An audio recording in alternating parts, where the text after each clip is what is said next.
This guy is Zik Raker, the first failed awakener of the prestigious Raker family. Why is that? Because he was born into the great Dragon Slayer family, but his body was so pathetic that he couldn't use aura, the power every knight possesses. Zik failed to awaken, something that shouldn't happen to a knight. Because of this, he was treated as trash and expelled from the family. Zik's life was very difficult, forcing him to do anything to become stronger and survive. For example, stealing an ancient artifact, rumored to grant extraordinary power. But unfortunately for Zik, that artifact was also being sought by the Emperor. To obtain it, he didn't hesitate to send a large legion just to pursue Zik after he got hold of the artifact. Because the number of enemies was too great, and he himself couldn't use aura, Zik quickly fell into a disadvantage. He was even so pathetic that his enemies severed both his arms. The first two soldiers hunting Zik even played a coin toss to decide who got to execute him first. They clearly just saw him as a joke. In his most desperate moment, a strong will to live urged Zik to get back on his feet. He bit down hard on one of his severed arms, then used the healing power only he possessed to reattach it. Then, he used that very reattached arm, picked up his sword, and sliced off the heads of those two bastards. Unfortunately, Zik took them down, but not before they managed to contact reinforcements. Looking at the large crowd approaching him, he could only click his tongue and lament his fate. Zik knew that he probably couldn't escape today. But he calmly picked up his other remaining arm and reattached it. What? He just reattached the severed arm? Zik's pursuit squad was quite jaw-dropped at the sight. What a bizarre individual, truly disgusting. Perhaps we'll have to cut off his head for him to really die. With both hands intact, Zik used all his strength to continue charging into that unequal battle. But even though he bravely took down many, he ultimately couldn't win. At the end of the fight, Zik's back was riddled with swords, like a hedgehog. He continuously coughed up blood, the sensation of life slowly slipping away was very clear. In his last moments, Zik comforted himself that even if he couldn't get revenge and live a fulfilling life, he had still managed to steal the artifact the Emperor was looking for, as if achieving something great. Zik trembled as he took the artifact from inside his shirt. Blood flowed from his head and the corners of his mouth, anointing the artifact and making it emit a dazzling golden light. Then, Zik heard a strange voice. Your strong will can awaken an ancient power. The soul of an ancient dragon is deeply etched into the will of the persistent one. Emergency measures have been activated, Zik Raker, do you agree? Zik thought he misheard, or perhaps he was hallucinating because his life was almost over. But that voice kept repeating in his head. Do you agree? Do you agree? Shut up, do whatever you want. Zik got annoyed, wanting to drive the voice out of his head, and yelled. But then he heard it speak again. The Awakener's agreement has been confirmed. An irreversible promised power is being activated. The countdown has begun. 5, 4, 3, 2, 1. After the countdown ended, Zik only saw a blank white screen, and he couldn't hear anything anymore. He thought he had gone to the Eternal Realm, but after regaining consciousness, Zik found himself in the body of a child. Yes, it's truly hard to believe, but he not only didn't die but was reborn, returning to the past. Zik could still clearly feel the pain of being pierced by a sword. But now, there were no wounds on his body. Even though a long time had passed, Zik immediately knew where he was just by looking. He was at the Raker family's training camp. The Dragon Slayer Raker family is one of the three great and prominent families of this era. Terrakin Raker was the hero who once saved the entire continent by destroying the vicious dragon Bahamut in a war 1,000 years ago. His descendants established the Raker family as it is today. Perhaps because they are descendants of Terrakin the Dragon Slayer, all descendants of the Raker family possess the blessed bloodline of aura. Because of this, they can easily awaken high-level aura and become powerful knights. Only Zik's existence was an exception. That's why he had such a tragic end in his previous life. The management system is being restarted. As soon as Zik lay down on the bed, he heard that strange voice again. He jolted, sat up abruptly, and looked around in panic. Zik was sure there was no one around him, but that voice kept echoing steadily. Awakener's soul is being identified. Awakener's soul has been confirmed to be a 100% perfect match. The chosen Awakener's soul has accepted the ancient dragon's will and fully integrated, confirmed. You have gained access to a part of the system. Nice to meet you, Zik Raker. Activating status window display mode. Then, Zik saw many shimmering blue screens appear before him. With the understanding of an ancient person, he couldn't define it using the term status window like modern people familiar with role-playing games would. But in reality, Zik, like many other reborn male protagonists, had obtained the system. Zik at that time couldn't explain these confusing events, only assuming it was all accidentally activated by that ancient artifact. He flailed his arms wildly, and another status window appeared. It stated low-level administrator status window, along with current information about Zik. It displayed his current profession as a healing wizard, rare grade, and his title as blessed by the ancient dragon. The class skills Zik possessed were heal, calm, recover, vitality, and enhance senses. Other skills included E-grade precise thrust, E-grade slash, and E-grade critical strike. Additionally, there was another section for dragon skills, but Zik couldn't view it currently. The system required 10 points to unlock this section, but his current score was around 0. Zik was astonished by what had just appeared before him. He reached out, trying to grab it, but discovered that it was like mist. His hand could pass directly through it. He couldn't grasp it, he could only navigate by lightly touching its surface. Putting that aside, the information displayed on the status window also made Zik ponder. The so-called professions and skills were all ancient dragon language no longer in use at present.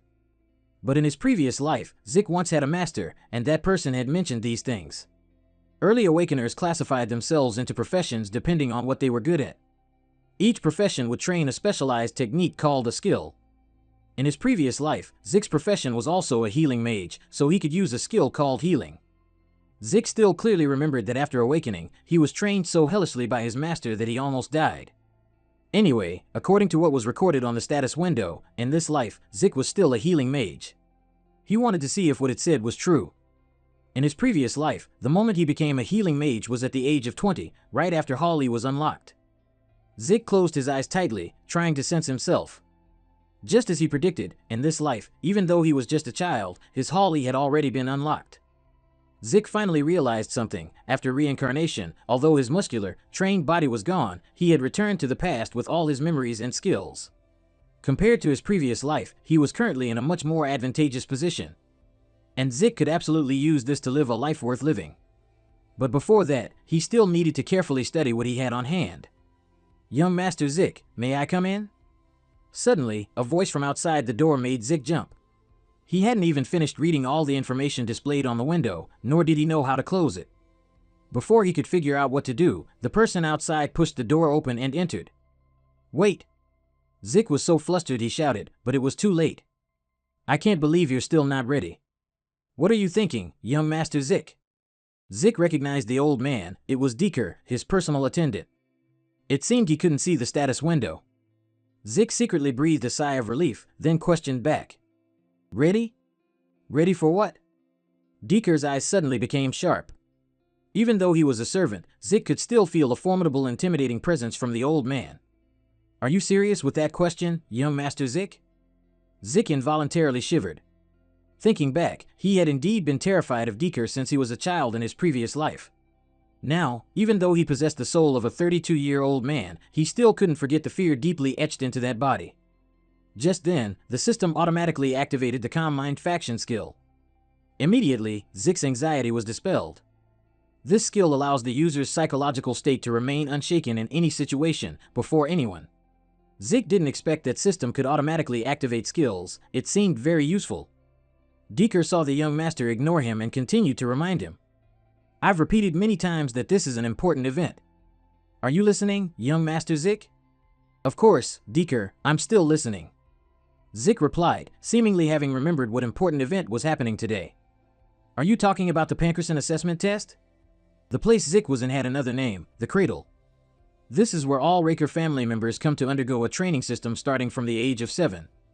For 5 consecutive years, they will undergo the most rigorous basic training.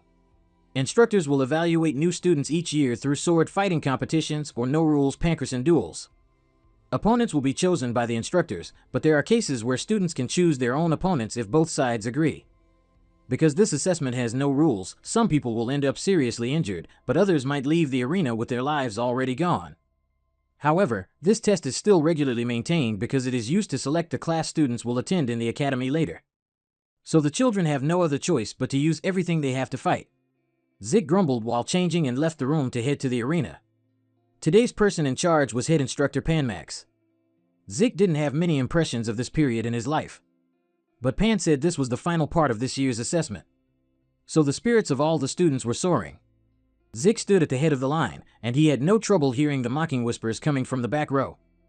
It's Zik. He was humiliated last year, and he's still here this year? Well, if I were him, I would have run away. How can he be a direct descendant? So useless. Zik had no choice but to pretend to be deaf. After all, he was already used to being looked down upon like this from his previous life. The test quickly proceeded. The first two students to enter the arena were Aaron and Gata. After Instructor Pan's signal, the two of them lunged at each other like hungry tigers. Zik sat to the side, yawning lazily. Because after just the first move, he already knew this match would quickly end and who the victory belonged to. Because Gata hadn't properly defended himself from the start and would quickly be knocked out by Aaron. If it were 12-year-old Zik in his previous life, he would certainly have been terrified seeing this bloody scene of stabbing and kicking. However, he had lived another life, a miserable life where he couldn't use spiritual energy and relied only on pure physical combat. So these students now were nothing to Zik. Throughout their competition, he just sat lazily on the observation deck, yawning repeatedly. What Zik didn't know was that at this moment, on the opposite stands, there was a kid constantly staring at him with extremely hungry eyes. That kid's name was Leon, and he was also Zik's opponent in the next match. Only when he got down to the arena did he realize that, at present, Leon was much taller than him. And he was also the one who had beaten Zik to a pulp last year. So when he saw Zik return for this year's assessment, Leon was extremely pleased. It's just that times have changed now. It's still unknown who will lose to whom. If you want to live, beg, you weak parasite. Leon's voice provoked. Leon made Zik remember his struggles from last year and the year before that. Leon was always his opponent, and he had never won. Zik bet he'd played dirty behind his back, because his family was the type to whisper nonsense into their children's ears. Something like, only by doing such dirty tricks yourself can you become a true dragon slayer. Leon had been brainwashed by his parents since childhood, so his talent was limited, but his schemes were endless. The more Zik looked, the more he found his opponent irritating. He couldn't understand how such trash could be his cousin. In his previous life, he had 4 direct bloodline siblings from the Draker family, but they never even had a chance to meet. However, he had the chance to meet a dozen cousins. And they were always ready to bully Zik, no matter when. Hey, I have to admit, Zik Draker, you're really brave to come back here after getting beaten to a pulp last year.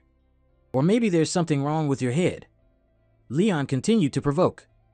If it were Zik at this age in his previous life, he might have been scared or angry. But now, in this young body, there was a man in his 30s. Moreover, the system automatically activated the Serenity faction skill, making Zik completely indifferent to his opponent's insults. Hey, I won't go easy on you if you keep insulting me like that. Zik warned his opponent, mainly because Leon's incessant chatter was giving him a headache. But in Leon's eyes, Zik was just a weak, useless person, the family's waste. Therefore, when he heard Zik speak up, he even found it very amusing. Instead of just insulting him idly, Leon stepped forward and grabbed his hair. So what are you going to do, you lowly good-for-nothing? No one clearly saw what Zik did next, they only saw Leon being thrown off in an instant. That was because Zik had accidentally used the critical hit skill. Just like its name, this skill allows the user to deal critical damage to enemies. In case of an unsuccessful attack, they can also be counterattacked with similar force and speed. Leon clutched his face, screaming in pain. Zik was also a little surprised. He had originally only intended to knock his opponent unconscious. But his skill was accidentally activated when that punch was thrown. Although the punch was effective, it showed the truth that Zik couldn't control his abilities well yet. What are you waiting for, Zik Draker? Pan rushed over to Leon in a panic. How dare you attack even before I announce the start? Does anyone announce ready, set, go on a battlefield? The one who strikes first gains the advantage, don't you know that, teacher? Zik replied. It wasn't his words, but Zik's bloodthirsty gaze that made Pan unconsciously shiver, something he had never seen in him before. Leon finally stabilized his breathing, trembling as he said he was fine and asked Pan to let the match continue. Even though his nose was still bleeding profusely, Zik's punch seemed to have directly hit Leon's combat switch. He swore that today he would make Zik unable to leave the arena alive. Leon shakily stood up straight after Pan signaled for the match to begin. He rushed towards Zik like an arrow. Zik was still quite hesitant, fearing he wouldn't be able to control his striking force well again. As for Leon, after that punch, he became even more cautious. Therefore, Zik's left-hand attack had become too obvious in his eyes. In that moment, Leon dodged Zik's left-hand punch and successfully grabbed Zik's thigh. Just one more step and he could slam Zik to the ground. Pan thought the battle would end like that. But the scene that unfolded afterwards made him gape in astonishment. Pan's eyes were fixed on Zik, unable to believe that the combat sense he just displayed belonged to a 12-year-old kid. The moment Leon dodged Zik's punch and was about to take him down, Pan thought he would win. However, Zik reacted lightning fast, punching Leon hard in the chin and simultaneously breaking free from his grasp. This was entirely Leon's fault for letting his guard down, thinking he had caught Zik. But what astonished Pan was Zik's composure despite his attack failing. Did the terrifying concentration and precision needed to deliver such effective and accurate damage truly belong to the Zik Draker everyone knew? As for Leon, after taking 2 consecutive punches, he had almost lost his mind. Leon had to create some distance before Zik started his next offensive. But he was still a step slower than Zik. The idea of creating distance had barely formed in his head when Zik powerfully kicked him in the shin. It was clear that he was smaller than Zik, but his punching and kicking power were both astonishingly strong. Leon felt his leg was about to break, but his mouth still wouldn't shut up, continuously cursing Zik as a useless lowlife. His berserker blood was up, and he no longer cared about distance or anything else. All Leon could do now was charge forward and attack instinctively. And unfortunately for him, after a few exchanges, Zik could now control his strength. In addition, he activated his sensory enhancement skill, temporarily increasing the sharpness of his senses. Leon's wind-breaking punches, therefore, became very slow to Zik. This made him feel like he was taking a stroll rather than participating in a competition. Now he was used to controlling the power from Hall-E. Zik no longer had time to play cat and mouse with his opponent. He grabbed his arm, then slammed his body to the ground. For an ordinary person, this move alone would have rendered them incapable of fighting. But Zik had no intention of letting his opponent off. He activated his precision thrust skill again, then used his elbow like a sword, thrusting it directly into a weak point on his opponent's chest. Stop. Again. Leon gasped in pain and groaned. Even an idiot like you must have learned a harsh lesson from this, right? Zik replied, but his punches didn't stop. Not just Pan, but all the students present were terrified to the point of turning pale. Zik now looked exactly like a madman venting his rage. It wasn't until Leon lay motionless that he stood up, satisfied, then turned towards the stands where the students were standing and staring at him. A little sweat will clear your head right up. Now, if anyone here has an opinion, they can come down here all at once. Zik's challenge offended quite a few, but not everyone dared to stand up after seeing what he'd done to Leon. Finally, a teenager stood up from the crowd. Zik recognized him. It was Zakin and Rick, another cousin, but his temperament was just as bad as Leon's, if not worse. Zakin wanted to challenge Zik, and he naturally had no reason to refuse. He was just a bit tired of one-on-one fights with these snot-nosed kids, so he personally designated another person to join, Liam Stone, Zakin's servant. I think that way the match will be balanced. Zik added another sentence that made Zakin's eyes red with fury. Did you just insult me? He hissed. That's right, you fool, Zik replied with an excited tone and sparkling eyes. Seeing him like that, Zakin was so furious that the veins on his face bulged. Just like Leon earlier, he immediately swore he'd take Zik's life today, no matter what. This time, Instructor Pan learned from experience, repeatedly reminding Zik beforehand that he wasn't allowed to make a move until he gave the signal. Yeah, I know. Zik nodded vigorously, his eyes still fixed on his opponent without looking away. But the person he was looking at wasn't that fool Zakin, but his servant, Liam. In his previous life, he was known as the Mercenary King. Just like in his previous life, as Zakin's servant, he also participated in this training academy. But because he was only a distant relative, Liam was almost forgotten and not properly educated. He once begged to join the advanced studies at the Valhalla Academy but was refused. And then he eventually joined a knight order of a small country called Barnan. After Barnan fell, he officially became a mercenary. During the chaotic period when people flocked around the strong, Liam became a shining factor. Finally, after a long time as a mercenary, he became an excellent knight and established his own stone mercenary army. After that, Liam also unified the 3 largest mercenary guilds on the continent, and the title of Mercenary King was officially born. In his previous life, Liam, as the leader of the Stone Mercenary Army, participated in the Great Continental War. And Zik, with the nickname Ghost of the North, confronted him as a mortal enemy alongside the Northerners. Undeniably, Liam had given him a very hard time. However, this time, things might be different. Begin. Pan's voice cut through Zik's stream of recollections. Almost simultaneously with the signal, Zakin attacked with a punch full of openings. And Zik caught it firmly. His eyes suddenly turned cold, looking at Zakin as if he were a pile of trash. I said, come at me together. Even his tone was icy, but Zakin quickly struggled free. You think I'll fall for your cheap trick? As he spoke, he stepped back to set himself up for a kick. But it seemed that because he was too angry, this kick had even more openings than the previous punch. Zakin's kick landed on Zik's elbow, not only failing to hurt him but instead causing his own leg excruciating pain. Instinctively, he looked down at his leg. But this was truly an extremely foolish act while fighting. Because Zik took less than a second to rush in front of Zakin and deliver a punch straight to the kid's stomach. Immediately, he spat out a mouthful of blood and then collapsed to the ground. Only then did Zakin accept that he couldn't beat Zik, so he roared. Liam, kill this bastard for me. Liam, who had been standing still and waiting, slowly advanced after Zakin gave the order. Looking at his tall stature, Zik found it hard to imagine that this kid was also his age. He'd fought Liam many times. And the most annoying thing about dealing with him was his incredibly long reach. If he let his opponent strike first, Zik would be completely on the defensive. Therefore, he wanted to seize the initiative by attacking first. Zik thought it, then did it, immediately activating his ear ink slash skill. It allowed him to unleash a series of attacks on his opponent, hindering their vision. The students in the stands could only gape in astonishment at this sight. They couldn't even keep up with Zik's movements anymore.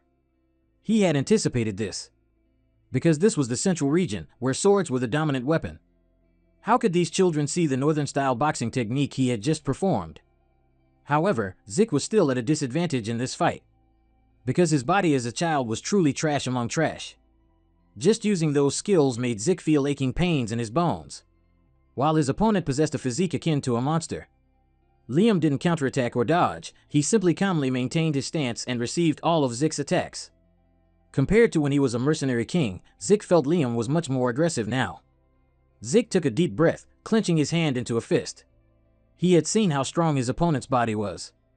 But now his own body was also nearing its limit. Zik put all his strength into his right arm, intending to deliver a blow that would penetrate Liam's guard and take him down. However, suddenly, Liam's eyes opened wide and shone brightly. He tilted his head to the right, successfully dodging the full-force attack Zik had unleashed. To say Zik wasn't surprised would be a lie, as Liam truly possessed an incredibly keen sense. And almost immediately after this, he managed to grab Zik's arm, intending to slam him hard to the ground. It was a shame that Liam was now just a 12-year-old child, with enough talent but lacking real combat experience. While Zik carried the soul of a 32-year-old man, seasoned by too many bitter defeats. The moment Liam grabbed his arm and swung it over his head, Zik successfully used the posture and momentum to deliver a powerful punch to Liam's head. No matter how strong Liam was, he was still human. Being hit hard in the head like that, he couldn't avoid feeling dizzy. Zik took that opportunity, once again activating his sense-enhancing skill. He used his fastest speed, clamping the opponent's neck tightly with his legs. Because he knew, no matter how strong the opponent's body was, when the brain lacked oxygen, it would become paralyzed. Rick thought so, but Liam was crazier than he imagined. He was now almost insane and fighting with all his instincts, trying to escape Rick's chokehold. Liam continuously hit and punched his body, but Rick was just as stubbornly keeping a tight grip on the opponent's neck. One side kept hitting, the other side kept increasing the pressure in their calves. Their fight quickly turned into a race between the stamina of two people with different sizes. The students watched, holding their breath. With Liam's attack speed, they all thought Rick would lose the fight, or even be beaten to a pulp. Even Instructor Pan was so tense he forgot how to breathe. He had never seen such a breathtakingly dramatic fight between two minors. After about a minute, the outcome was finally decided. Liam, due to a prolonged lack of oxygen, began to weaken, no longer having the strength to resist, and slowly collapsed. Though Rick was covered in injuries, he had won. Most of the students gawked in astonishment, unable to believe that Rick had actually won. Only one boy was smiling brightly at this moment. And his smile didn't look good at all. Good, he thought, I've come to expect at least this much from you. This display of yours makes it worthwhile for me to defeat you, Rick Draker. After finishing the exam with the most favorable outcome possible, Rick returned to his room. Decker, upon hearing that his young master was severely injured, was very worried and wanted to personally check his pulse. Rick knew that he didn't merely want to examine him, but was trying to check if he had awakened his aura. After changing clothes, Rick obediently extended his hand. Decker carefully took his hand, then began to check his pulse. What greatly surprised Rick was that Decker was actually a Blue Knight. His strength was not simple at all. And usually when checking if someone had awakened, people would only look at the Dantian. But Decker truly did a very thorough job. Just transmitting aura into another person's body was difficult enough. Yet he could control it to travel throughout his body with such precision. If he wasn't a blue knight, there was no more suitable explanation. Also, not all knights in the world are the same. They are categorized by color based on their martial prowess and proficiency in operating aura. White swordsman is the most basic level. Most children who haven't undergone the blessing ceremony are at this level of swordsman. A little higher is the yellow swordsman, which is the level when you awaken your aura and open your dantian. Usually, all students at the cradle become yellow swordsmen after the blessing ceremony, with the only exception being Rick's terrible case in his previous life. Next, once one has learned to control aura, they will receive a new title, Knight. The lowest is the Purple Knight, with the ability to only strengthen their sword with aura. One level higher is the Blue Knight, which is the level where you can manifest a blade of aura. Finally, there is the realm of transcendent individuals who have long surpassed normal limits, also the realm Liam once reached in his previous life and Rick achieved before reincarnation, the Red Knight. It is said that above the Red Knight, there's even the Black Knight. But throughout history on the entire continent, only a few such monsters have been recorded. After discovering Decker's true strength, Rick became even more puzzled. Someone of his caliber should really be a commander. So why did he end up becoming a servant looking after a young master like me? After thinking for a while without an answer, Rick decided to put this matter aside. The most important thing now is that I absolutely cannot let Decker discover my power from Hall E. After all, there are only 2 people in the world who can use Hall E, so it's almost impossible for him to know about it. Decker checked Rick's pulse for a long time before letting go of his hand, then let out a deep sigh. "Young master, are you perhaps hiding something from me?" So Decker didn't find anything. Rick breathed a sigh of relief. He also realized that the other person was trying to pressure him into an interrogation. If it were Rick in his previous life, just Decker saying that, in that tone, would have terrified him. But now, Rick was completely calm, responding smoothly. "What's wrong? Are you hiding something from me then?" Rick countered. Decker's silence was the reply. After a long while, he spoke again. "Why have you changed so suddenly, young master?" At this, Rick stopped, turned his head, and Decker saw a pair of bone-chilling eyes. "You're asking the wrong question, Decker. You should be asking why I'm only changing now. Many other things will change from now on. But everything is just returning to its rightful place. So all you need to do is follow me closely, understand?" "Yes, young master." Decker bowed, respectfully and formally. Even though he didn't know the reason, Rick truly had become a different person now.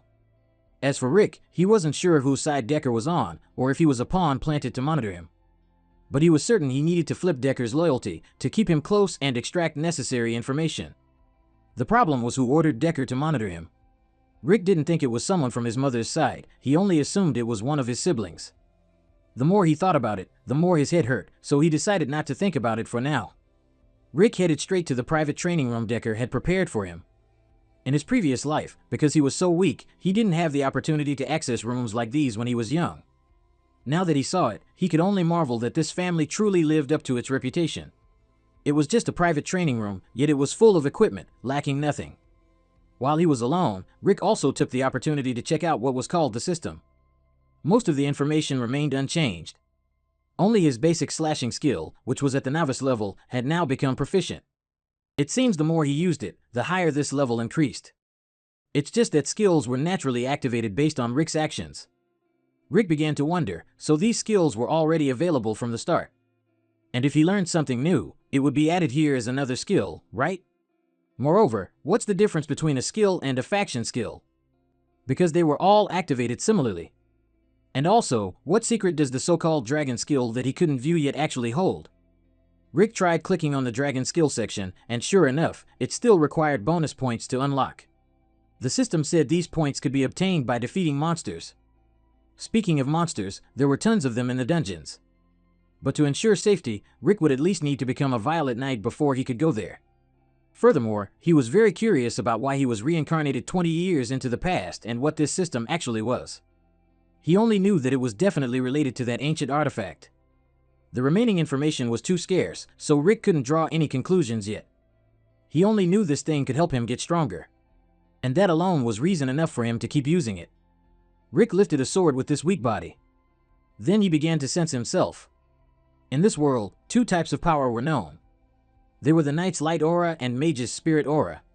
Knights enhanced the light aura in their dantian, while mages wielded spirit aura using a magic circle around their hearts. These two powers were at opposite ends. So once one was awakened, the other became inaccessible. In his previous life, Rick was so unlucky that he couldn't awaken either his dantian or a magic circle. He was rejected by his own family, then by chance met his master during his wandering days.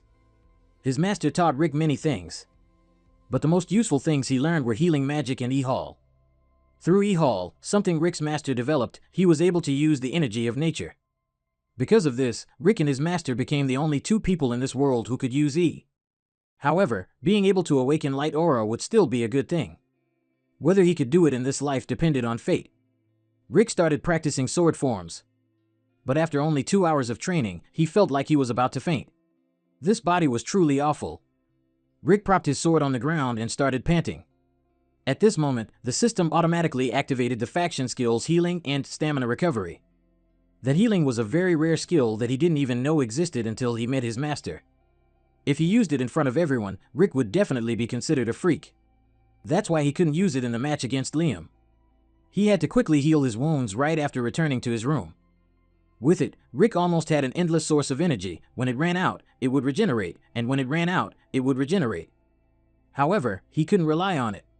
So he still had to train his heart out to strengthen this body. In the blink of an eye, Rick had trained until dinner time. And the room had been messed up to the point where it no longer resembled its old self. Like this, for a continuous week. The students at the training camp started to whisper about something. That Rick, the family's good-for-nothing, had now become a completely different person. They even thought that because he wanted to get stronger, he had recklessly dabbled in dark magic.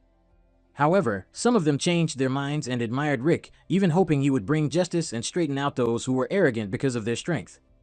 That day, in the training camp's dining hall, Rick's cousins gathered in one spot. They all shared one goal: to defeat Rick. The most annoyed among them was certainly Leon. A week had passed, and the wounds Rick inflicted on him still hadn't healed. Both Leon and Jakin were worried as Rick was gradually becoming stronger. But Owen Zeman, the calmest child in the group, casually displayed the demeanor of a commander. Don't worry, the Pankerson match was brutal but impressive. However, Rick will soon suffer a crushing defeat when he switches to swordsmanship.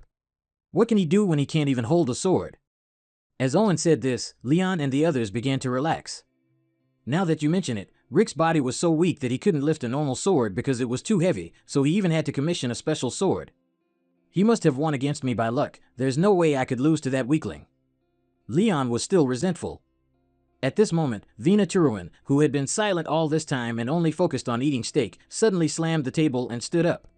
Luck? If you really believe Rick just got lucky, then none of you have the right to become knights of the Draker family. After saying that, Vina walked away bluntly. But it's understandable why Rick's cousins were so looking forward to the swordsmanship competition. Unlike Pankerson, swordsmanship would be used in this match. And it was also the cause of most of the accidents that occurred at the training camp. A sword fight is where the skill gap between students is most clearly demonstrated. Very quickly, the swordsmanship exam arrived. Contrary to what the students imagined, Rick this time wielded an absurdly long sword that also looked very heavy. Yet he held it as if it weighed nothing. In the first match, Vina was the one who actively stepped forward to challenge him, and Rick accepted. When she faced Rick and saw the way he confidently swung that long sword, Vina could almost certainly say that this was no longer the Rick she once knew. Because the Rick she knew was someone who could barely lift a sword. In fact, his current demeanor even made Vina feel threatened. She tried to calm down, and at the same time, drew her weapon. In reality, Rick wasn't as comfortable as he appeared either. Because fighting against Lightning Knights was something that made him extremely tense, whether in his past life or this one. And Vina Turuin, standing before him now, was exactly such a Lightning Knight. In his past life, she was one of the knights who had made a name for herself in the Continental War. She was also recognized as one of the strongest among the next generation of the Draker family. Because she was one of those who awakened their aura even before entering the blessing ceremony. Rick remembered that Vina had awakened her aura several years prior to this moment. But she hadn't used it in the training camp, and the reason was that she wanted to improve her fundamentals. That's also why Leon and Zakin's group had to fear Reyna. Anyway, compared to that trash, this girl was a much more respectable opponent for Zik. As soon as Pan signaled for the match to begin, Reyna eagerly attacked first. The opponent's movements were incredibly swift, and her sword strikes were decisive and sharp, so Zik didn't dare to be careless. She was even better than he expected, but Zik knew he wouldn't lose. Stop toying with him, finish him with one blow, Reina. The students watching the match began to cheer. How foolish, Zakin, sitting in the front row, began to mutter. Does it look like Reina is toying with him? Today, this kid seems unexpectedly smart. He knew Reina was giving her all, but it still wasn't enough to reach Zik's weakness. She was trying her hardest and struggling immensely. After several moves were blocked by Zik, Reina finally found an opening in his defense. However, even if she attacked with lightning speed aiming for that spot, in the end, what Reina's sword touched was still not Zik's flesh, but his sword. Zik was still one step ahead of her, as if commending her effort to find an opportunity, yet also humiliating her. He kept revealing openings, and then constantly parried Reina's attacks. This made her feel like Zik was completely dictating the rhythm of the fight. And Zik was turning this life-or-death competition into a training spar to teach her. Their blades clashed once again. This time, Reina was knocked back, panting from exhaustion. While Zik, looking strangely relaxed, couldn't help but sigh. It was true that before becoming a lightning knight, Reina was also once a child. The way she resisted and fought in the training camp could be described in 2 words, utterly green. Her sword was very straightforward, that was what Zik saw most clearly in this person obsessed with her own so-called fundamentals. And it was also what hindered Reina the most. Therefore, he wanted to help her break out of her cocoon and become a brilliant butterfly with her extraordinary swordsmanship. Thinking this, Zik's center of gravity suddenly lowered. He adopted an extremely low stance with the oversized longsword in his hand. Reina silently calculated, guessing that the opponent intended to close the distance in one blow. Her speed was not ordinary, so Reina believed she could deal with that attack. Come on, Zik Raker, Reina thought to herself. And then, as expected, Zik suddenly surged forward, lunging like a tiger pouncing on its prey. It's just that his speed was faster than Reina had imagined. She didn't dare block, instead, she had to quickly retreat to avoid her opponent's blade. However, continuously widening the distance and constantly dodging like this wasn't a way to win. Reina was extremely troubled. While Zik attacked relentlessly, she kept scrambling and struggling. And then, Zik once again suddenly closed the distance and attacked. Reina's eyes widened in horror, only 3 words appearing in her mind, I'm done for. Then, gritting her teeth, instead of dodging, she counterattacked. Zik's long sword was flung into the air, falling backward and embedding itself deep into the ground. The students immediately stood up and cheered. Zik lost. As expected of Reina, she can defeat that good-for-nothing even without using spirit energy. Only Pan Mark was the one who noticed the problem here. When Zik's final attack approached Reina, she had used spirit energy, the smallest possible amount, an amount so tiny it was almost undetectable. Reina was someone who had sworn never to use spirit energy until she officially joined the academy. And today, Zik had forced her to do it just to save her life. Perhaps because of this, Reina stood there dazed, completely ignoring the cheers calling her name. What are you doing? Focus, it's not over yet. Zik's voice startled her awake, but it was already too late. By the time Reina realized what was happening, Zik had already closed in on her and landed a punch square in her chest. Reina immediately coughed up a large mouthful of blood, forced to her knees, her entire body trembling uncontrollably. This is a sword fight. We won't tolerate a cowardly attack from trash like you. Annoyed, before he could even speak, Leon roared from the stands. That's right, a knight discarding his sword? Ridiculous. Nonsense. The other students started chiming in. This is Reina's victory. You don't have the quality to be a knight, how shameful. The students in the stands furiously cursed at Zik, making him feel as if each of them spitting once could drown him. After Reina coughed a few times, she stood up. Do you want to continue? Zik asked. She hadn't conceded defeat yet. The first thought that came to Reina's mind was that Zik had only managed to hit her because she was momentarily distracted. But after all, she was still an honest person. If Zik had used a dagger instead of his bare hand just now, her throat would have been cut in 2. Thinking of this, Reina furrowed her brows tightly and uttered with difficulty. I lost. The entire stands, busy cursing Zik, immediately fell silent. They were busy staring at Zik Raker, who just days ago was scorned as human trash, yet now he had achieved victory against one of the most promising talented children from a prestigious family, Reina Turuan. The news of Zik's sudden change, transforming into a different person, had reached his older brother, Aben. In the battle for inheritance, the children of the Dragon Slayer family were all extremely tense. Therefore, Aben, someone who almost never thought of returning home to visit, decided to go back to the family estate once before the official blessing ceremony took place. For a very simple reason, he was curious to know what kind of awakening had turned his youngest brother into a different person. After Zik's victory against Reina, the entire training academy was deeply shocked. But this didn't seem to affect his life at all. Zik simply returned to his private training room and continued to train. Another month passed, and the blessing ceremony finally arrived. Even so, Zik maintained his daily training routine. Because of this, his body was now much more stable compared to when he was first reborn. Zik opened his status window to check. Just as he expected, most of his skills had increased in level, and some had even reached master level. He even managed to raise the proficiency of his flexible footwork, a skill he acquired during combat. Footsteps echoed outside, and Zik immediately guessed it was Decker.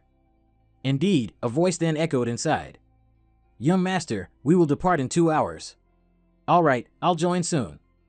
"Go ahead and prepare everything." After showering and changing into proper clothes, Zik was in the carriage on his way back to the family's main estate. If he included the time in his previous life, it had truly been a very long time since he returned to that castle. It belonged to the Draker family and was located within Duke Choi's territory. Although the cradle was situated in the center of the continent, at the Four Seasons Fortress in the Midlands, the blessing ceremony still had to be performed at the main estate, the origin of the Dragon Slayer legend. That castle also had another very grand name, the Dragon's Den. After an unknown period, when the carriage stopped, Zik stepped down and gazed at the castle with an indescribable emotion. Even as a direct descendant, he stood with the other academy students of the family, not receiving even a hint of favoritism. During this process, Zik continuously observed his surroundings and realized something he had never noticed before. That all the distinguished guests present at the ceremony were famous figures he had only heard about through continental newspapers. Zik was sure that among those eyes, half of them were fixed on him. But no matter their intentions, they would simply ignore him if they saw him fail to awaken. Then Zik's gaze suddenly stopped at a tall figure. His appearance was enough to make the expression on Zik's face gradually lose control. This person was shaking hands and greeting the guests. And it seemed everyone was surprised to see him here. "Father, I truly have an agenda for returning today. Because, coincidentally, my lovely youngest brother is also here." Oh, there he is. That face, Zik could never forget. He was Aben Draker, the second son of the family, currently known as the Sword Lion, but in his previous life, he had another name, the Butcher Knight. As soon as he saw his older brother, Zik was so angry he turned purple, but he could only force himself to calm down because he couldn't do anything right now. He only remembered that in his previous life, Aben hadn't even bothered to attend his blessing ceremony. But today he appeared here, which meant Zik's actions had changed the future. If so, this could be an opportunity for Zik to change his cruel fate. When the guests above had settled, the blessing ceremony officially began. The first name called was Aaron. This child trembled as he stepped forward. There was a basin of sacred water placed in front of the knight statue and 2 spirit energy lamps. If light energy awakens, the statue will react. If spirit energy awakens, the lamps will react. Aaron took a deep breath, then rolled up his sleeves and dipped his hand directly into it. Through this blessing ceremony, all Draker descendants who turned 12 and graduated from the nursery would awaken their sealed light energy. And Aaron successfully did this first. Compared to ordinary knights from other families, the age of 12 is very early. Because usually, they only awaken after the age of 20. Among these children, there are also some rare cases where, along with light energy, they will also awaken a Dragon Slayer characteristic called Spirit Energy Suppression. At this time, the 2 spirit energy lamps placed at the scene will react, emitting a red light. These super rare cases will at least reach the rank of yellow-ranked swordsmen in the future, a few even rival red-ranked and black-ranked knights. Simultaneously awakening light energy and spirit energy suppression means that the child has awakened their true bloodline, making them a genius. And this year, such a case occurred. Predictably, it was Reina. Immediately after she awakened spirit energy suppression, Instructor Pan asked a servant to bring him gloves. Because of that important characteristic, all who awaken it must wear a special pair of gloves made by the family. Otherwise, they cannot live a normal life.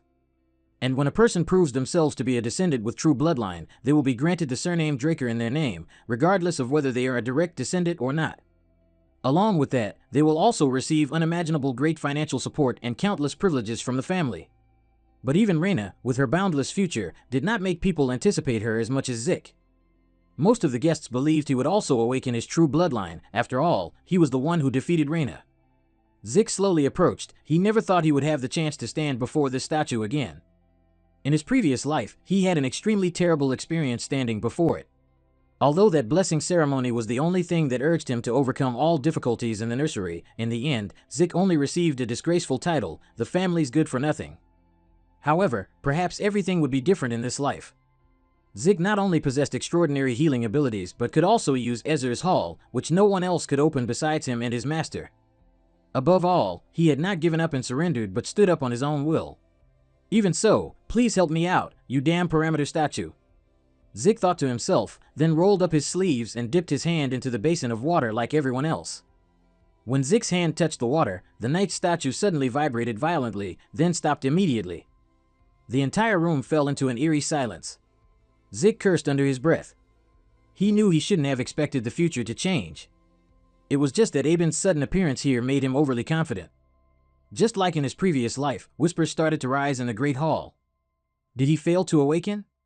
Is that even possible? It seems the Patriarch's bloodline isn't enough to suppress the cursed bloodline after all. Then why did he defeat Reyna? He must have cheated, right? Truly a disgrace to the family. Zik clicked his tongue. These people's reactions were no different from his previous life. But failing to awaken light energy was no longer important to him now, because Zik had many other ways to become stronger besides awakening. Just then, the system sent him a few new notifications. I apologize, Zik Draker, due to an error in processing, a message was delayed. Crucial information was discovered to be missing from the identification system during the professional identification process. The professional information has been input using system administration privileges. Zik read the notification several times, half believing, half doubting. Although it was a bit verbose, it seemed his previous failed awakening was due to missing information during the identification process. And the system quickly fixed the error automatically. First, it unlocked Zik's rare profession, the healing sorcerer. When this message was sent, the night statue only then began to emit a red light, similar to when Xena awakened. Public opinion quickly shifted because of this. That red color, it's a true blood awakening again. It didn't stop there, the system also automatically created a connection. The title Blessed by Ancient Dragons, which was sealed within Zik's soul, was also unlocked. At the same time, the talent of the Draker lineage flowing in his blood, the fighter bloodline, was also awakened.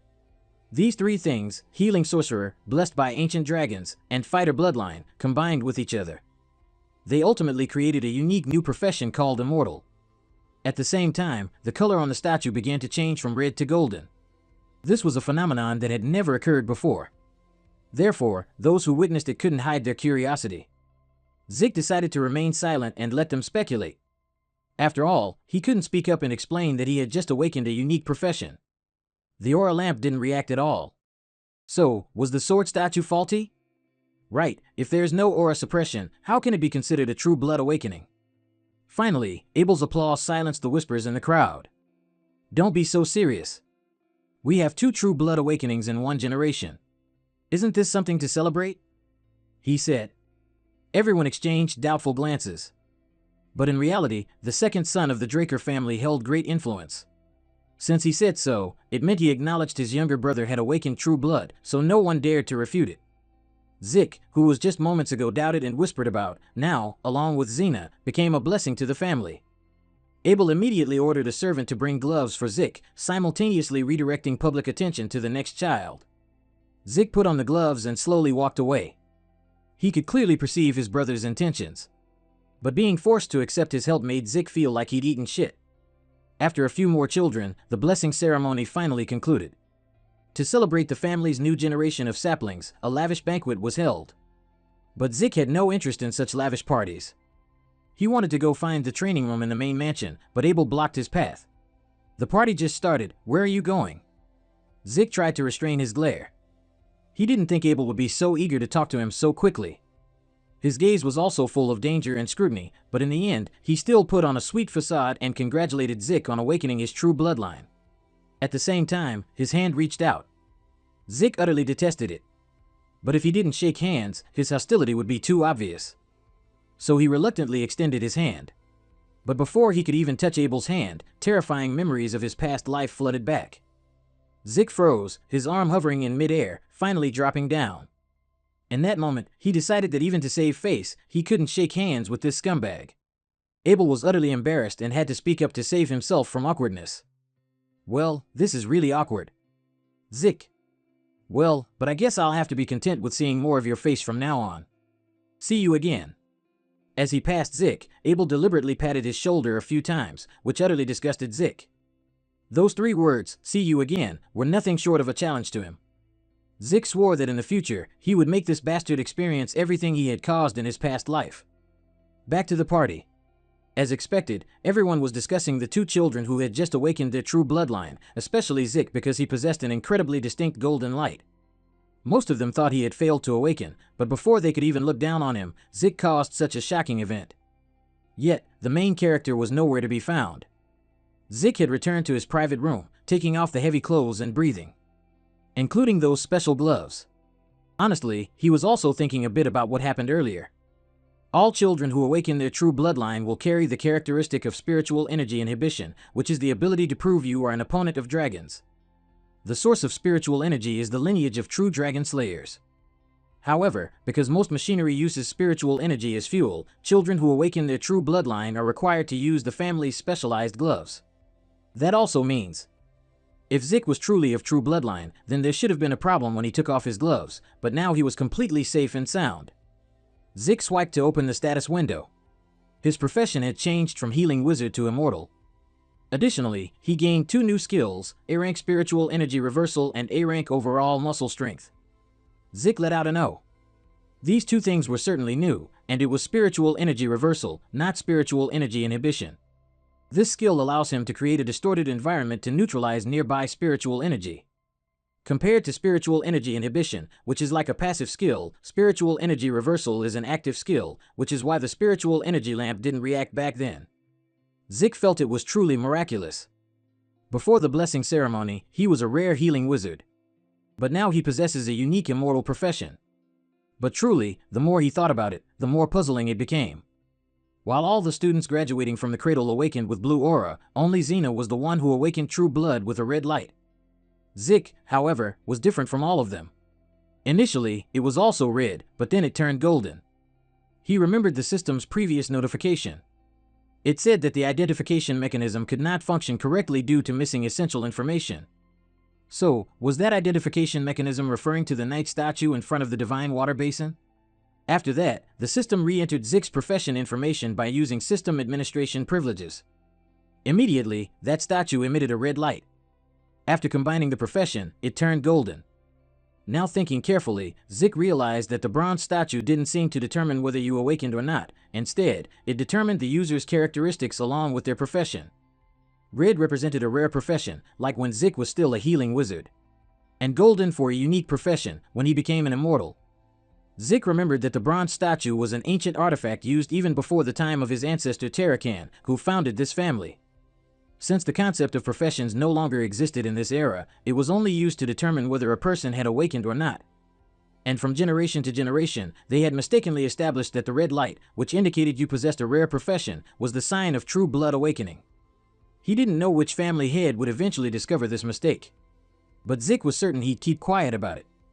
There was another important thing: he had already earned 100 karma points. Although he didn't know exactly how he got them, Zik was eager to use them immediately to check out the dragon skills. Several options appeared before Zik, all of them locked level 1 dragon skills. First was Dragon Eye, which allowed the user to view detailed information about others, costing 20 points to unlock. Next was Dragon Might, which allowed the user to make enemies surrender with their aura, costing 30 points to unlock. And finally, Gluttony, which allowed the user to eat a lot and digest quickly, costing 50 points to unlock. Zik pondered. He understood the effects of Dragon Eye and Dragon Might, but what was the use of Gluttony, which allowed one to eat a lot? Moreover, it cost as much as 50 points to unlock. After some thought, Zik decided to choose what was clear rather than risk it. And he used an additional 50 points to unlock both Dragon Eye and Dragon Might skills. There was no one in the room, so Zik couldn't test Dragon Might. Therefore, he activated the Dragon Eye skill first. Zik was full of anticipation, but then he realized that nothing seemed to have changed. Until he opened the door, stepped out onto the balcony, and discovered something absurd. The statue, originally placed far away in the middle of the garden, now appeared to be right in front of Zik. It turned out this skill also allowed for magnified vision, which seemed incredibly useful. As Zik closed the door, a series of other status windows appeared before him again. On them was a yes/no question. Do you want to receive detailed information about the detected target? As soon as Zik pressed yes, 7,749 other status windows immediately popped up around him. On them was information about all the objects present around him. For example, decorative candlesticks from Meissen, a table made of Oliver wood, and chairs from the Lover dynasty, or a chest of drawers made in the Max Empire, and a carpet made in the Lomei Empire. Zik was overloaded with information, and his body suddenly felt heavy. He'd never felt this tired, even during training. Zik dragged himself to a chair and plopped down. It seems using dragon skills takes a lot of stamina. If so, I can't use it often, that's too inconvenient. Zik grumbled. No sooner had he finished speaking than the system automatically activated the healing and stamina recovery class skills. Zik instantly felt refreshed and sprang up. But he hadn't intended to use healing or stamina recovery just now. Thinking of this, Zik reopened his status window. Then he discovered that all his class skills had now become passive skills, and their proficiency levels had also increased by 1 tier. Zik was both surprised and delighted. This is truly a bit much.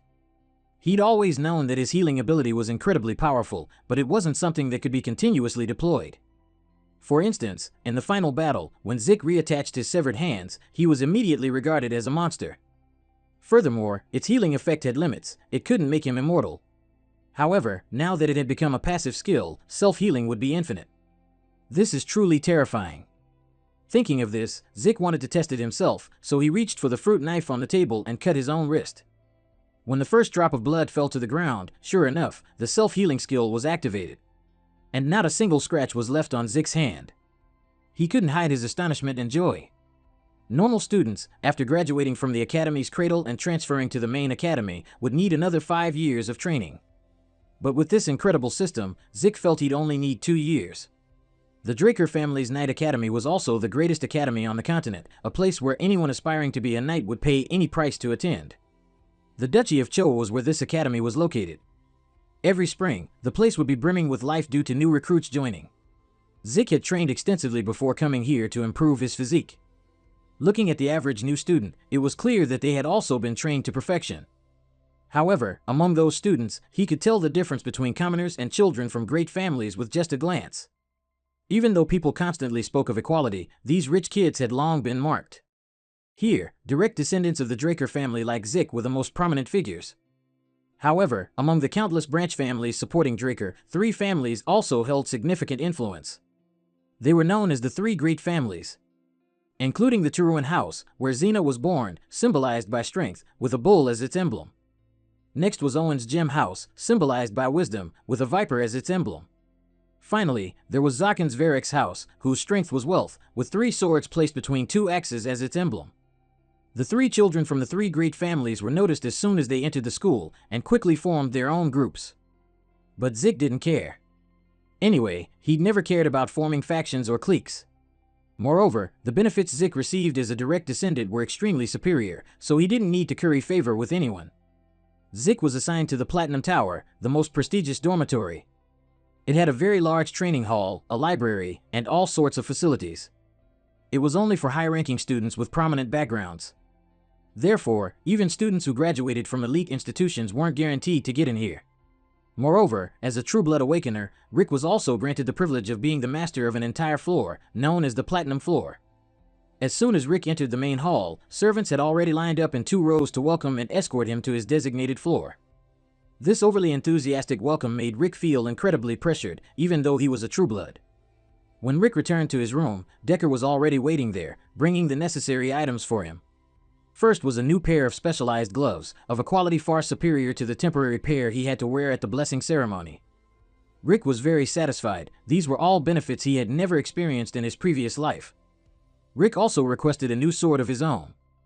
Decker, of course, did not refuse, because the Duchy of Troy's territory was near a huge mountain range, so there were many high-quality iron ore deposits, and it was the birthplace of many excellent blacksmiths. Decker was ready to find a skilled blacksmith for Rick. But he refused, stating that he had already chosen someone himself. "I will go meet that person myself, so please arrange the appointment." Rick quickly wrote down a few words on paper and handed it to Decker. It bore the name of Galleon Handback, a blacksmith Decker had never heard of. But the youngest master now had very strong opinions, so he could only obediently follow Rick's commands. In addition, he also brought relevant documents, as the first class would start tomorrow. After giving Rick all sorts of advice, Decker finally left, relieved.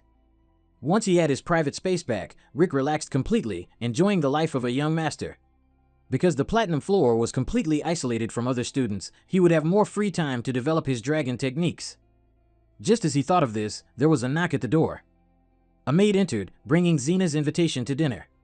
Rick didn't know what that girl's intentions were, but in the end, he agreed. The maid led him to Xena. Rick went alone, but Xena greeted him with a whole bunch of servants behind her, like a gang. "Welcome, Rick Draker. My family is a bit unusual, my apologies." Xena waved her hand, and the knights standing behind her successively left. "Thank you for the invitation," Rick said, comfortably taking a seat at the other end of the long table. "Let's eat first, then we'll talk." Rick knew immediately that this was not just a simple dinner invitation. After all, his opponent was a lightning knight. Through observation, he could tell that Xena was optimizing her Danjian to control light chi.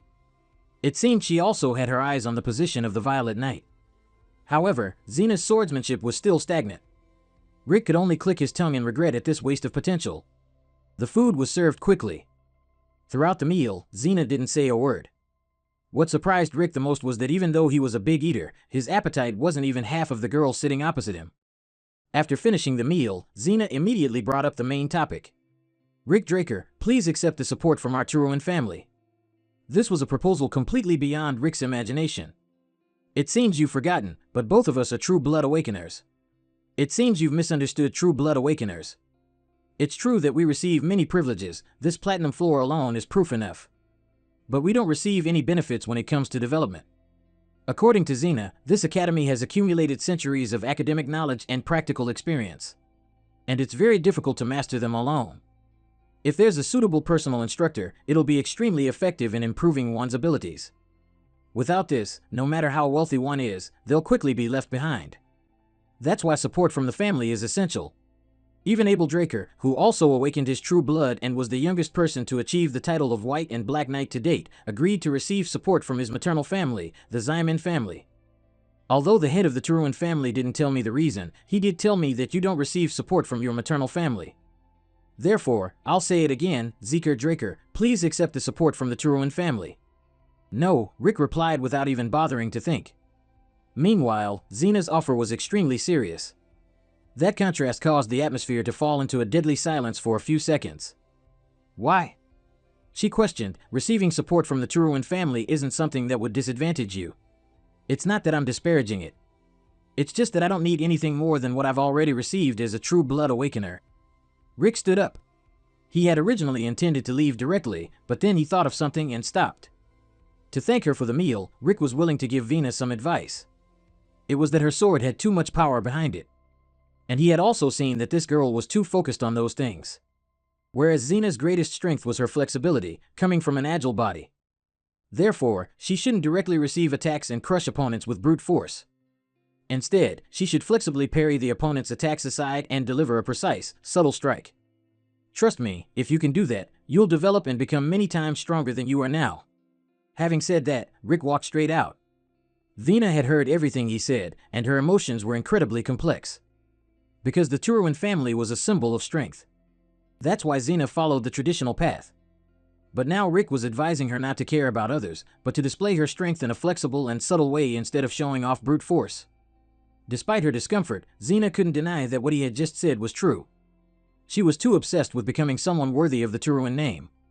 As a result, that obsession was unconsciously transferred into her sword. This was something Xena herself had never realized, yet Rick could see right through it.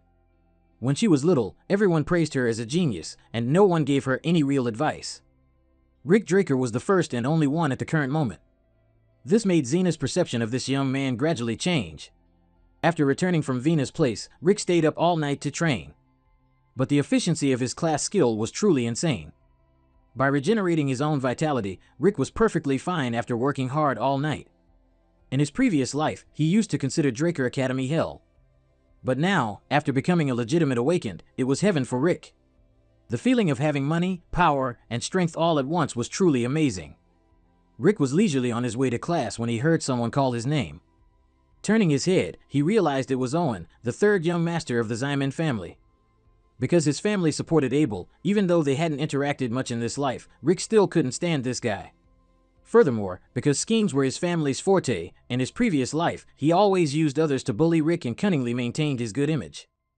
Just like Xena, a group of people from the same family trailed behind Owen. He approached and asked Rick why he hadn't replied to his dinner invitation last night. This friendly behavior truly made him sick to his stomach. "Why didn't you reply to my invitation?" Owen began to lose patience. "Man, you're funny, huh?" Rick chuckled. "Why should I reply to that?" Rick's tone clearly showed disdain. So clear that Owen's eyes widened in surprise. But before he could react, his subordinate rudely stepped forward.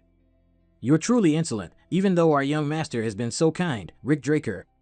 Rick looked at the other person as if looking at a fly. "Who's this?" he asked. This question made the other person freeze up, only able to cover their face and force a bitter smile. "How could you not know me?" Rick sighed again. "It seems like these servants from the cradle are completely worthless.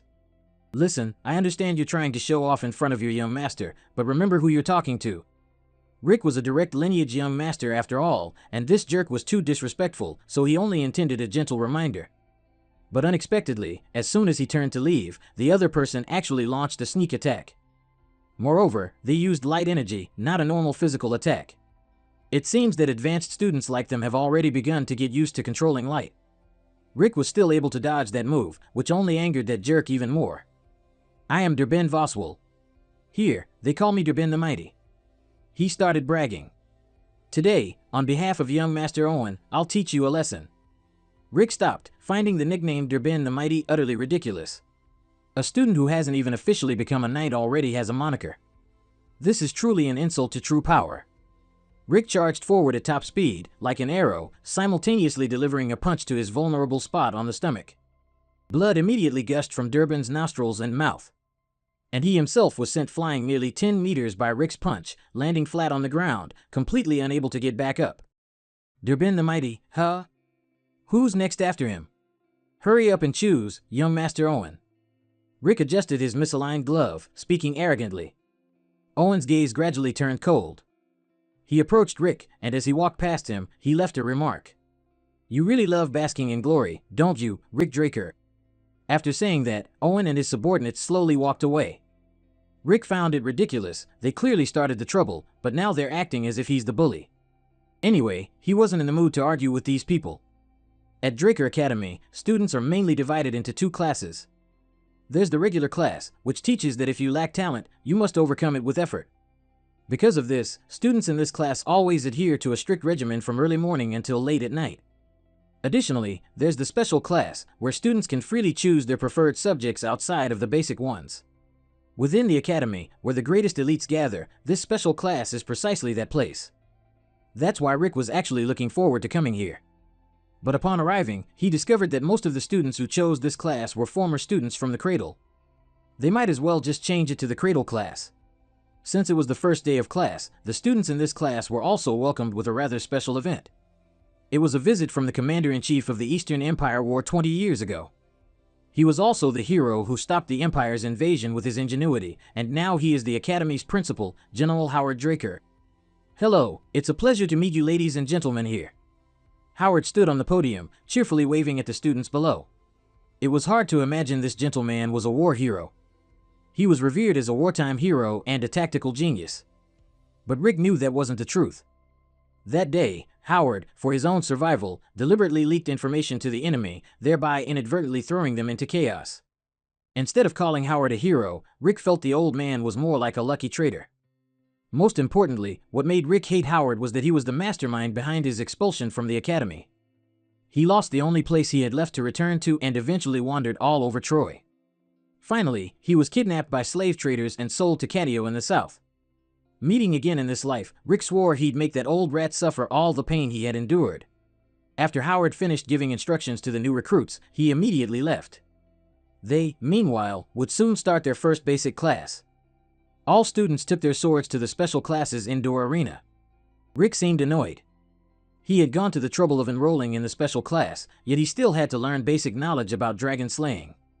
In his previous life, simply because he couldn't use aura, he had wasted 2 years just to learn things that a normal person could learn in 3 months. Even though this life was different from before, Rick was still quite psychologically traumatized, secretly wishing for things to go a little easier. Today's instructor is the Rose Knight Andre Draker. His appearance caused another round of murmuring among the students below. Because despite his young age, he was wearing the official uniform of the prestigious Draker family. Only Zek knew this person well. Andre was not a pure-blooded awakener. But he graduated early as valedictorian, a rare genius of the century, and was honorably granted the Draker surname. It's said that Andre is known for his rigid personality, never flexible in any situation. Even the instructors of the special class are on a different level. Order. Hearing the murmurs from below, Andre's expression changed completely. Just that stern look alone was enough to make the kids below wet their pants. If you are all ready, I will start the lesson now. Under Andre's guidance, the students successively drew their swords from their hips. Only Zek, who wore his sword on his back, attracted the opponent's attention. After seeing his oversized sword, Andre asked him to step onto the arena and face him. "Student, don't you know you need to choose a sword that suits your body?" Andre questioned. Zek sighed. He knew this was going to happen. He should have bowed his head and admitted his mistake in this situation. But by some force, he stubbornly replied, "Sir, I can defeat you with this sword." Andre's expression immediately became terrifying. Zek also guessed that much. It's just that he already had a prejudice against this sword. No explanation would be as effective as showing him his skills. Under Andre's mental intimidation, the system automatically activated the indomitable mental defense faction skill, upgraded from calmness. Therefore, Zek could still maintain his poker face. "I understand, student. If you want to learn with your body, if your sword touches my body even slightly, you will not only be exempt from punishment for your rudeness but also be excused from this basic dragon-slaying class." Zek was extremely pleased. Andre was indeed easy to provoke. He had taken the bait. "Don't worry, I have no intention of using aura on my students," Andre added. Zek was secretly delighted because the condition of being excused from the dragon-slaying class was too good to be true for him. More importantly, he could completely defeat Andre because he knew all of his weaknesses. It's just that currently, Aben was certainly watching him closely. Zek couldn't be so arrogant as to knock Andre out. It would be very dangerous if he continued to attract attention, like when he defeated Jenna while still in the cradle. He should only do as Andre said, just touch him with the sword and then concede defeat. So Zek took the initiative to attack first. At first, even though his speed was very fast, the opponent was no pushover either. After all, he was a Blue Knight and also the Academy's valedictorian. So, even just touching the corner of his sleeve wasn't an easy feat. Andre's demeanor was extremely calm, seemingly with no intention of fighting back. From beginning to end, he just stood still, holding his sword with one hand, gracefully deflecting all of Zek's attacks. The power of an official Draker Knight was indeed on a completely different level. The students below watched the two of them, not daring to blink even once. One attacking, one defending, this went on for 30 continuous minutes, and Zek couldn't even graze his attire once. However, during these 30 minutes, Andre had to exert himself continuously. That's why his sword-wielding arm had started to tremble, ever so slightly, but even that small action couldn't escape Zek's eyes. He could recover infinite vitality thanks to his class skill, but his opponent could not. Andre, of course, didn't know that Zek had a system. He could only explain Zek's absurd stamina by attributing it to him awakening his true bloodline. Seeing his opponent weaken, Zek secretly rejoiced in his heart. Indeed, poor stamina remained Andre's fatal weakness from one life to the next. Adding to that, the fact that he was suppressing his Quam Kai made it even more disadvantageous. Because the Draker family's method of cultivating Quam Kai was famous for its special abilities. Knights had to activate their Quam Kai continuously during training, in daily activities, and even while eating and sleeping. Essentially, they had to maintain it like breathing. Therefore, for Andre at this moment, he was essentially holding his breath. His inconvenient swordsmanship further depleted his stamina. If he kept holding his breath and swinging his sword like this, Andre certainly wouldn't last much longer. Zek wanted to end the match quickly, so the simplest way was to force him to reluctantly use his Quam Kai. Therefore, his attacks became more and more dangerous. Because he needed something to make Andre use Quam Kai unconsciously. In other words, to create an extreme situation with no retreat. Thinking this, Zek suddenly accelerated. The agile footwork skill had been activated. Andre, being experienced, recognized this skill instantly. His originally calm demeanor immediately turned to panic. because Andre had never encountered a student skilled enough to use this technique. By the time he calmed down, Zek had already activated his precise thrust skill and suddenly attacked from behind. The distance between them was now so short that Andre could easily die if he didn't retaliate. And Zek's speed didn't allow him to dodge in time. To save his life, Andre was forced to use his Quam Kai, simultaneously countering with the first form of dragon-slaying art. His move, slashing through the sky, carried all his fury and cut straight towards Zek. And he took the full force of that blow. Zek's cousins were delighted at this sight. Although Andre had broken his promise not to use his Quam Kai, the one who took the hit was still the person they hated, after all. To make this act as complete as possible, Zek chose not to dodge, taking the full damage of this one strike. Although the rapid healing skill was activated, the feeling of pain was still real. Fortunately, he had also successfully touched the corner of his opponent's sleeve with his sword. Now, it was just a matter of acting as if he had been utterly beaten so no one would suspect anything. To conclude his act, Zek chose to drop his sword and feint for added realism. Andre sheathed his sword and turned around. While the rescue team approached to give Zek first aid, he boldly announced to the whole class, "This student no longer needs to attend the basic dragon-slaying class. As for you, does anyone else want to be excused?" Below, there was dead silence. Everyone could see that Andre was furious about losing this bet. Why would they be foolish enough to poke that hornet's nest again? No one spoke up, so I'll assume there are no more. Then now, raise your swords and apply yourselves diligently. The class continued while Zek was taken back to the infirmary. Once he was alone, he no longer needed to pretend to be in pain from his injuries. Zek rated his performance just now a perfect 10. Although he couldn't injure his opponent, he successfully forced Andre to use light energy, which he had promised not to use, and at the same time, acknowledged his abilities. Although he had to make a small sacrifice by intentionally taking a blow full of his opponent's rage, in return, Zek gained free time and no longer had to attend that easy class, so in the end, he had won. Thinking back to Andre's final attack, it was the most basic attack of dragon-slaying techniques, the first form, Skyrending Slash. Moreover, it was launched by a Blue Knight, so overall, its power wasn't particularly special. It's just that Zek still felt proud that he was able to defeat a Blue Knight based on his unlimited self-healing stamina. However, that wasn't enough for him to live freely. To avoid being restricted by any force, Zek wanted to develop his power to an unstoppable level so he wouldn't have to grovel or hide his strength from anyone. So you're Thursday's youngest son, aren't you? While Zek was lost in thought, a strange voice and the strong smell of alcohol hit his face, jolting him awake. He didn't know when, but there was a drunkard beside his bed. And Zek was sure he didn't know who the man was. The strange man took another gulp of alcohol, then he continued. "You have the exact same eyes as that stubborn bastard at Thursday." Zek stared at the other person with a scrutinizing gaze. This person must be very strong because he could appear so suddenly without Zek noticing, despite the strong smell of alcohol. Not to mention, the way he referred to the current head of the Draker family as that stubborn bastard was enough to prove he wasn't an ordinary person. "Who are you?" Zek questioned the man. But he didn't receive an answer. Instead, it was a question in return. "How did you do that earlier, kid?" After asking, he took another gulp of alcohol. His actions were completely unrestrained, even making one feel disgusted. "What do you mean?" Zek asked again. But the reply was a cold scoff. "Don't play innocent. Earlier, you clearly suffered internal injuries from Andre's attack. But how did it heal so quickly?" Zek involuntarily broke out in a cold sweat. This man, who looked like a mere drunkard, could actually see through his secret of self-healing. It seems his true strength is not to be underestimated. Although his indomitable spirit had been activated, Zek was still a bit tense when facing this mysterious figure. It's just that he still tried to appear calm. In this academy, besides him, no one else possessed or knew about the system. So he just needed to deny it completely and be done with it. "I don't know what you're talking about." "Oh, so you're going to keep up the act?" The man asked again, simultaneously launching a sudden attack. He used his bare hands to pierce through the wall behind Zek at a speed that even surprised Zek.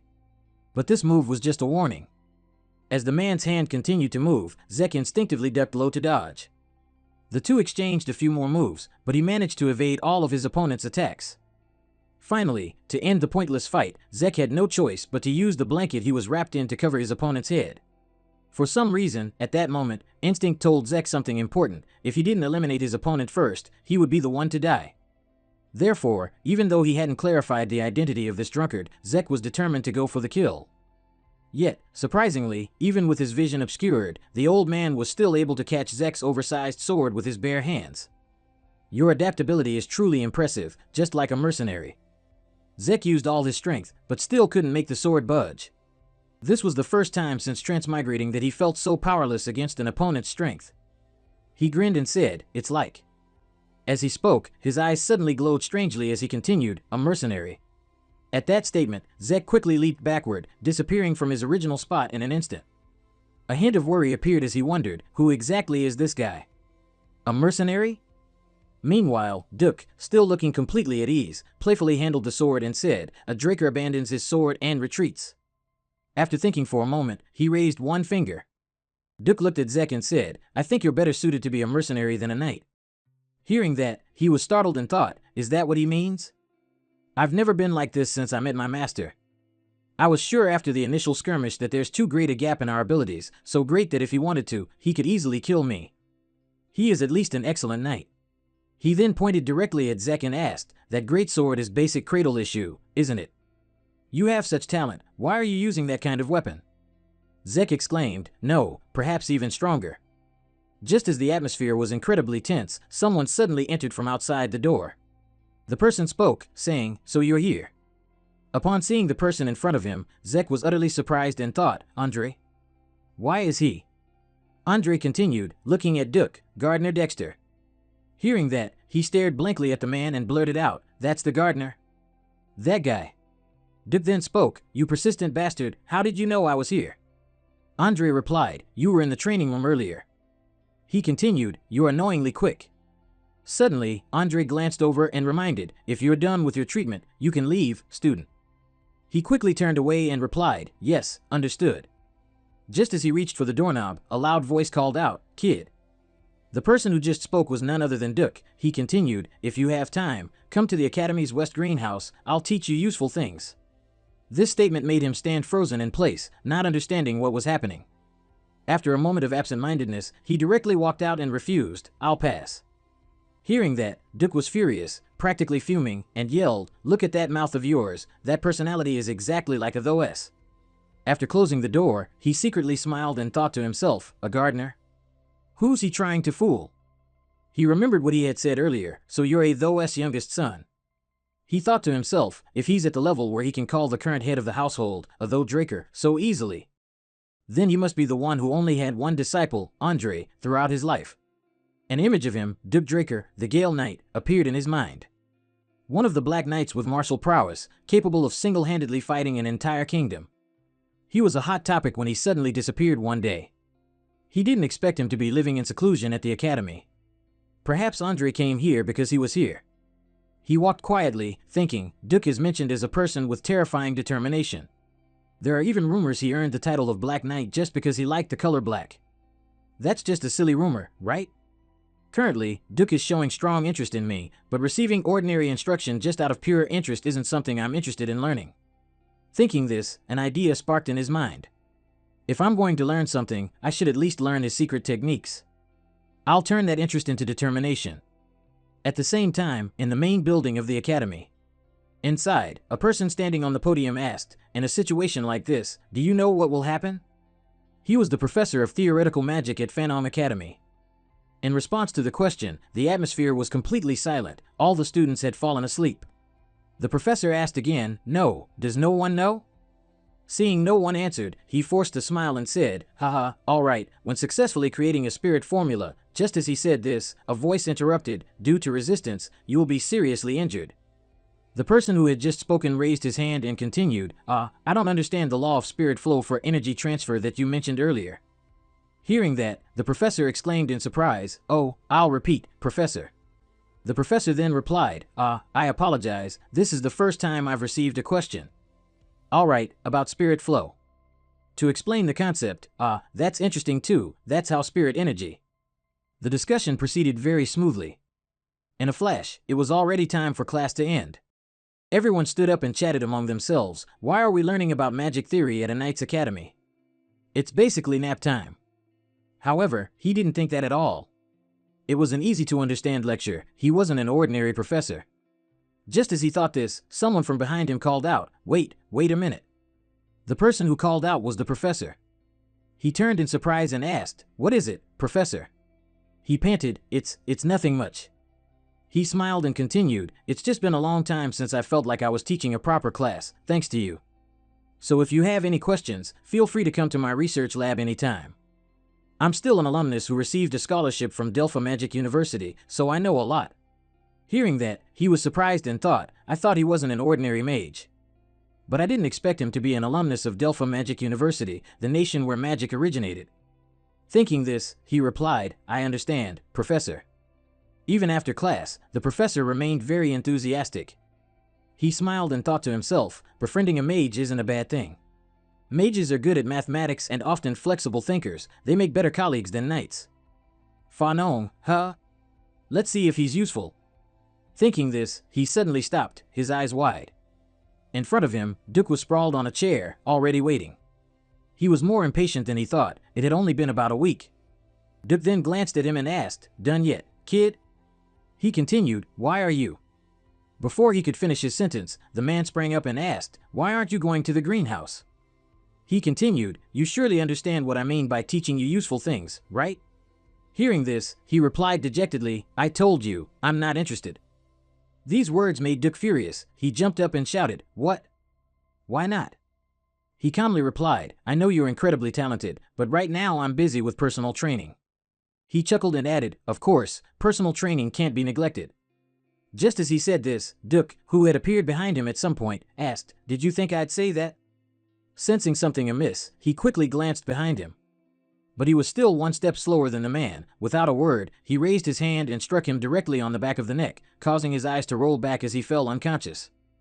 After a while, he finally escaped the daze, his eyes slowly opening as he groaned, "Ugh." He stood up, clutching his head and sighing, "I didn't expect him to knock me out." It seems waiting a week was too long for him. Thinking this, he surveyed his surroundings and wondered, so, this is the West Greenhouse? Seeing that he was awake, Duke put down the watering can and asked, "Awake already, kid?"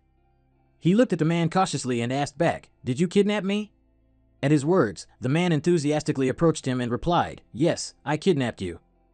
Duke grinned and continued, "I'm a bit interested in you, kid." Hearing this, he remained silent, thinking, he's not even trying to hide it now. It seems he's quite impatient. As he thought this, he immediately activated his system skill, flexible footwork. As he dashed off at lightning speed, he smirked and said, "But now's not the time." However, before he could run far, Duke caught up and stood right in front of him, saying, "Sleep." Seeing this, he quickly changed direction again, leaping to the other side. But things weren't any more feasible than before. A hand suddenly appeared right in front of him. He looked at the man in surprise, thinking, he still sees me as a joke. He thought to himself, I need something to ignite the fire. Then he asked, "What do I have that makes you so interested?" Duke immediately replied, "I asked you how you healed your wounds so quickly." This made him freeze, a slight smile playing on his lips. So that's what's bothering him? He continued, "If you're so curious, then make me answer." Suddenly, Duke vanished from his original spot without a trace. He looked around in astonishment, thinking, he's gone. He stood calmly, wondering, where is he? Just as he said this, an unidentified object suddenly shot towards him from behind at dizzying speed. Seeming to sense the approaching danger, his eyes widened as he looked upwards. He immediately dodged to one side and reached out to catch it. The thing that had just been thrown was a sword. Luckily, he managed to block it in time. His feet were also pushed backward by the strong force. He anxiously glanced back and asked, "What are you doing?" Duke now slowly approached and replied, "You told me to make you answer, but that's too easy. Let's make a bet." He said, "If you can just brush against my clothes, I'll grant you one wish." He immediately raised his sword, thinking, like master, like student. Just then, Duke's expression became terrifying. He gave a sinister smile and continued, "But if you give up in this fight, you'll have to tell me everything you're hiding." And so, the intense battle raged on in the Academy's West Greenhouse as the sun slowly set. Inside, dust was flying everywhere, making visibility extremely difficult. Duke stood there, clenching his fists, sighing to himself, what is this kid made of, anyway? The scene before him was frighteningly desolate and ruined. Everything was in disarray. 3 hours had already passed. From behind the rock, a hand reached up and grabbed on. He thought, he doesn't just have good stamina and endurance. As he spoke, Duke looked towards him, who was standing up in front of him. His stamina and wounds also recover without limit. A hard-to-describe doubt appeared in his eyes. That kid. At the same time, his clothes were tattered and his face was grim. The system panel suddenly appeared. Faction skill, self-heal activated. Faction skill, endless stamina activated.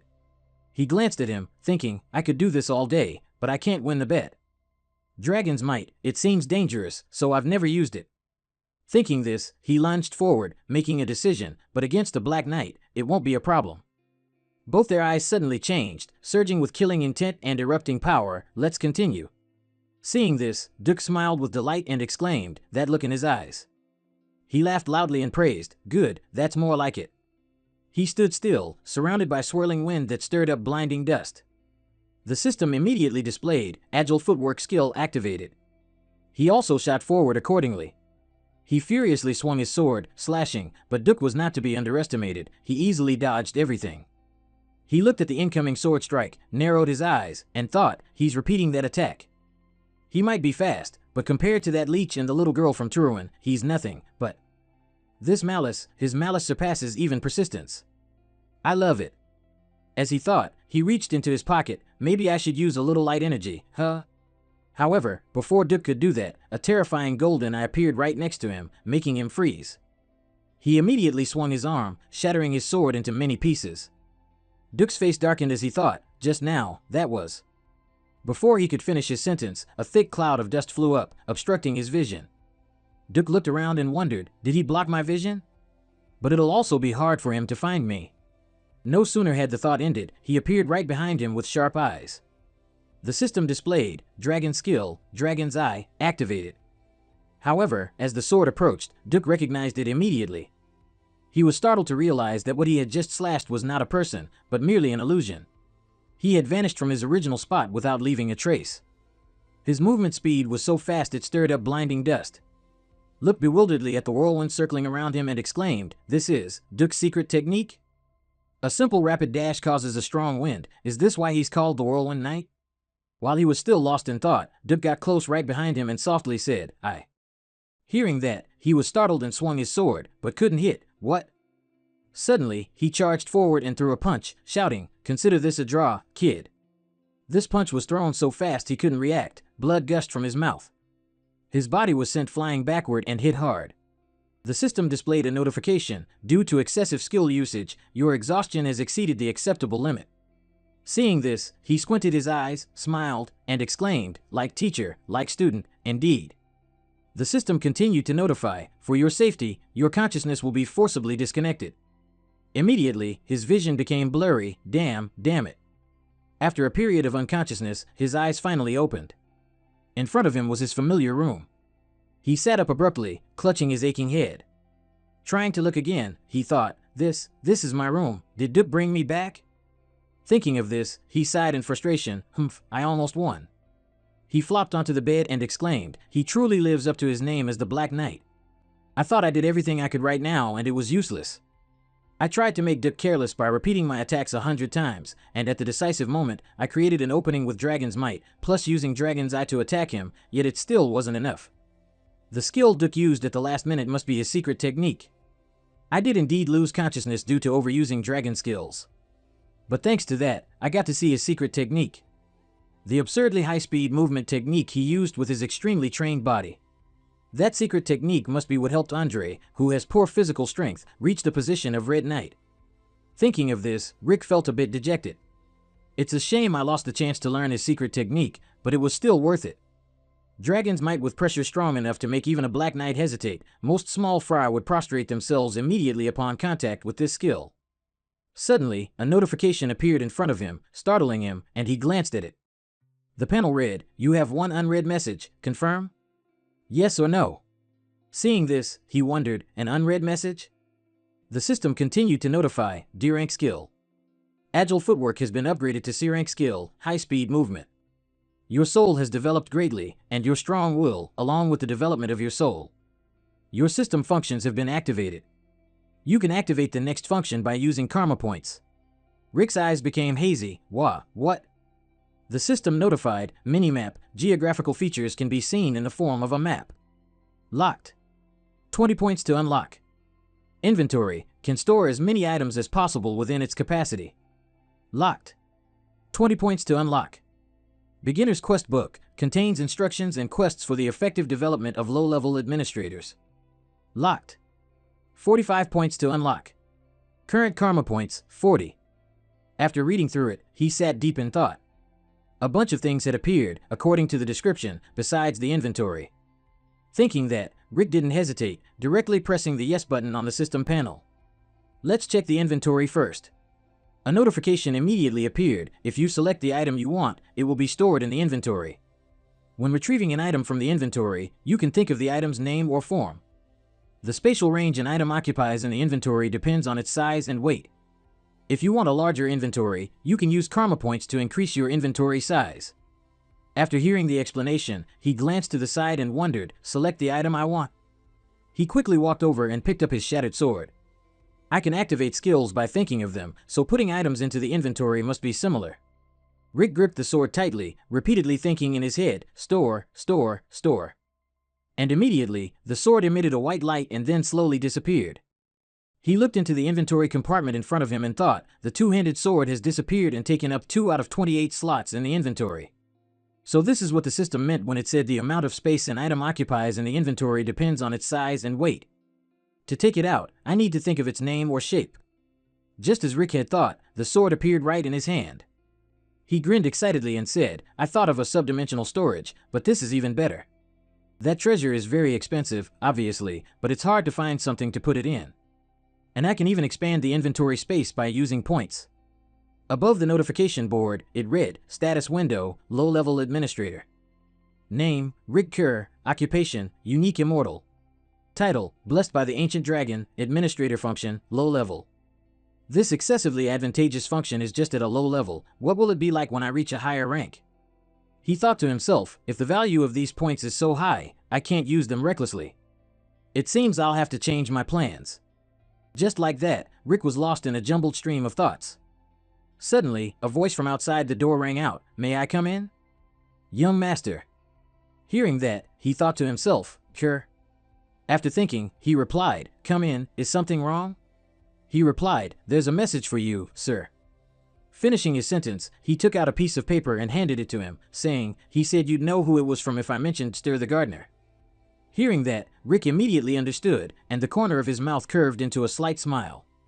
He began to read the content of the paper. Kid, if you want to challenge me again, come whenever you want. He thought to himself, it seems it wasn't a complete failure. Rick recalled what the old man had said earlier, let's call this a draw, kid. He asked himself, is that what he meant by a draw?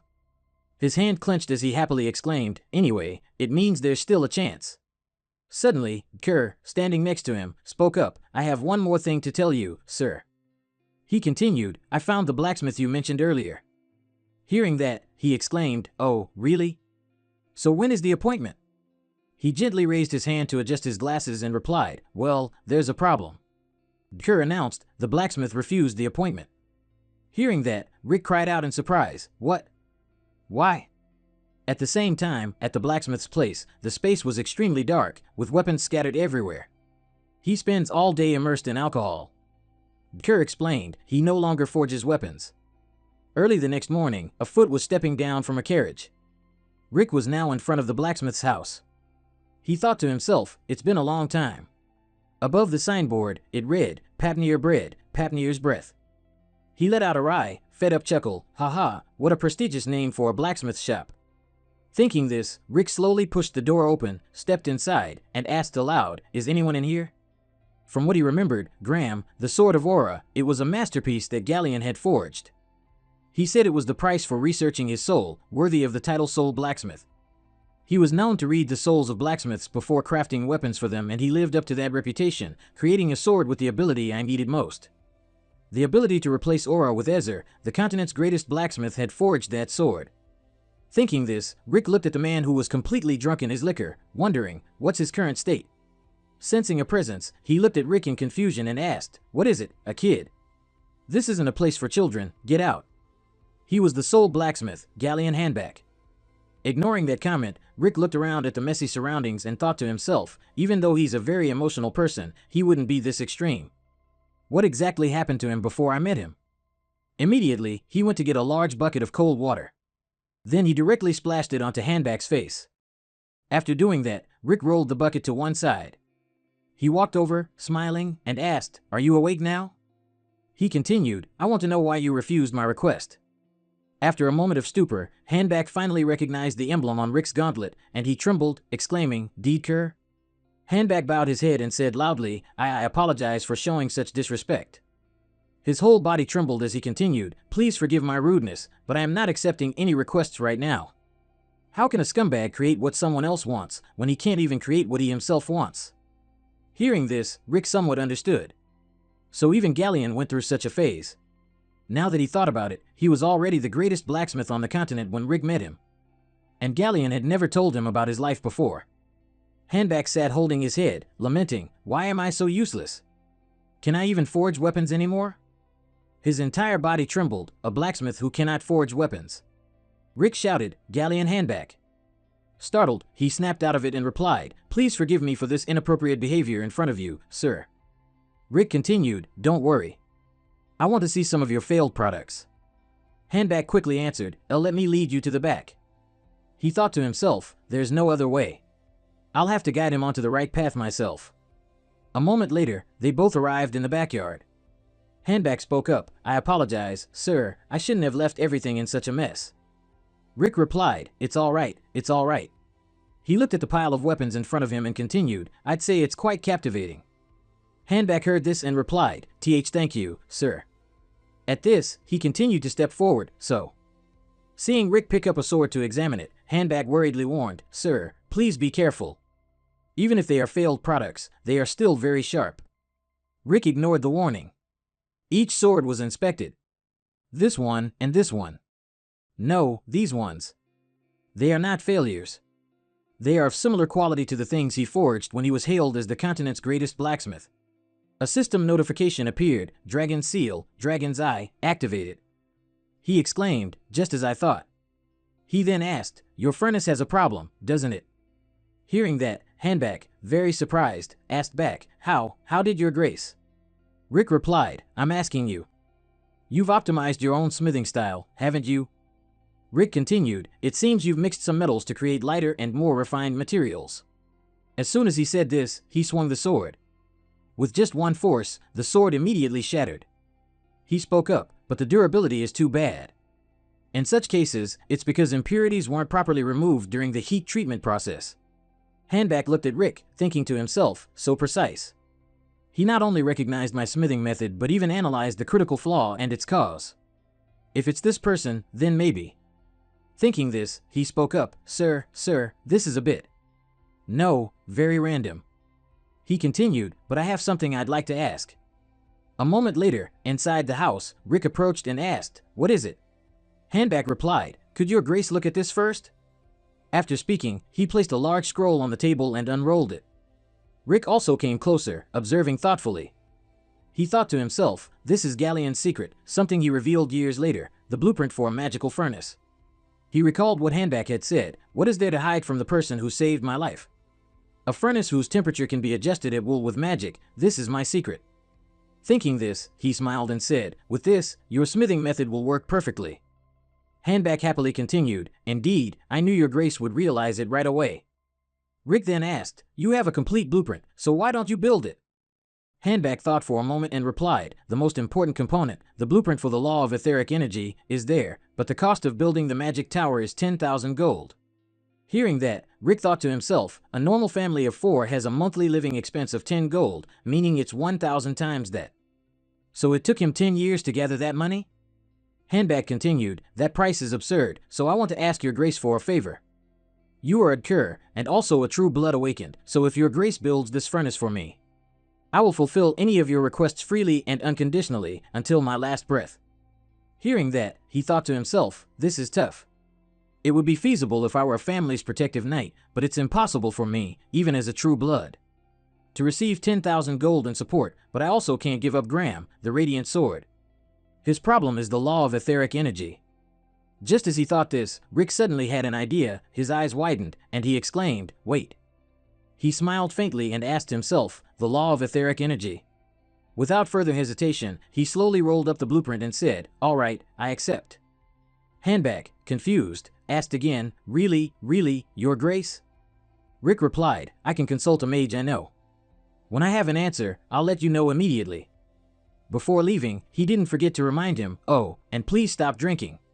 However, before he could even finish his sentence, Handback had already knelt on the ground, tears and snot running down his face, exclaiming, thank your grace.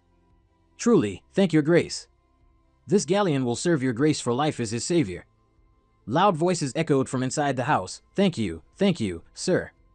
Oh my, I know, stop it. I'll let you know when it's done. A moment later, at the Cure Academy, in the professor's research building, Rick walked, thinking to himself, why do those magic tower bastards charge such high construction fees? The structure looks simple enough. Fan Nong's major is the law of etheric energy design, his research lab. Just as he thought of this, his whole body suddenly froze in place. An ominous feeling appeared in his mind, and his sharp gaze darted to one side. Next to Zik was a dark alley, he thought to himself, in that alley. A horrible memory suddenly appeared in his mind. Zik was then pulled into the alley by a group of people and beaten up. He had to kneel on the ground begging them. I'm sorry, it's all my fault, please. But those guys had no intention of forgiving him. He yelled furiously, what did you say? Zik said, sobbing, I apologize, Sir Conrad, this lowly one dared to touch your body. Hearing that, he immediately stomped his foot hard on his head, praising him, good, well said, Zik. He continued with a sneer, as a reward, I'll give you a chance to clean the ground you've dirted. At those words, he couldn't resist, he could only kneel on the ground and exclaim, thank you, Sir Conrad. Back in the present, Zik could no longer endure this injustice. He slowly walked towards the alley, cursing, damn it. At the same time, inside the alley, incessant curses and harsh beatings echoed, Vomit, someone like you is just a hindrance to others' existence. Conrad panted and continued, that damned Zik is the same. An unprecedented golden light reaction, a true blood awakening that surpassed all. The more he thought about it, the angrier he got, continuously kicking Vomit and cursing, damn it. Defeat against that lowly bastard was unavoidable because of his surprise attack before the match even started. But why did that good-for-nothing beggar who defeated me become a true blood awakener? Just as he said this, a figure suddenly approached from behind and spoke up, hey, pockmarked face. Zik smiled and continued, you've already found someone to replace me, huh? As he spoke, his smile slowly faded, and his face darkened. He pointed directly at his face and warned, I'm giving you all 3 seconds, be smart and bow your heads to the ground. Hearing this familiar voice, Conrad slowly approached and asked, what did you say? He tried to appear calm, pointing at Zik and continuing, your arrogance has gone through the roof ever since you awakened your true blood. Zik Draker, are you sure you've truly awakened your TR? Before he could finish, he was directly interrupted, get lost. His eyes clearly showed surging killing intent, and he said coldly, if you don't bow down, don't blame me. Hearing that, Conrad was terrified, his face ashen, and he stumbled backward. Sweat poured down him like rain as he thought, this pressure. Just a few months ago, he was still crawling between my legs, so why am I afraid? He felt his pride being trampled, grinding his teeth, he roared, how dare you order me around, you lowly bastard. As soon as he finished speaking, Conrad immediately rushed towards Zik, shouting, what are you doing? Hit him.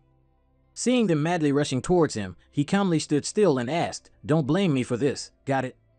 As he said this, Zik quickly tilted his head to the side, dodging the attack.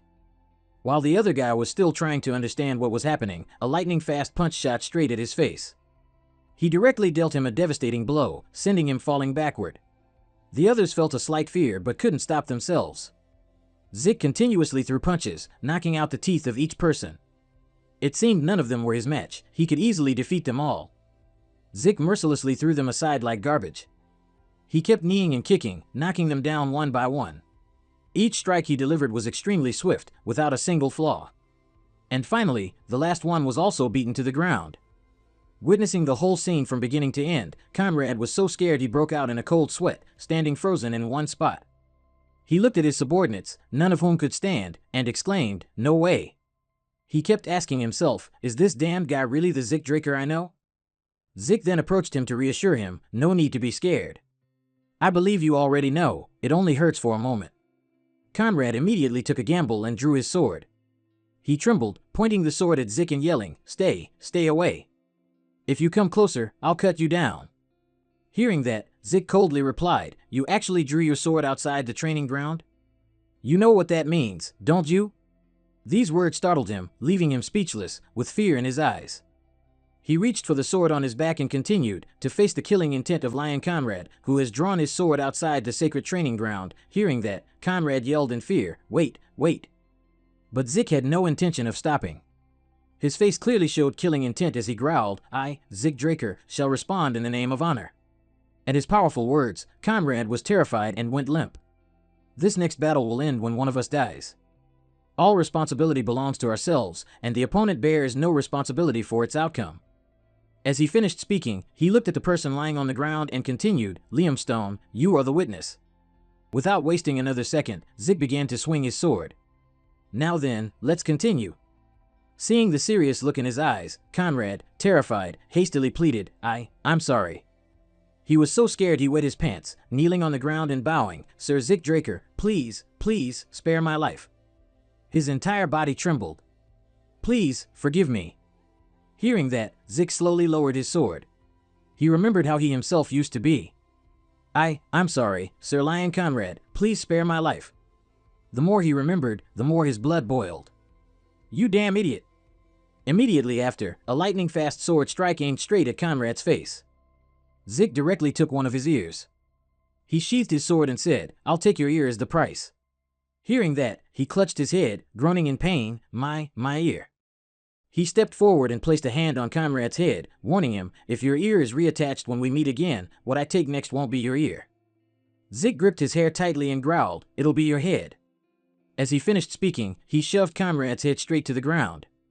Then he let out a sigh of relief and stood up. "Phew." Sho looked at Zik's retreating figure and called out, "Zik." Hearing that, he stopped. Sho continued to ask, Why did you help me?" To that question, Zik frankly replied, "Don't think about it." He smiled and continued, "I didn't help you."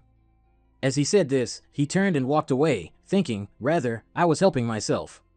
Zik scratched his head and sighed, wondering, is it because of Ganlian that I'm affected? I almost said something shameful. Back at the academy, in Professor Fan's research lab, a voice echoed from within, "Is it feasible, Professor?" Fan looked at the design Zik brought and replied, "Let me put it frankly, it could be said to be feasible." Zik continued, "Really? Then I want to entrust it to you, sir." Fan adjusted his glasses slightly and replied, "Wait, I think it'd be better if you let me explain first." They both looked at the design. He continued, "As you said, the overall structure is simple. However, the problem is the core responsible for the energy output. The core is considered the heart of this machine, but the circuit pathways have extremely complicated limitations, even if they might be small. But it requires sufficient energy, and will also need a way to adjust the output without delay." Fan exclaimed, "This is unprecedented." Zik asked again, "But is it possible?" He replied, "Yes, there are two options. Based on the core's condition, I can personally adjust your design. However, it will take at least a decade to redesign the core.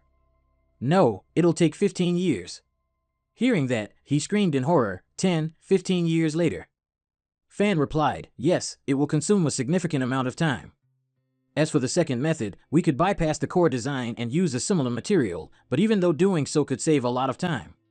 The required material is high-density spirit stone." This answer made Zik utterly disbelieving, asking again, "What? Isn't that an ancient artifact that can't be created with modern technology?" He replied, "Exactly. Ancient artifacts are already rare. However, searching for artifacts in ruins is even harder to find a spirit stone that can withstand our design. It will cost over 3,000 gold." This statement crushed Zik's hopes, leaving him with a dazed expression. He dejectedly thought to himself, I might get kicked out if someone finds out I can't use ether, but 15 years is too long. However, 3,000 gold is too much. I can't believe I can't give up Graham, the Sword of Radiance. Most people think I'm an ether user because of what happened during the blessing ceremony, but it was just a reaction created by healing and Ezer. The fact that I can't use ether remains unchanged. Ezer is considered a power difficult for humans to control. However, apart from the spirit perception skill of the elemental spirit that my master taught me, I can't use any sword skills that utilize ether. Even with that skill, I can only strengthen and swing my whole body. Compared to others, ether is much easier to use and more versatile. That's why I need Graham, the Sword of Radiance." Thinking this, Zik clutched his head and groaned, "Damn it, how am I supposed to find a high-density spirit stone?" Suddenly, Fan spoke up, By the way, the person who created these blueprints is truly extraordinary. Even considering the complex core, it's an excellent design. He continued, it would be difficult to create even among Golden Age artifacts. Hearing this, an idea suddenly struck him. He froze and exclaimed, Golden Age artifacts? A slight smile appeared at the corner of his mouth. Why didn't I think of it sooner? Without wasting another moment, Zik slowly stood up and left. Please keep the design safe until I return, Professor. Fan heard this and asked, puzzled, what do you mean? Do you want me to spend 15 years perfecting it? He laughed and replied, haha, of course not. He gripped his sword tightly and continued, I'll bring one. Zik's face was full of confidence. I mean, a high-density spirit stone. The Golden Age, the war of liberation fought to escape the dragon's domination, ended with the defeat of the evil dragon Bahamut by Tarakin Draker, bringing humanity a century of peace. During that time, many ancient artifacts were discovered in dragon caves, relics of the heroic king's era, the peak of magic. All discovered artifacts possessed technology and magic far beyond modern standards. Among them was the high-density spirit stone, containing enough essential ether to sustain an entire village, an artifact from the heroic king's era.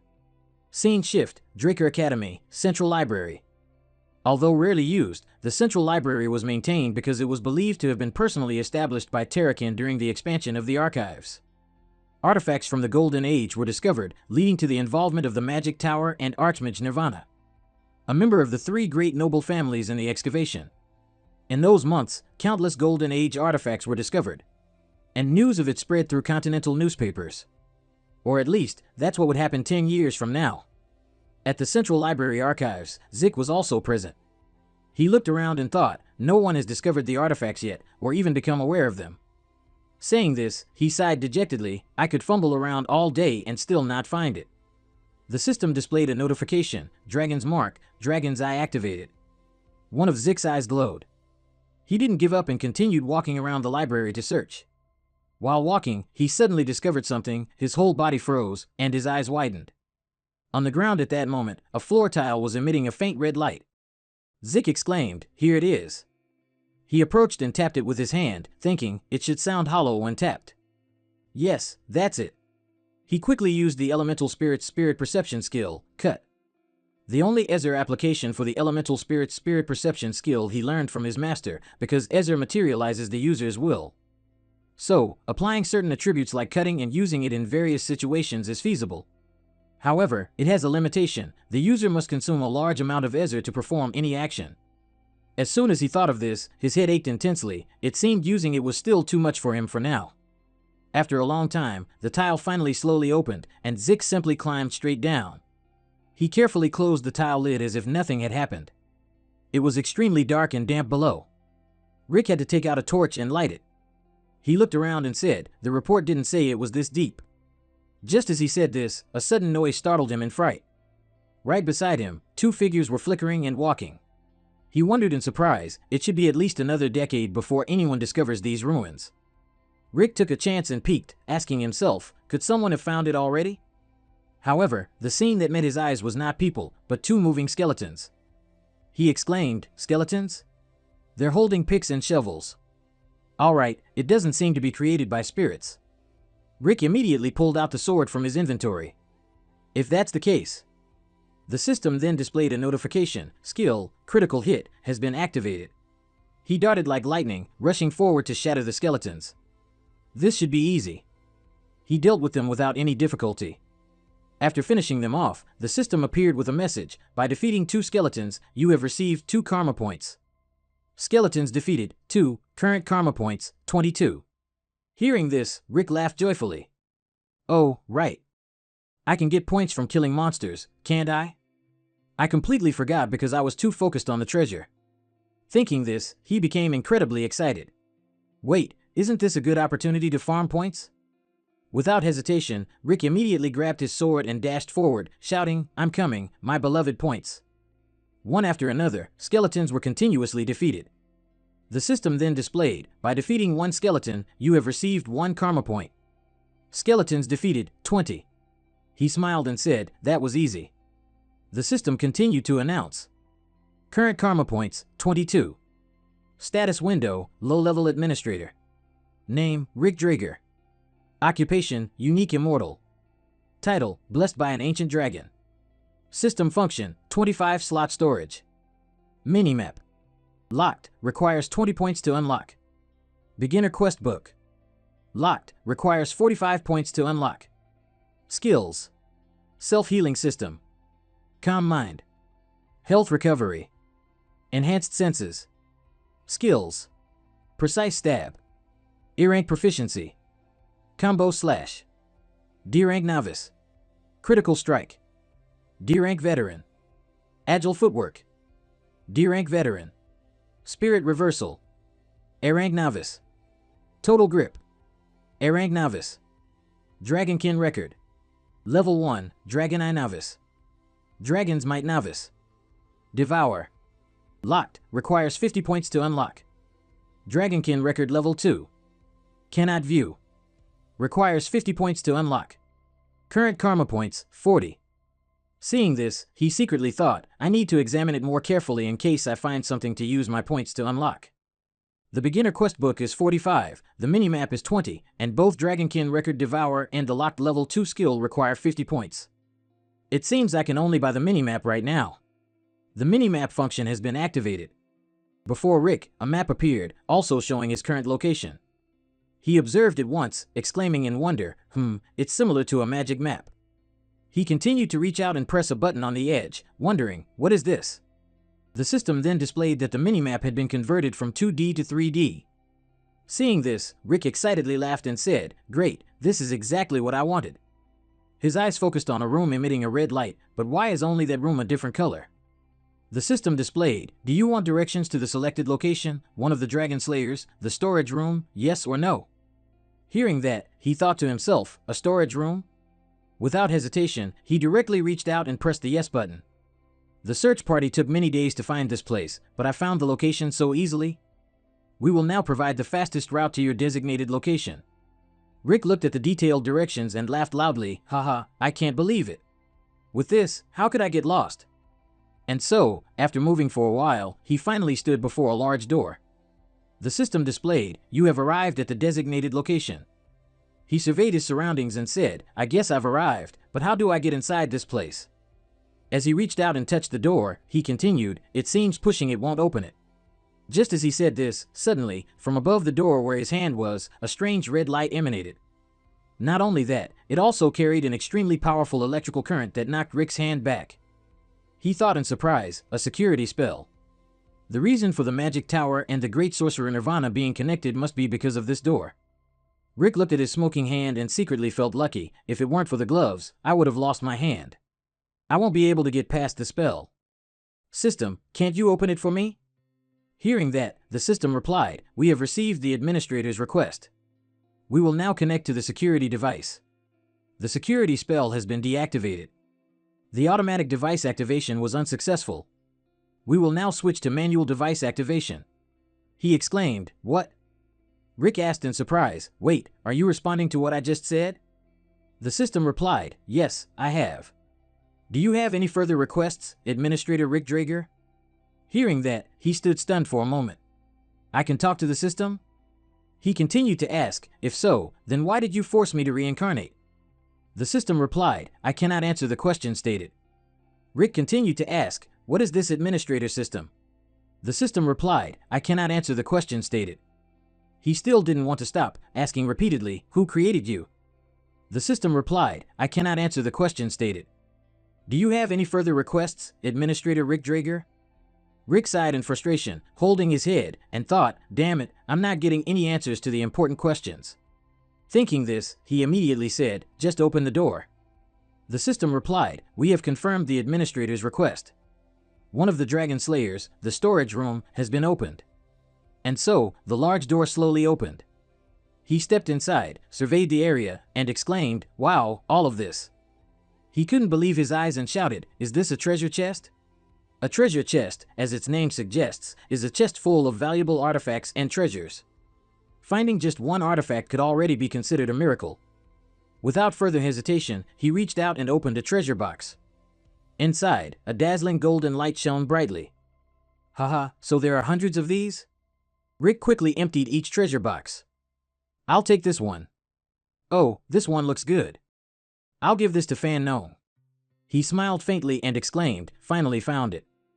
Inside a small wooden box were 4 compressed spiritual energy stones, high compression spiritual energy stones, and there were 4 of them, so that's even better.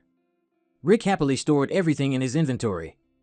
I'll use 1 point to expand the inventory by 4 slots. I still don't have enough space to hold everything.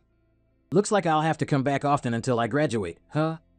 After he had taken everything he needed, he slowly stood up to leave. Today's haul should be enough. However, before he could act on that thought, a strange aura swept over him, sending a chill down his spine. He nervously glanced around but couldn't sense the presence of anyone else. Rick thought to himself, what is this creepy feeling? Suddenly, his arm accidentally touched the stone wall next to him, and a red light immediately flared from that spot. Sensing the anomaly, he recoiled his hand in surprise. But it was too late. A series of seals appeared, enveloping him. He exclaimed in shock, "Well, what is this?" Before Rick could finish his sentence, he instantly vanished from the spot without a trace. After moving for a moment, Rick appeared in a completely unfamiliar place, a place he had never visited before. He looked around in bewilderment and asked, "System, where is this?" The surrounding scenery was eerily gloomy. The system appeared and replied, "Administrator, you are currently in the Dragon Slayer's sanctuary." Hearing this, he looked up and continued, "The Dragon Slayer's sanctuary?" The report didn't mention a room full of chests. At this, Rick opened his minimap to observe. He pondered thoughtfully. As expected, it's not too far from the old location, but there's no path leading to the Dragon Slayer's sanctuary. If that's the case, then this must be an undiscovered location in my previous life. Without delay, he reached out and pushed a chest right in front of him. I can't miss this.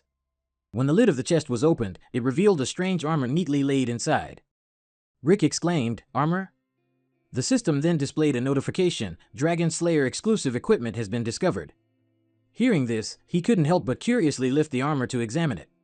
He carefully studied it and said, "Dragon Slayer exclusive equipment.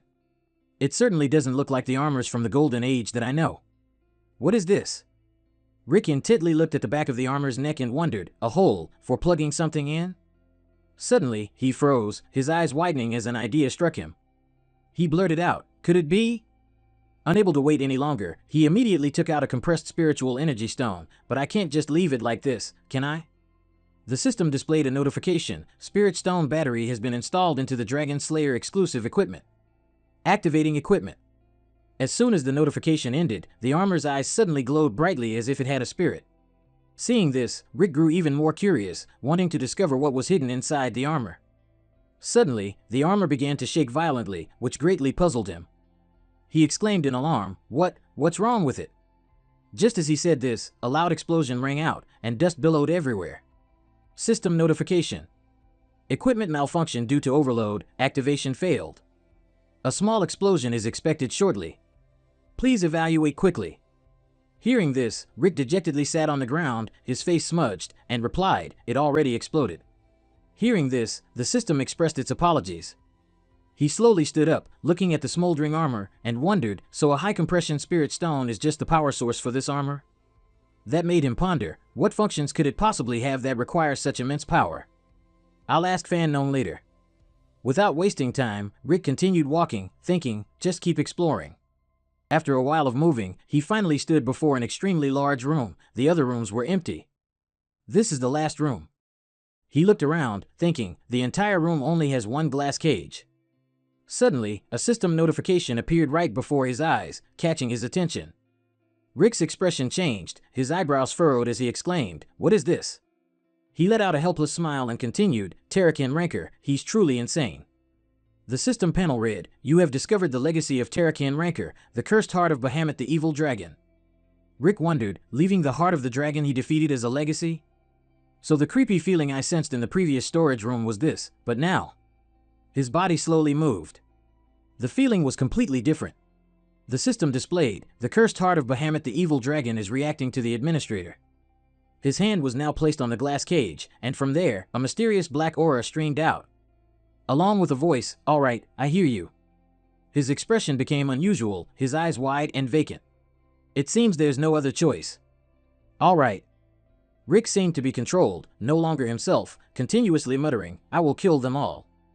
And at the most dangerous moment, the system displayed, activating Indomitable Spirit Defense skill.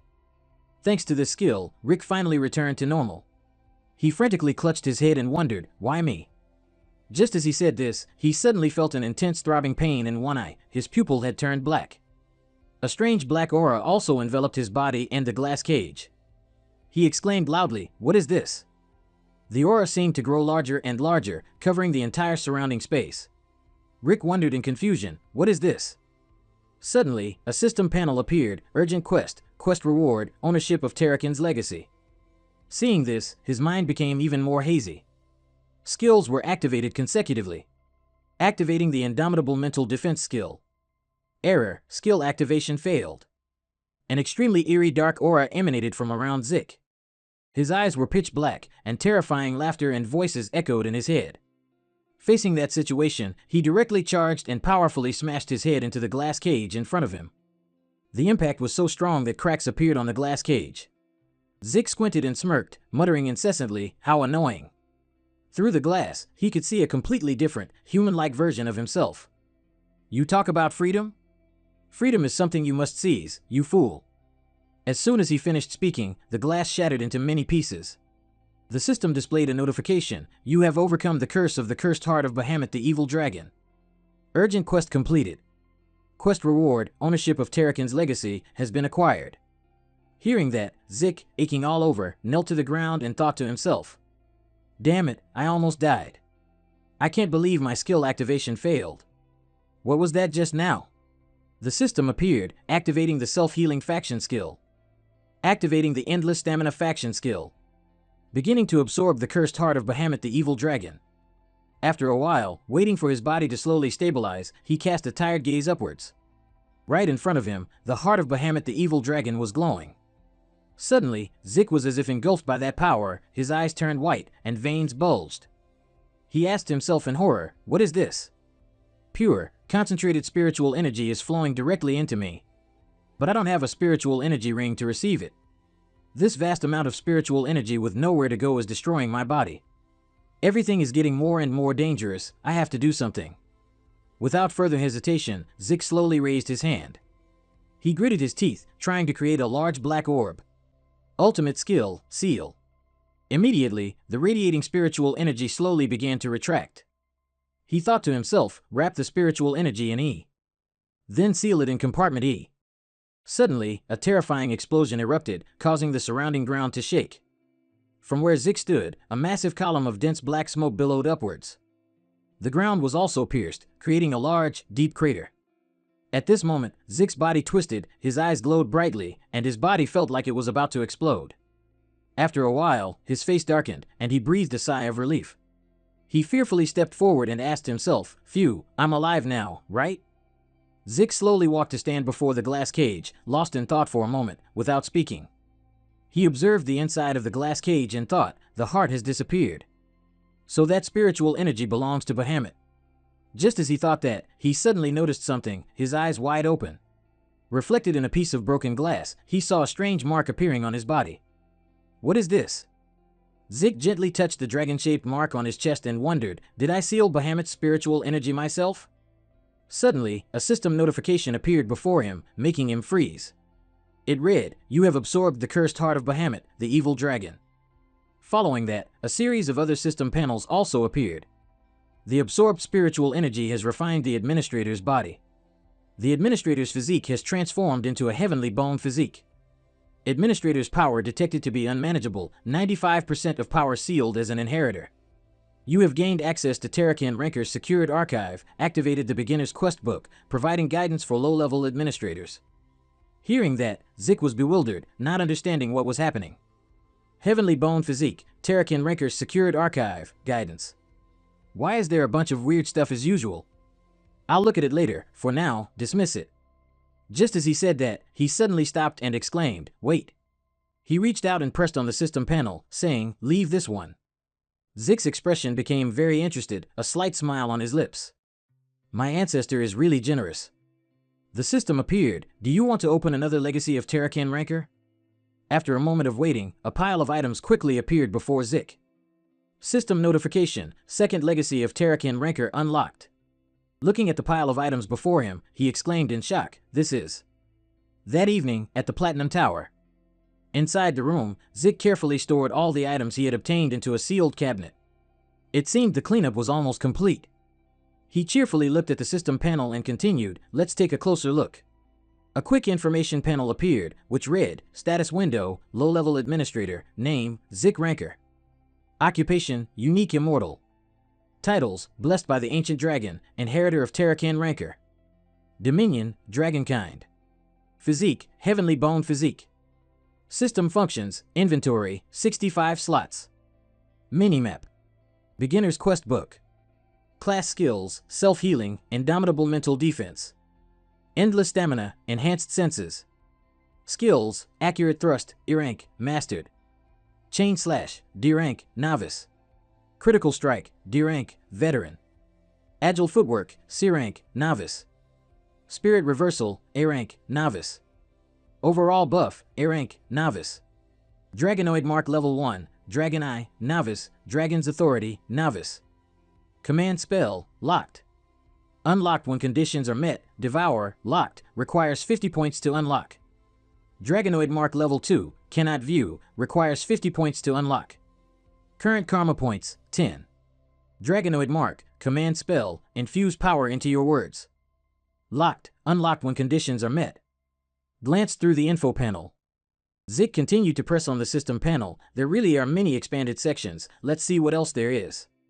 The system appeared, Sovereign Dominion, Dragonkind. Grants dominion over Dragonkind, allows summoning and commanding captured Dragonkind, Heavenly Bone Body, optimizes physical abilities, increases martial arts learning speed and enhances e-transmission intensity. Although he had studied it repeatedly, Zik still found it somewhat confusing, thinking to himself, just a description doesn't tell me much. And before that, I had caught a glimpse, not just of Terracan's second legacy, but also a system window related to Terracan. He sat down on the steps and ordered, "System, show me the notifications related to Terracan again."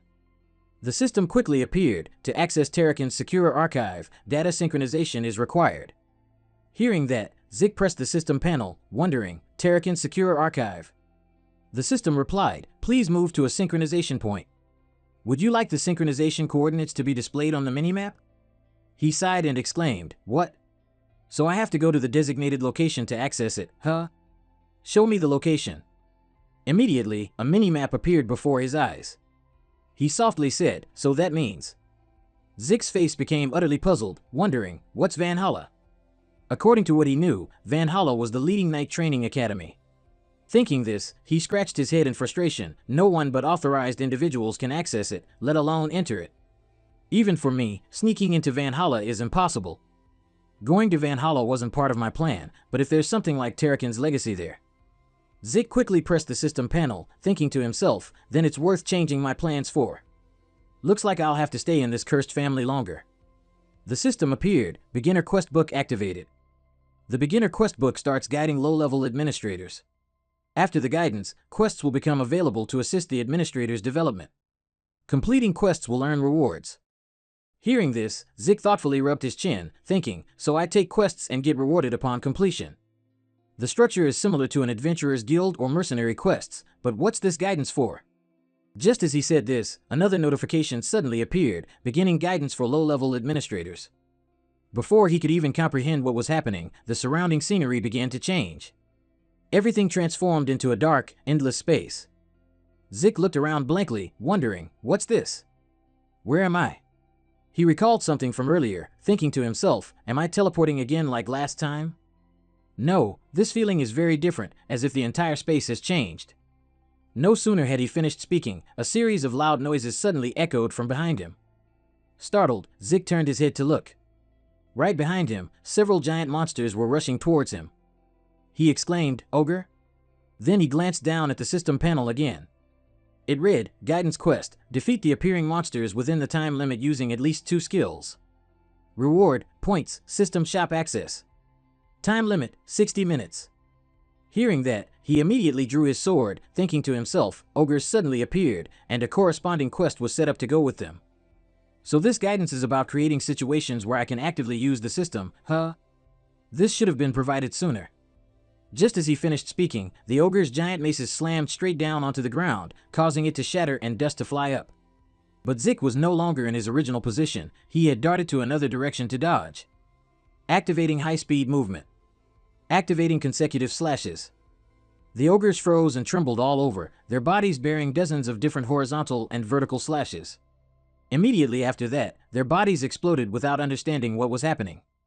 Zik thought to himself, dual swords, they feel as light as a feather. The system displayed, Heavenly Bone Physique, optimizes physical abilities, increases martial arts learning speed, and enhances e-transmission intensity. He wondered, so this is the effect of the Heavenly Bone Physique? At this level, I can easily defeat commander-level enemies. System notification, guidance quest complete. Immediately, the surrounding scene returned to the original room. Seeing this, Zik exclaimed, "Oh, I'm back." He put his sword back into its compartment, thinking to himself, so it was all an illusion. The realism is no joke. A notification appeared. Bonus, critical hit added to rewards. Bonus, time added to rewards. Quest rewards, 40 points and system shop unlocked. He excitedly looked at the system panel and asked, I can buy items through the system. The system panel now displayed countless strange items, giant skin, 10 points. An elixir similar to the tough skin of a giant, temporarily increasing defense. Lesser rune of speed, 7 points. A magic stone inscribed with an ancient rune, slightly increasing movement speed. Fiery giant's mighty breath, 20 points. An elixir containing the unique breath of a fiery giant, releasing an unquenchable flame. Wings of the sky, 5 points. An elixir made from bird feathers. Temporarily increases agility. After reading through them, he exclaimed, "What is this? This is too convenient. Giant skin, fiery giant's mighty breath? These are all rare treasures worth hundreds of gold. Just selling the items in the shop alone would be enough for me to make a fortune." The notification continued, "Please place the item you wish to sell in the designated window. Items stored in your inventory can also be sold. Training dual swords, this item cannot be sold. Elf's dagger, do you wish to sell this item? Selling price, 4 points. Hearing that, Zik pondered, but selling only seems to apply to ancient artifacts. For 4 points for this dagger, I could earn at least 100 gold at auction. Selling items won't be useful unless I desperately need points. As he said this, he wearily stretched and walked away. Phew, what a tiring day. The room lights quickly turned off. The large door slowly closed. Tonight, I'll probably get a good night's sleep. Early the next morning, at Dragon Academy, in the professor's research building area. Inside Professor Fan Gnome's room, he said, "You actually brought back a high-compression spirit stone in just one day. How did you manage that?" Hearing that, Zik replied, "It's very complicated." He slowly picked up his teacup and asked, "When will the operating device be ready?" Fan Gnome replied, "It's already complete." This made him exclaim in great surprise, "Wow! Professor, you're truly extraordinary." He continued, "Zik bringing this here is even more extraordinary." Seeing Zik's calm demeanor, he felt even more like something was hidden. How suspicious. Whenever a high-compression spirit stone is discovered, major powers on the continent register various ancient characters as serial numbers and manage the ownership of valuable spirit stones. So, by checking the serial number, you can determine the excavation time, the current location and owner. Zik thought to himself, but there's no way what I brought is registered in that book. The Encyclopedia of High-Compression Spirit Stone Serial Numbers of the Central Continent, it's a completely new discovery of my own. Thinking this, he slowly put down his teacup. Setting aside the suspicious nature, he does have good judgment and skills, doesn't he? He quickly stepped forward and asked, "If Professor has confirmed the registration code, can we leave now?" Hearing that, Fanong turned around startled and replied, "Oh, you know too? You're too talented for this place." Scene change, at Handback's Forge. From inside, a voice rang out, "All right, I'll activate it." A green sealing array quickly appeared. It was like the main mechanism connecting all the surrounding parts of the forge. Everything was now operating perfectly. Even Handback couldn't believe that his design had finally been brought to life. Zik and Fanong, standing behind, couldn't help but feel happy for him. The professor spoke, "Now I have to go teach." Handback happily replied, "Thank you, Professor." A while later, once everything was settled, he happily looked at Zik and said, "I never imagined I'd see a fully functional magic furnace in my lifetime." "Thank you so much, sir." He replied, "It's all because of Zik, no need to go that far." As he reached into his backpack, fumbling for something, he continued, "You haven't forgotten the conditions we agreed upon, have you?" He replied, "Of course. Please state your request." At this, Zik took out an item and presented it to him, proposing, "Make me a sword with this." Seeing the item before him, Handbag couldn't help but be surprised. His eyes widened as he exclaimed, "Sir, this is..." Inside the wooden box Zik was holding out was a fong, a dragon's fong. The hardest fong of Bahamut, the cursed dragon. Handbag looked at the item, practically drooling, and exclaimed, "This size and condition, I've never seen anything like it. Where did you find it, after all?" The second legacy of Terrakin Dranker, that's what it is. From the heart to the fangs, it feels like tomb raiding. He smiled and replied, "It's complicated to explain." Before he could finish his sentence, Handbag's sudden appearance made him pause. His whole body trembled, snot running down his nose. As he spoke, "You not only made me a magic furnace, but also gave me the opportunity to forge a dragon's fong." At this, his aura seemed to explode as he loudly declared, "I will definitely repay your trust." Handbag's eyes were more determined than ever as he continued, Galian Handbag, I will risk my life for your sword." These words immediately reminded Zik of a familiar scene from before. Galian Handbag, I will risk my life for your sword." Before that statement, he was very awkward. "That kind of talk is too much pressure, please don't." Zik smiled with satisfaction, thinking, he's truly resolute. "All right, I'll trust you." With that, he happily turned and walked back out, to see what kind of sword he would make. "I'm really looking forward to it." Scene change, at the Platinum Tower, Zik's bedroom. He pulled at his shirt, sighed, and said, "Making a sword is really exhausting." An image of the previous battle with Duk flashed in his mind. "It's been a week since I received the message. It told me to return after the bet with Duk ended." Just as he thought this, he suddenly stopped short. His eyes widened as he exclaimed, "Looks like it's time for trouble." From outside the window, footsteps slowly approached. The atmosphere became incredibly eerie. Immediately after, a voice rang out from behind Zik, "Why didn't you come this time, kid?" Hearing that, his whole body trembled slightly, and he forced a smile. Duk was extremely angry now, his eyes wide as he yelled, "Answer truthfully." Seeing that look, he thought in fear, "He looks like he wants to kill me." Thinking this, he waved his hand and said with a laugh, "Well, you said to come back if I wanted to challenge you. Naturally, since I had no intention of doing so, I didn't come." As soon as he finished speaking, Duk suddenly advanced towards him and asked again, "I told you to be honest." His hand gripped Zik's collar tightly and pulled him up. Immediately after, he directly threw him backward without a word. Zik flew straight out the window, unable to react in time. His eyes wide, he exclaimed in bewilderment, "What?" Realizing he was in a dangerous situation, he looked down with teary eyes, showing worry. The scene below was truly dizzying, it's too high. To save himself, Zik quickly sprang back up. "At this height I'd die instantly without a chance to heal." His arm reached out, trying to grab the railing. However, before he could even do that, a large hand reached out and gripped his neck. Duke's face darkened as he asked, "Don't you want to challenge me again?" "I don't think you're so dense that you don't understand what I mean. Either way, it's the opposite. You didn't come after losing, you didn't even go to the infirmary. It's as if you deliberately tried to provoke me." Hearing these words, Zik looked confused, thinking, "What?" He knew and still went along with it. He continued, "I'll give you 5 seconds, answer truthfully this time, 5. He smirked slightly and exclaimed, "That's ridiculous." His hand tightened around his neck as he continued counting, 4. Zik said, "You didn't even reveal your true identity." After the count of 2, he continued, "Am I wrong, Dexter the gardener?" These words made Duk stop short, a knowing smile playing on his lips. Immediately after, he forcefully threw Zik, sending him tumbling hard inside. He leaned against the wall, rubbing his throbbing head, groaning, "Ow, ow." He continued, "All right, you're right, kid." Saying that, Duk stepped in front of Zik, extended his hand, and introduced himself. "I used to be a Dark Knight of the Draker family." He thought, confused, "Used to be?" He happily continued, "I am Duk Draker." After a moment of being stunned, Zik placed a hand on his chest and replied, "Respected elder of the family and former member of the Dark Knights."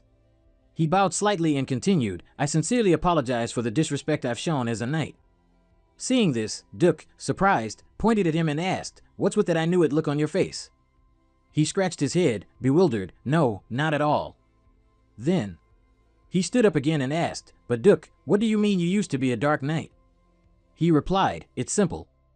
I was a Dark Knight before, but now I'm a Red Knight." That statement left Zik extremely confused. He wondered, what? Is that even possible? A knight's rank can increase, but he'd never heard of it dropping. He interrupted, "Kid." Duke reminded him, "Let's not talk about that anymore." Hearing that, he noticed Duke's hand trembling. He replied, "Understood." He confidently placed a hand on his chest and added, "Since you've been honest with me, Duke, I'll be honest in return." He then asked, "So, you guessed my identity from the beginning?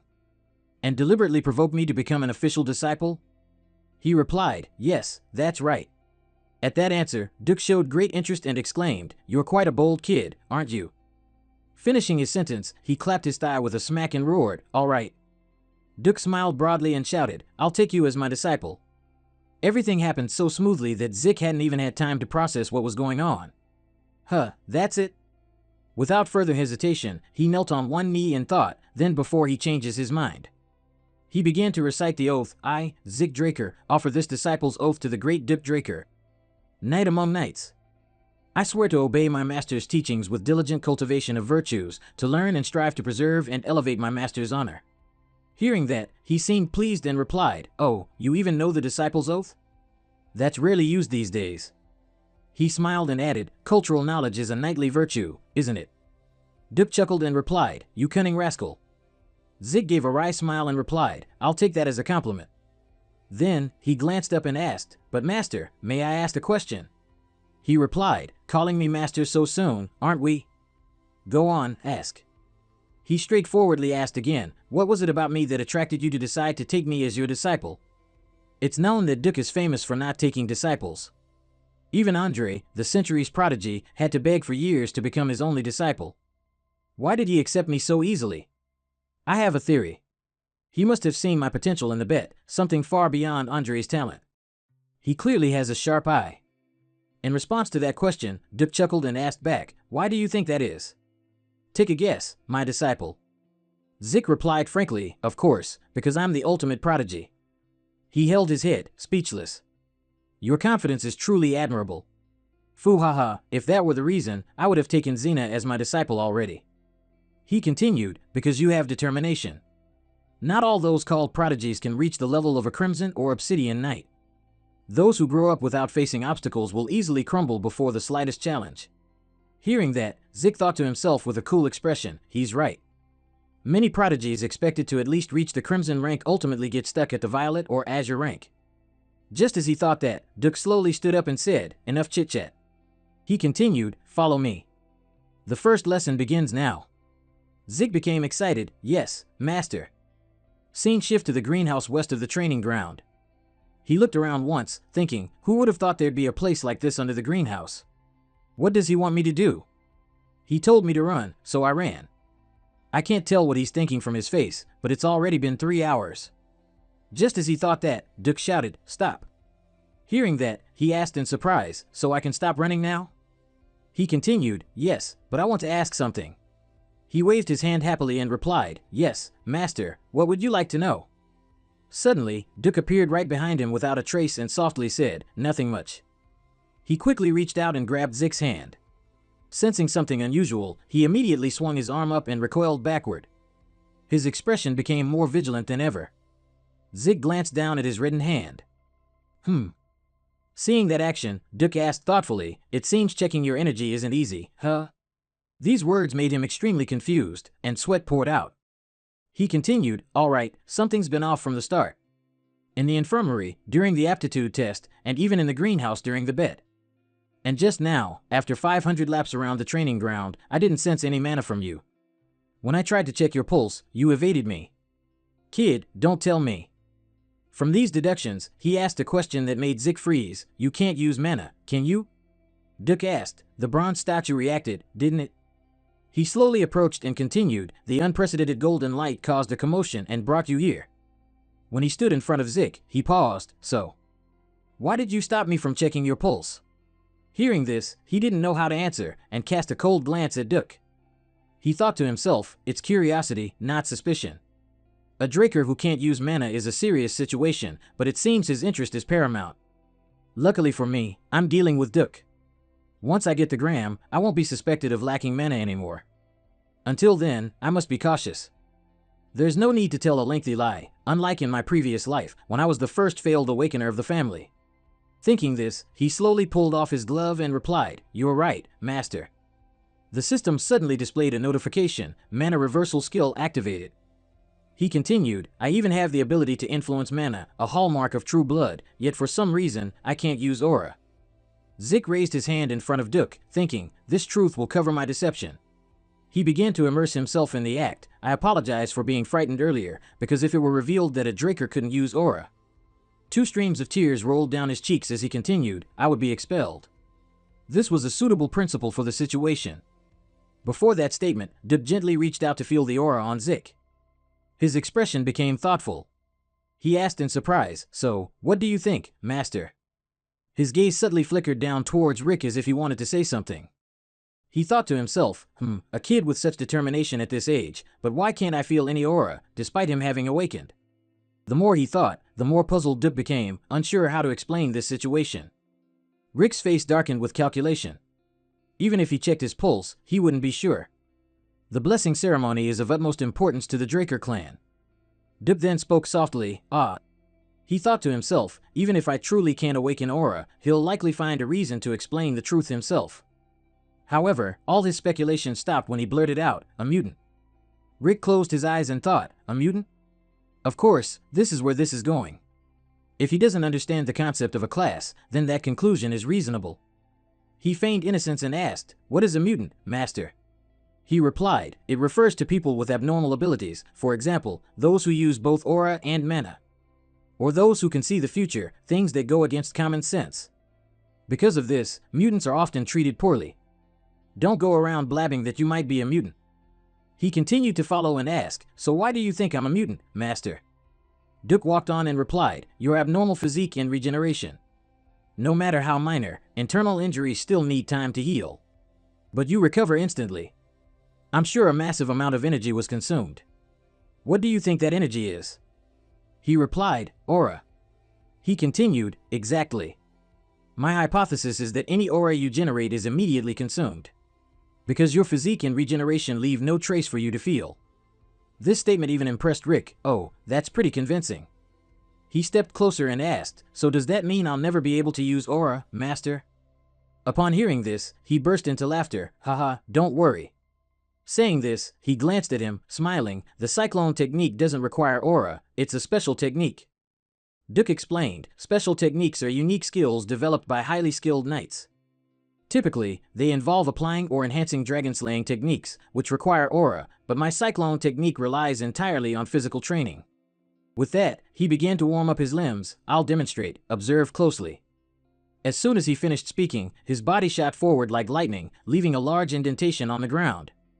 This speed made it impossible for Rick to look away. He had to try his best to observe closely. His every step was incredibly agile, only the faintest footsteps could be heard everywhere, but the person was nowhere to be seen. After a moment, Duke stopped directly in front of Rick. He looked at him and asked, do you see? He slowly stood up and replied, I just need to follow your footsteps, right? These words quite surprised him. Well, if that's all you think, then I don't need to explain further. He continued, I've seen enough. He laughed and exclaimed, your confidence is comparable to a Dark Knight's. Very well, let me see what you can do. Immediately after that, Rick started to get into position. His eyes clearly showed a confidence that no one else could possess. Suddenly he disappeared from his original position, leaving behind only a small footprint on the large footprint that Duke had left. Rick's body swiftly jumped from one side to the other, which greatly surprised him. He thought to himself, by following his footsteps, the previously unseen paths have become clear. Every step had a purpose, whether to attack, dodge, close the distance, or create space. Not a single step was wasted. After a while of moving, Rick slowly came to a sudden stop.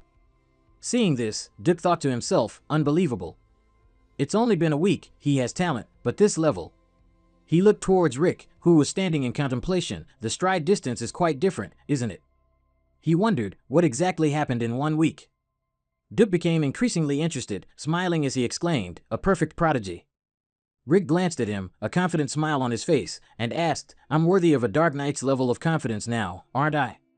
Seeing this, he became annoyed and thought to himself, if only he could get rid of that unbearable attitude.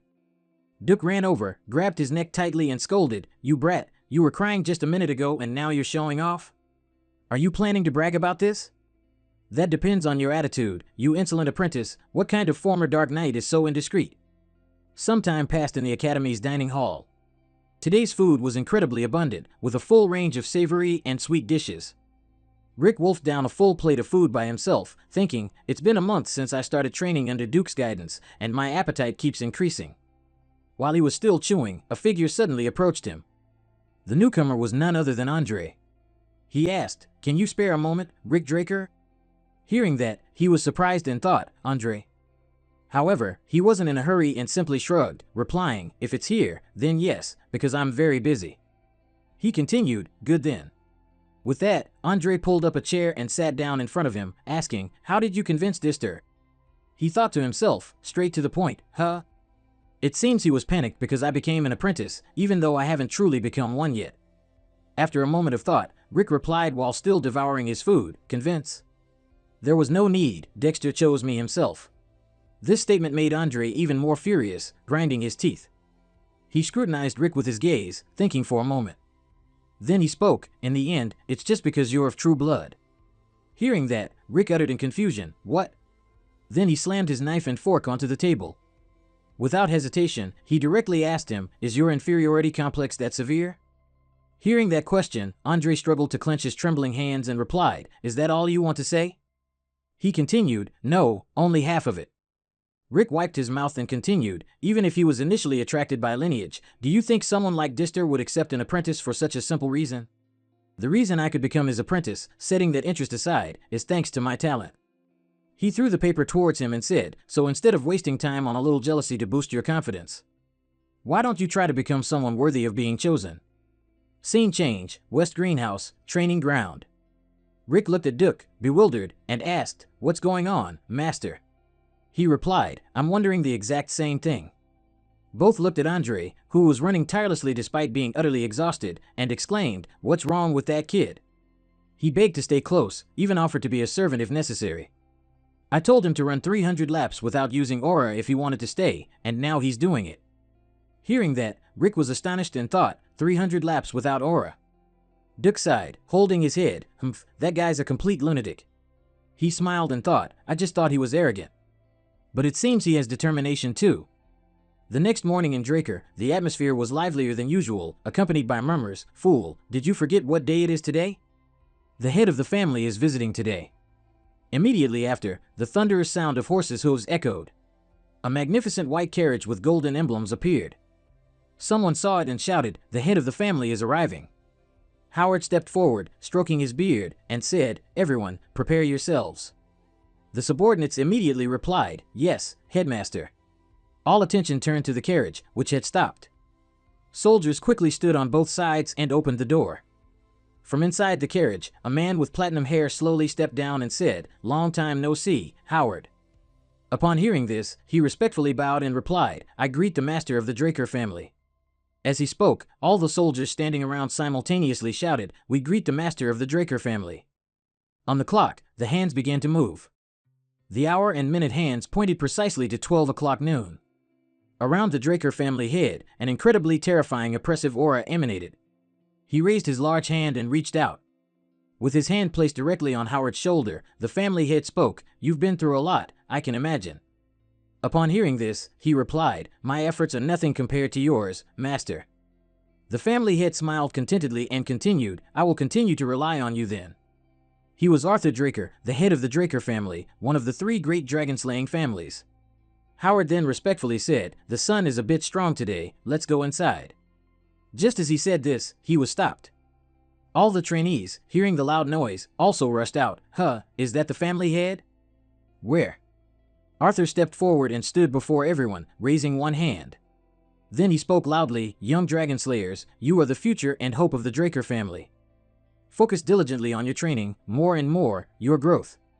At this point, his eyes showed a hidden meaning, and he smiled, saying loudly, "Is the growth of Draker." After hearing those instructions, all the trainees bowed and unanimously replied, "We will keep it in mind, Master." The sunlight grew more and more dazzling. Arthur turned and walked away, saying, "All right, let's go." Howard replied, "Yes, Master." A moment later, a voice echoed from outside the family head's room, "To the Master of all Knights and Honorable Protector of the Dragon Slayers, Arthur Draker, I, Rick Draker, a member of this family." He stood before him and continued, "I respectfully offer my greetings. Hearing that, he turned back with a smile and replied, even those at the Four Seasons Fortress no longer greet like that. Skip the formalities and sit down. I heard you like tea. I've brought something excellent, hoping it suits your taste. Rick softly replied, thank you, father. He sat, looking at him, his eyes slightly suspicious as he thought, even my tea preferences are reported back to the family? There's a saying, even the emperor might not know, but the Draker family knows everything. Now I truly feel it. Just as he thought this, Arthur spoke up, the reason I called you is because I heard some surprising news. Duke has taken on a disciple. His words startled Rick, who thought, straight to the point, no beating around the bush. Thinking this, he replied, Sir Duke was simply showing generosity to me. With a calm expression, he continued to sip his tea and said, is that so? If you say so, then it must be. I don't know what your goal is, but as long as you follow Duke's teachings, you will become the strongest on the continent. As he finished speaking, Arthur's golden eyes glinted with calculation. He continued, stronger than anyone, so you can live more freely than anyone else. After speaking, he gently placed the teacup on the table. Rick happily said, that is my goal. Looking at his confident expression, Arthur's face darkened, and he didn't reply. Suddenly, the surrounding space was distorted by an oppressive force. He asked again, so, does that include surpassing me, right? Rick's body stiffened, sweat pouring down him as if he'd been drenched. Ugh. He wondered painfully, could it be that within this range, the life and death of all beings are controlled? Despite the discomfort, he was still very intrigued, a smile forming on his lips as he thought, celestial sword, the pinnacle of aura manipulation, achievable only by black knights. Arthur now glanced down at his son, the corner of his mouth curving into a slight smile. Rick, however, didn't collapse.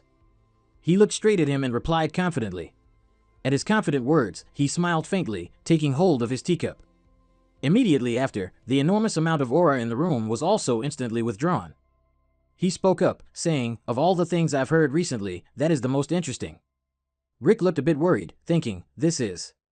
He continued, I came to visit the academy to encourage you, but now that I see you, encouragement alone isn't enough. Seeing his demeanor, he had to exclaim, the current master of Draker, a true black knight. At this point, Arthur placed a card on the table. Seeing this, he thought, I thought Duke's level was absurd, but this is completely different. He continued, as a gift for you becoming Duke's disciple. He asked in surprise, this is. Arthur continued, a black card. These words startled Rick, who blurted out, Father, you're giving this to me. He continued, judging by your reaction, it seems you know what it is. He took the card, thinking, a card only issued to a very select few VIPs. It's known to provide incredible benefits and unlimited spending. I never thought I'd see this legendary card with my own eyes. Arthur smiled and said, I'll add you as a co-user. Feel free to use it. Rick replied, thank you, Father. I will definitely use it wisely. He glanced at the card, thinking, his words are kind, but his intention is too clear. The card will store information, which means it'll be easier to track my actions. Even so, the fact that he used a superficial method instead of forceful coercion means he hasn't paid too much attention to me yet. Arthur continued, I cannot waste any more of your precious time, Rick. You will become the strongest. He waved his hand, ordering, you may leave now. He bowed and replied, understood, master. After speaking, he quickly went outside and slowly closed the door. He silently walked back to his room. Inside the room, the atmosphere was suffocatingly silent. Arthur sat with his head against the chair, eyes tightly closed.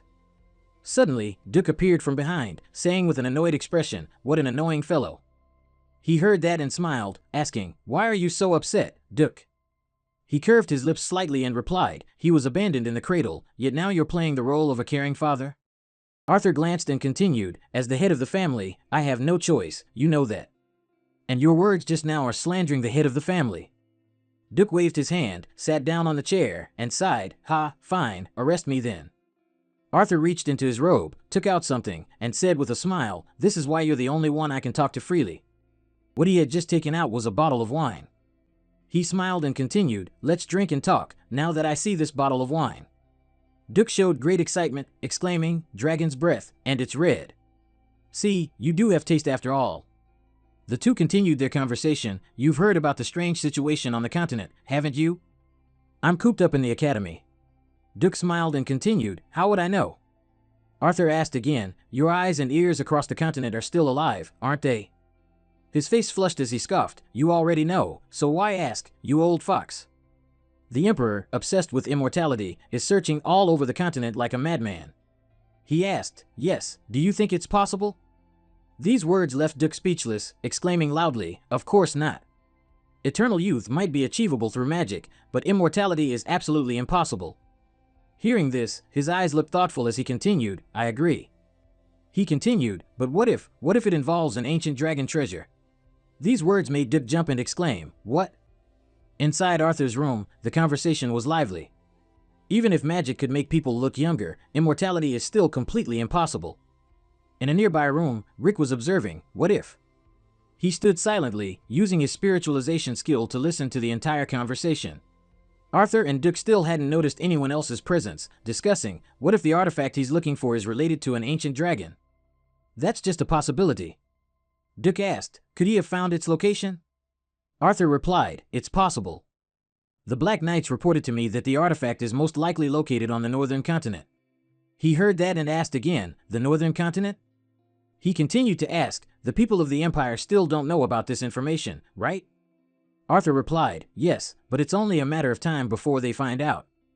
This reminds me of the past. That crazy emperor had barely ascended the throne when he started a war to unite the continent. The war only stopped after he had conquered half of the central continent. I thought he would give up that crazy, rotten dream, but perhaps I was wrong. Just one of those artifacts could grant immortality, which would be enough to make. Before Duke could finish his sentence, Arthur interrupted, this continent will once again be engulfed in flames. He continued, realizing the importance of this, I've decided to go to the north by myself for a trip. Hearing that, Duke exclaimed in surprise, what? You're leaving your position vacant when you know for sure that son of a bitch emperor will cause chaos everywhere? He replied with an enigmatic smile, that's why I came to see you. Understanding Arthur's words, Duke sighed and asked, were you a fox in your past life? How did you get so cunning in this one? Just like that, both agreed and clinked their glasses. Right beside them, Rick was still listening without a peep. Duke said, I knew I could trust you. You always make me do difficult things.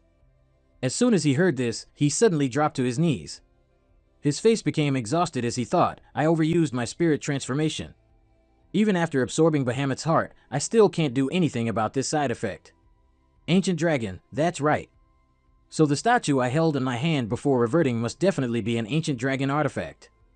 The voice I heard in my head before I died and the system message I saw right after being reborn, everything makes sense now. I stole the artifact the Emperor coveted. He even sent his hounds to hunt me. At that time, I didn't even care what it was. However, I still found a clue. The administrator system that sent me back in time is a function of the ancient dragon treasure, but who created it and why? Thinking this, he sat on the ground, his mind in a whirl, and sighed, in the end, I just have more questions. After they finished talking, Duke began to leave, saying, all right then, I'll act immediately. Arthur waved his hand in reply, I'm counting on you. After seeing his close friend off, he quickly returned to his room. His powerful steps moved swiftly.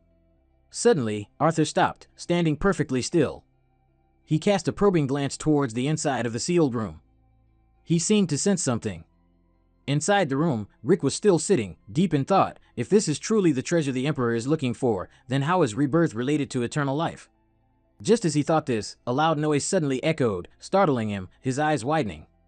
From outside the door, Arthur abruptly pushed it open and rushed inside. But before him, the room was completely empty, with no one in sight.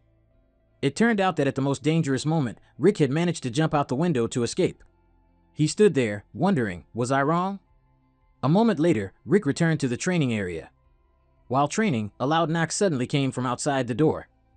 Hearing this, he said, didn't I tell you not to disturb me in the training room? Deacon replied, my apologies, young master, a classmate has come to see you. Should I tell them to leave? This made him very curious, thinking, a classmate?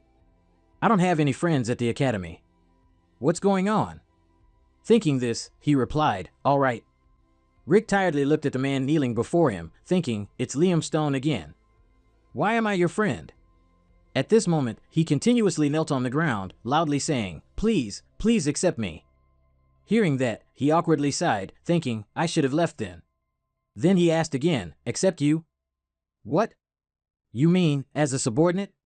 Liam bowed his head and replied, yes, master, I swear my loyalty to you. Rick asked again, so what? Hearing this, he angrily clenched his fists on the ground and said, I've abandoned him. His face darkened, sweat pouring down like rain. He continued worriedly, I need to get into Valhalla. Seeing his attitude, he wondered, even in my previous life, why was he so obsessed with Valhalla? Liam didn't give up, continuously pleading, please, please accept me. Rick replied, are you stupid? You should have chosen Jim-Man or Turuan. As he spoke, he turned and walked away. I don't have family backing. He walked over and picked up a sword, continuing, so, I'm useless in helping you get into Valhalla, right? A sharp glint appeared in his eyes as he asked, why should I trust you, frankly speaking? The next words he spoke made Liam's face darken, fear making him sweat profusely. You could be a spy sent here. Suddenly, he pulled out a dagger from his person. He seemed more determined than ever, wanting to show his loyalty. Liam gritted his teeth, enduring, and brought the knife to his ear. Without hesitation, he directly cut off one of his ears to prove it.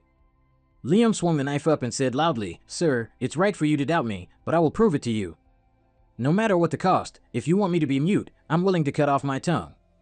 His whole body trembled as he continued, if you want me disabled, I'm willing to cut off my legs. My life will be decided by you, Master. His words made Rick extremely confused, his eyes coldly glancing back.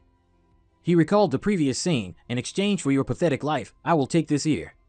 Liam, with a more serious expression than ever, said, so please, accept me. Rick remembered a familiar scene. He once said, I want to become stronger.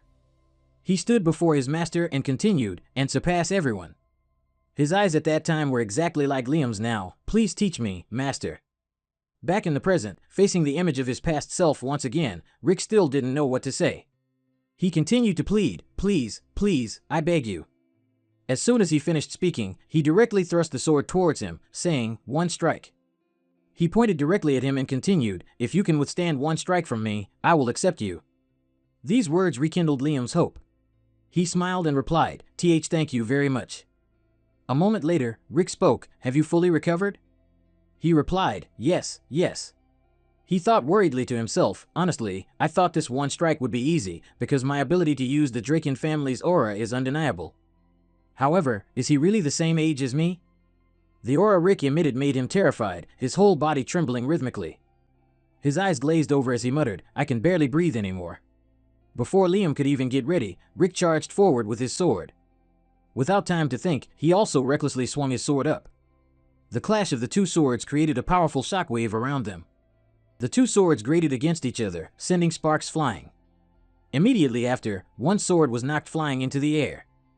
And that sword belonged to none other than Liam. He slumped onto the ground.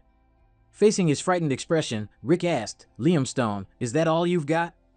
He continued, sounding disappointed, you disappoint me. Rick stood looking directly at Liam and said, I acknowledge your determination, but... He turned and continued, you'd better give up your dream of going to Valhalla. Hearing that, he jolted up, shouting, Sir Rick. Rick thought to himself, it seems he was indeed abandoned. If he wasn't a servant, a distant relative like him wouldn't have been able to study here. Even I, a direct descendant, was expelled from the academy. If Liam were to be expelled now, it wouldn't be strange. Just as he heard this, he suddenly stopped, knowing that the guy had reason to worry. He glanced behind him. Liam was kneeling on the ground, clinging to his leg. But was it worth clinging on this much? In his previous life, Liam was expelled from the academy, and his knight order disbanded afterwards. He reached the Red Knight rank and became a mercenary.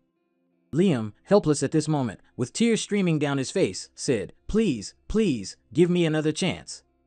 Seeing this, Rick felt incredibly awkward, thinking, this guy really has no intention of giving up, does he? Thinking this, he said, all right, I'll give you a chance. His expression darkened as he continued, but there's one condition.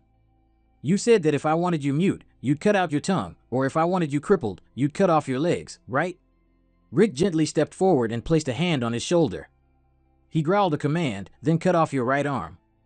These words made Liam pause, his eyes widening in horror. Seeing him hesitate, Rick asked again, what's wrong? Is this arm too precious?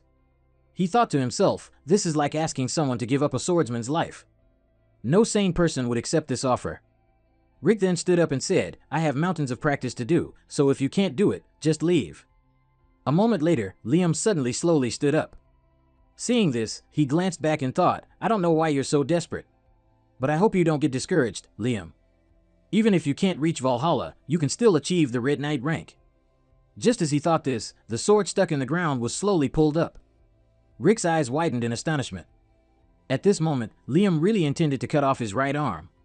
Rick angrily rushed forward, thinking, this madman. At the same time, he was also bringing the sword down. At the most dangerous moment, fortunately, Rick managed to break his sword with his own. Neither of them could understand, standing opposite each other, motionless. The broken sword piece rolled across the ground. Liam gasped, fearfully looking down at his hand.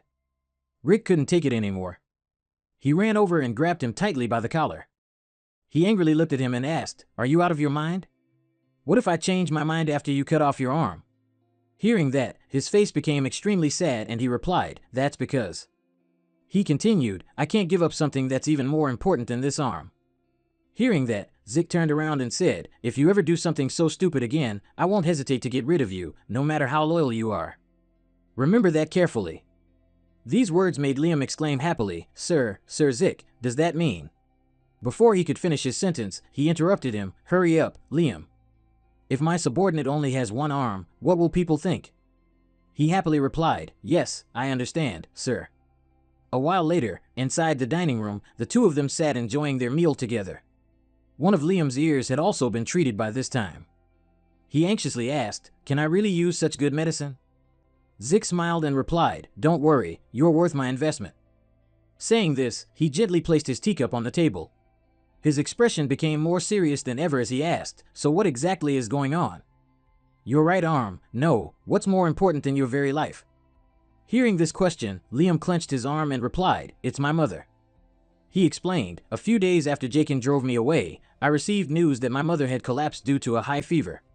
Fortunately, the fever quickly subsided, but her body was covered in red spots that looked like roses, not to mention she's getting weaker and weaker." As he spoke, he painfully slumped onto the table. The village healers don't even know the name of this disease. Zik asked again, "So you're aiming for Valhalla?" He replied, "That's right, the medical benefits Valhalla provides to its practitioners and their families are considered the best on the continent." Hearing this, Zik uncomfortably picked up an ink pen. As he wrote something on the paper, he said, "Red spots that look like roses? Periodic high fever and rose-shaped red spots all over the body. These are the symptoms of the red rose disease, a disease that will spread across the entire central continent within the next 5 years. With its high contagion and mortality rates, it claimed countless lives until a groundbreaking cure was developed, putting an end to this pandemic." Thinking this, Zik handed the paper to Liam and said, "This is the formula for the medicine that will cure your mother's disease. It's not too difficult, so the village healers should be able to make it."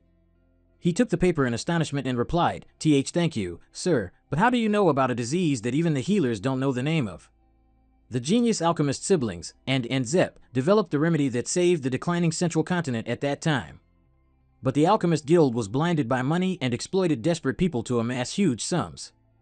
When the two siblings found out about this, they publicly released the formula, and then information about it spread so much that even mercenaries like him knew about it.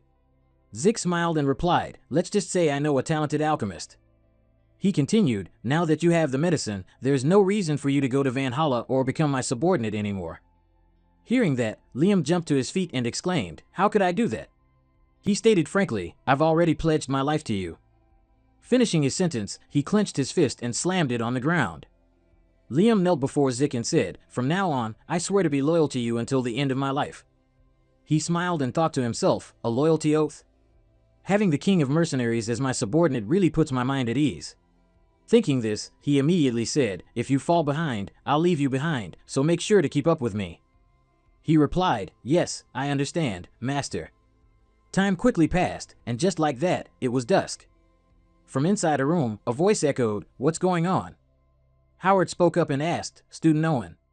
He continued, "Yes, Director. I have something to say.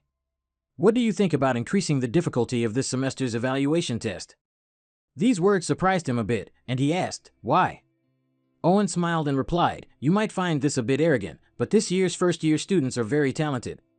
They all come from prestigious families, and there are even 2 pure-blooded awakened students. If this exam is as easy as last year's, then it won't properly distinguish their abilities." Howard somewhat agreed with that answer. That makes sense. Indeed, the Zyman's lineage. I'll consider that. He immediately bowed and replied, "Thank you, Director." Having said that, he quickly retreated outside, and the door closed. Howard sat facing the window, letting out a heavy sigh. He pondered, thinking to himself, indeed, bloodline never lies. I didn't expect him to have the same thoughts as that person. Considering the potential threats in the future, then it would be better if I nip it in the bud. On the day of the dungeon expedition for the semester evaluation. The dungeon expedition test is a special evaluation at Draker Academy, where a two-person team must escape a dungeon within a set time limit. A characteristic feature of this evaluation is that each team will be assigned to dungeons of varying difficulty and diversity. Inside the dungeon, Zik looked at Liam and asked, "Are you worried, Liam?" He replied, "Oh, yes, a little." Hearing that, he smiled reassuringly, "It's all right. It's normal, but worrying too much can lead to mistakes, while worrying too little can lead to arrogance. So, it's best to worry just the right amount." Nearby, Rena was also extremely nervous about this test. Suddenly, a loud shout rang out, "Next, Zik Draker, Liam Stone." Hearing that, he said, "Let's go." Liam also replied, "Yes, Master." As the two were walking in, someone suddenly approached, holding out a hand to stop them, saying, "Wait." He pointed to the side and continued, "You two will go this way." Before them was a dark, cold dungeon that looked extremely mysterious. Sensing something unusual, Zik quickly scanned the area. Seeing them still standing there, the professor urged, "Why are you still standing there? Get inside, students." Hearing that, he simply smiled faintly without replying. After that, they both decided to enter the designated dungeon. "All right, as you wish." Although the difficulty varies depending on the dungeon, since this is a test dungeon managed by Draker, there won't be any major dangers. The ultimate goal is still to escape within the time limit. Each team will be given a timer device that starts counting as soon as they enter. And the exact time limit is 96 hours. Basic combat skills are also part of the assessment. If you can bring back the heads of defeated monsters, you'll earn bonus points. However, the most important thing is still to escape the dungeon, so failing to escape within the allotted time also means failing. Inside the dungeon now, Zik calmly said, "We just finished eating, so you should rest, Liam." He replied, "But you set up camp and prepared the meal yourself, sir. Why don't you rest first?" He continued, "I can go without sleep for 4 days and still be fine, so don't worry." Hearing him say that, Liam didn't dare to argue any further. "Then, if you don't mind, I'll rest first." He replied, "All right, I'll wake you up if anything happens." And just like that, the two of them set up camp and lit a fire to rest in a dark, cold dungeon. Zik sat looking at the watch on his wrist, thinking to himself, 16 hours have passed since we entered the dungeon. And I'd been awake for 3 days before the test, so that's about 90 hours in total. However, unlimited stamina can only recover physical fatigue, not mental fatigue. In a place where you don't know what's going to happen like this, it's best to minimize as many risks as possible. Around him now, a series of bell strings had been set up to guard against any major disturbances. His eyes were also starting to droop. So when Liam wakes up, I'll switch shifts. Suddenly, an image of a bell in a snow-covered space appeared in his mind. Zik's eyes slowly closed tight, succumbing to sleepiness. An unfamiliar scene continued to appear in his mind, a place he had never seen before. Right above the city gate, there was a red flag with a large lion emblem. Everything was extremely desolate and ruined, as if a war had just taken place. On the white snow, the body of a girl lay sprawled, drenched in blood. He couldn't make out the girl's face, only heard a bell ringing. Immediately, Zik jolted awake, his eyes wide open, sweat pouring down him. In front of him now was still the scene inside the dungeon, with the yellow fire still burning brightly. He clutched his aching head, breathing heavily. Damn it, that dream again. Wait, I definitely heard a bell somewhere. Just as he thought this, he suddenly remembered the bell strings he had set up outside the entrance. Zik immediately used water to extinguish the flame. He woke Liam up. "Wake up, Liam, the enemy's here." "I'll check the situation first, don't you dare light a fire." He replied, "Understood, Master." He cautiously hid at the edge of the entrance, thinking to himself, using dragon eyes for a 4-day test is too risky. It's best to let my eyes get used to the darkness on their own. Just as he thought this, a strange scent suddenly wafted past his nose. Is this sulfur? Don't tell me. A creature with a sulfur smell that hunts in packs, a tier 3 dangerous monster, Hellhound. Zik anxiously tightened his grip on his sword, thinking, in my previous life, Rena brought back Hellhound heads for her evaluation, but I didn't expect to encounter them here. He suddenly glanced into the distance to observe the situation, but strangely, he didn't see any. Wait. Something's not quite right. Even their alpha dog couldn't weigh more than a few hundred kilograms. Thinking this, Zik slowly raised his sword. Through the reflection on the sword, he looked towards the cave entrance in front of him. But with these vibrations, it feels like it must weigh at least several tens of tons. Could it be mutated? Before he could even comprehend what was happening, a massive tremor struck. Damn it! Rocks and dirt from around the cave shattered and fell in large chunks. Fortunately, in that moment of danger, Zik managed to use his sword to keep himself steady. Seeing this, Liam ran over anxiously and asked, "Master, are you all right?" He angrily gritted his teeth, thinking, those bastards. Right in front of him now, a monstrously large hellhound was approaching. I knew they were behind this. But things didn't stop there. The hellhound's eyes darkened, and its head was severed, hanging limply. What appeared was a giant dog. Liam, with a horrified expression, asked, a dog? Cho, a Tier 1 dangerous monster. It could easily swallow hellhounds and dogs. Their blood is also a main ingredient in crafting healing potions, but more importantly, they possess an absurdly powerful regeneration ability. Suddenly, before he could even say anything, Liam stepped forward. He raised his sword, blocking in front of him, saying, "Let me distract it. Meanwhile, please run, master." Hearing this, he knew he had chosen the right person, and he smiled with satisfaction, looking at him. Then, he slowly approached, gently tapped him, and replied, "Don't say such despairing words. Let's both stand back to back to fight. What kind of master abandons his subordinate?" He continued, "I believe in your effort, Liam, you're not weak. I'll support you, so go wild." Hearing that, although he was extremely tense, he felt more confident and replied, "Thank you, my master." Immediately, both of them coordinated, rushing like lightning towards the monster in front of them. Before the Cho could react, it was struck with countless fatal sword slashes. He glanced at it, thinking, not bad. It's quite impressive that he could injure the Cho's tough skin. Moreover, he precisely targeted the joints. He wondered, "Did you spend time researching these monsters, Liam?" Thinking this, he exclaimed, but just then, the Cho's club suddenly swung at them.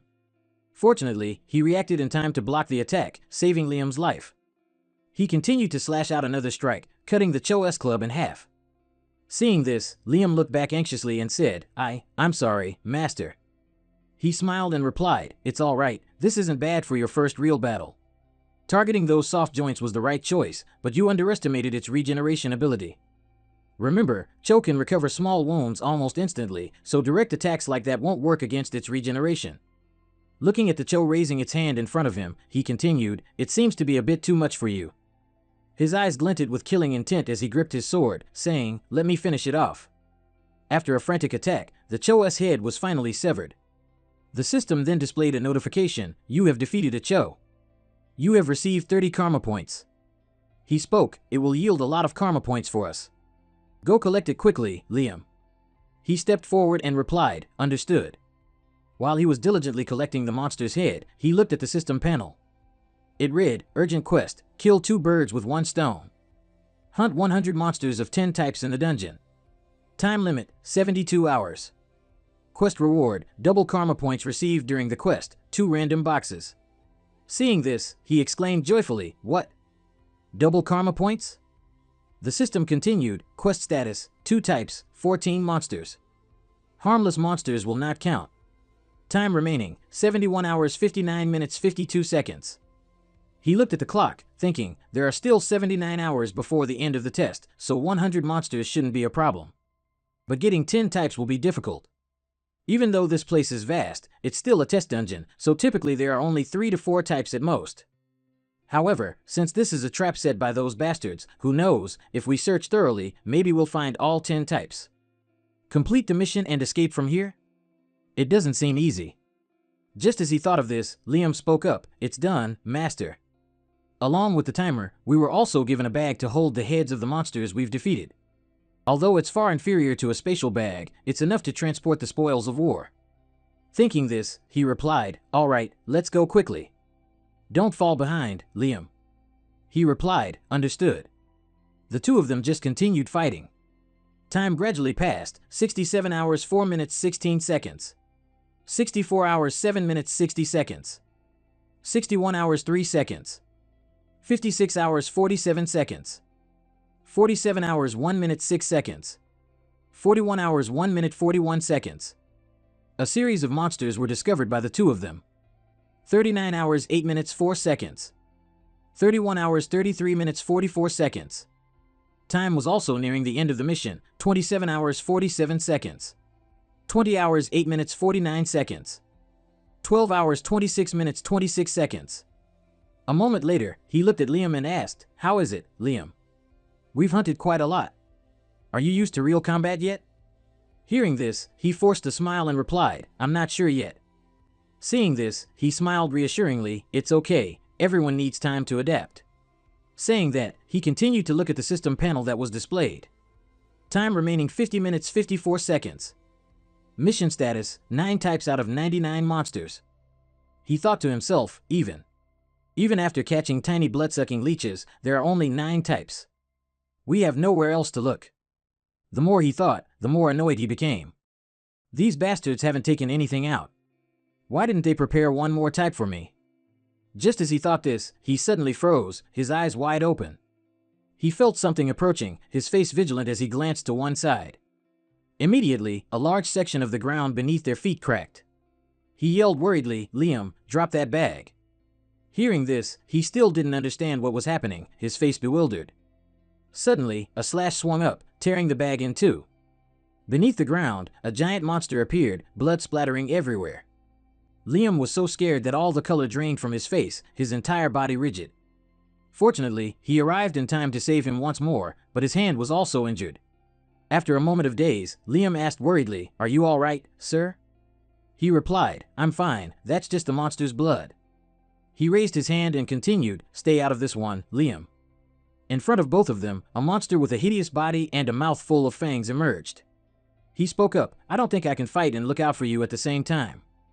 He thought to himself, "A dungeon worm? It's an extremely dangerous monster. Normally, it would take a dozen experienced knights to control it." Thinking of this, he cursed even more bitterly, "Damn them, are they really putting all their effort into killing me?" The dungeon worm then charged forward at an incredible speed, kicking up a thick cloud of dust. Liam called out anxiously, "Master." His face darkened, and fear surged within him. Suddenly, he remembered something and glanced back. Liam walked over and rummaged through the contents of his pouch. On this side, he was still struggling to block the monster worm's attack. With agile movements, he jumped to the side, swung his sword, and struck its body, but it had no effect. He thought to himself, even blue knights would avoid clashing with a dungeon worm in a place like this. Because it tends to dig and move underground, so if I don't defeat it quickly. No sooner had he thought this than a large crack suddenly appeared from beneath the ground. He quickly sensed its presence and turned his head to look behind him. Just as he had thought, the dungeon worm appeared, lunging straight at him, its mouth full of fangs open, trying to devour him alive. "Then I'll be buried alive." Without overthinking, he immediately jumped to the side to dodge. Afterward, he continued to swing his sword forward. He plunged his sword deep into the monster's body. Then, gritting his teeth, he fiercely pulled the sword to rip its body apart. The dungeon worm couldn't react in time, and blood gushed violently from its mouth. He gritted his teeth resolutely, "Just you wait, I'll cut you in half." His feet were pressed down by the weight, causing the ground to shatter. A series of poisonous spines emerged from its tail. However, at this moment, he no longer cared about anything else. In his mind, he just furiously swung his sword, chopping at that damned worm. No sooner had he said this than the dungeon worm's body slowly tightened its grip. It coiled tightly around him, giving him no escape. Having tightened its grip on its prey, it simultaneously used both its tail and mouth to lunge straight at him. Fortunately, at that very moment, Liam arrived in time, plunging his sword straight into the dungeon worm's body. It received an unexpected blow, screamed in pain, and threw its head back, roaring. He also felt that something had happened and thought to himself, "The grip has weakened." Seizing this opportunity, he quickly retreated and escaped the dungeon worm's embrace. As soon as he saw him, Liam asked, "Are you all right, master?" He wiped the blood from his mouth and asked, "What did you do, Liam?" He then smeared a vial of medicine on it and replied, "I coated the sword with an anesthetic, sir." Hearing this, he thought to himself, "I see. The main ingredient of the anesthetic is ginseng weed. For humans, it only causes a slight numbing sensation, but for a worm, it's nothing short of a potent toxin." In such a critical situation, you still remembered that ginseng weed is the worm's weakness and then adapted by using anesthetic as a substitute. Truly, the judgment and adaptability of the mercenary Liam Stone. Thinking of this, he smiled and said, Liam, when I signal, stab the sword into it once more. Bringing him along was indeed the right decision. Finishing his sentence, he nimbly continued to jump onto the monster's body. He weaved his way straight towards its head, then swung his sword and shouted, Liam. Hearing the command, he quickly used the anesthetic-coated sword to stab the dungeon worm. Taking this blow, it painfully threw its head back and roared. Its entire body became stiff from the poison. Seizing this opportunity, he used his sword to activate the spirit transformation skill. He slashed a straight vertical line from its neck downwards, decapitate. Just like that, the monster's body split in two, dying on the spot. The system then displayed a notification, you have completed the impromptu mission. Karma points received during the mission have been doubled. You have received 2 random boxes. Current karma points, 780. At the same time, outside the dungeon, an announcement echoed, students have successfully escaped the dungeon. Come here to tally your points. Those who are done may leave. A professor looked at the pile of monsters that had been collected and said, all right, I'll start tallying the points now. She replied, yes. The professor continued, base points for escaping the dungeon, 30 points. 20 goblins, 2 hobgoblins, 1 orc. Total points, 180. Hearing this, the other students couldn't help but marvel and discuss amongst themselves, it's almost on par with his 200-point record. As expected, a pure-blooded awakened is truly on another level. The professor also praised heartily, indeed worthy of the Turuan family. You've exceeded the passing score by 130 points. She placed her hand on her chest and replied, thank you for the compliment. Having said that, the professor continued to look towards him and said, all right, I'll start tallying the points now. After a moment of tallying points, the professor announced, total points, 120. You have exceeded the passing score by 70. Well done. His teammate happily said, thank you. At this moment, he looked furiously towards him and thought, Turuan, you won't be arrogant forever. Thinking this, he smirked, well, if anything goes wrong, I just need to deal with her like I dealt with him. Just as he thought this, a familiar voice suddenly rang out, oh, how long has it been since I've seen sunlight, huh? He immediately turned his head and thought, that voice. Just as he thought, the person who had just appeared was him. Not only that, Liam was also carrying the head of the dungeon worm. What? How is he here? All the students standing nearby were utterly shocked. That's a dungeon worm? Wasn't the orc the highest scoring monster? So why is it here? Did they defeat that dungeon worm together? After arriving in front of the professor, both of them threw the worm down. He smiled disdainfully, turned to look at him, and asked, why do you look so surprised, Owen? He continued, not happy to see me? These words drove him mad with anger. He gritted his teeth and thought, this arrogant bastard. But he didn't stop there, continuing to taunt, where's your usual poker face? He put his hands in his pockets and continued, well, you look better this way anyway. Owen was left speechless by this, his face darkening, remaining silent. Rick looked at his angry figure turning to leave and asked, leaving already? He angrily thought, damn those purebloods, I'll make you pay for daring to disrespect me. Their fleeing figures made Rick feel utterly satisfied, so scary. The professor spoke up and asked, is your little rivalry over yet, students? The students smiled and replied, yes, we're done. Professor Andre, looking at his papers, then continued, all right then, I will proceed to tally the points now. Rick spoke up and asked, we only have this one, do we need a separate scoring system? He replied, as long as I'm the one scoring, rest assured, I won't miss anything. He asked again, did you guys lose your head bags?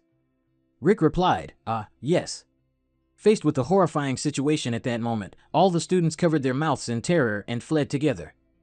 Rick smiled and thought to himself, looks like I got pretty lucky, huh?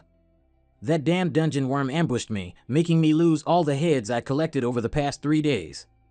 I didn't want to fail, so I had to quickly take its head to compensate for the lost ones. Besides Andre, who else would be meticulous enough to check every piece of flesh and skin stuck in those teeth? After a moment of examination, 2 monster bloodstained gloves were also discarded.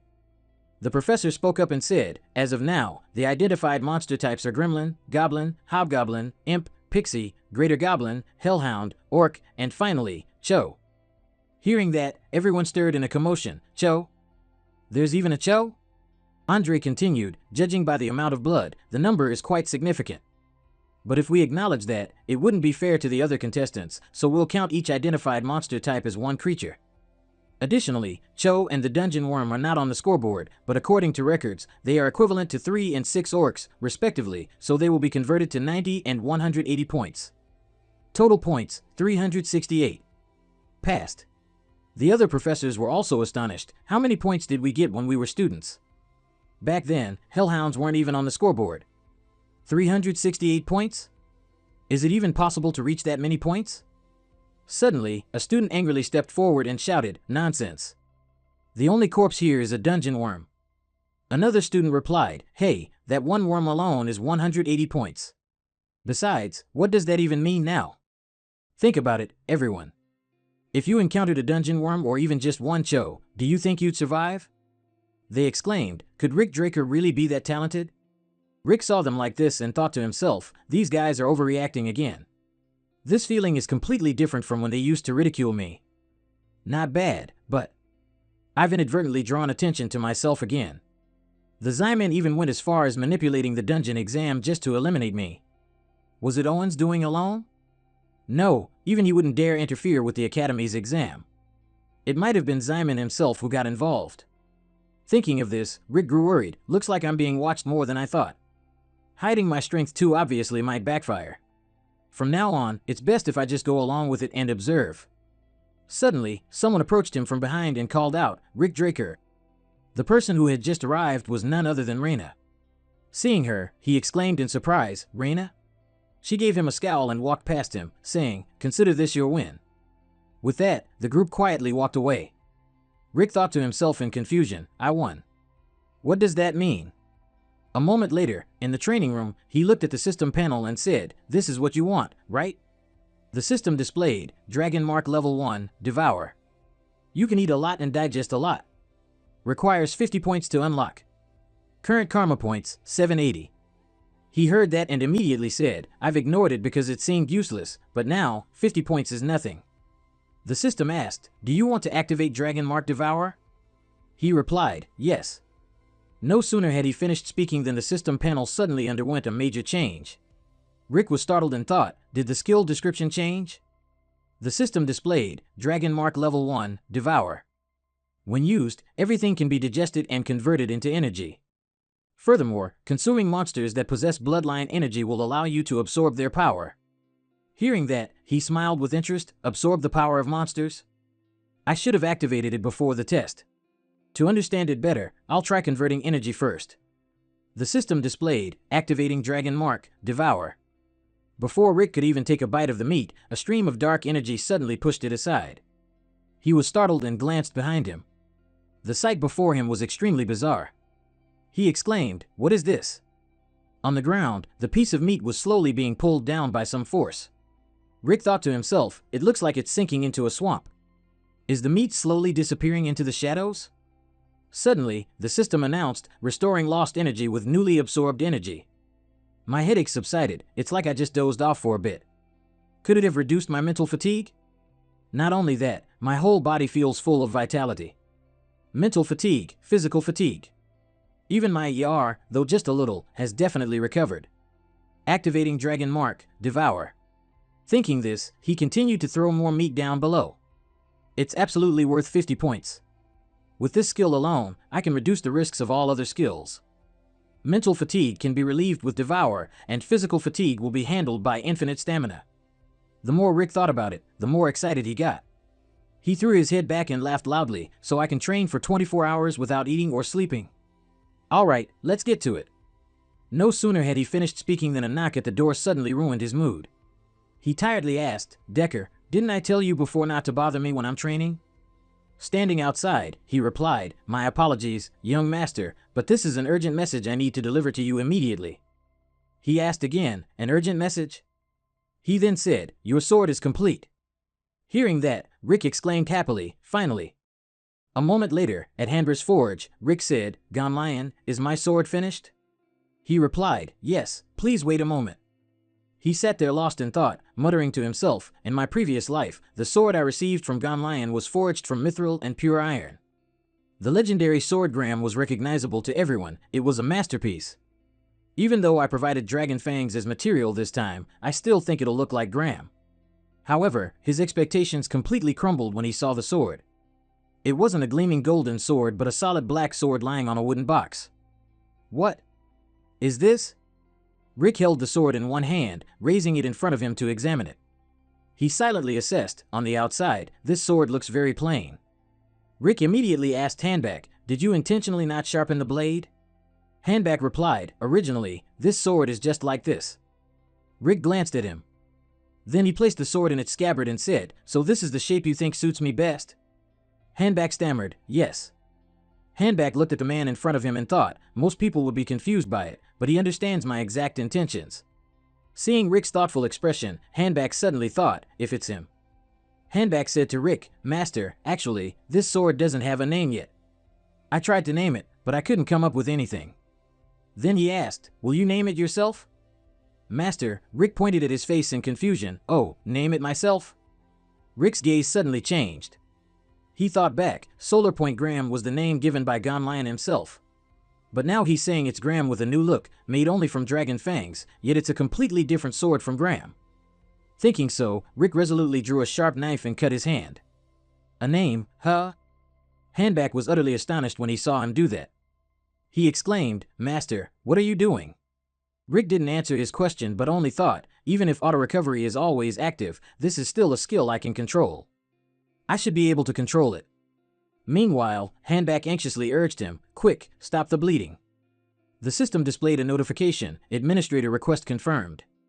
The self-healing faction skill will be temporarily disabled. A blue aura enveloped Rick's hand, and at the same time, the cut automatically stopped healing. Rick muttered to himself, all right, it worked. Now then. He closed his eyes and dripped his blood onto the sword. Handback watched these actions with some confusion. Could this be a sword naming ritual? The sword naming ritual, a traditional dwarf ritual used to bestow a name upon a weapon. The user infuses their aura or spirit into their blood. The ritual begins when the blood touches the sword.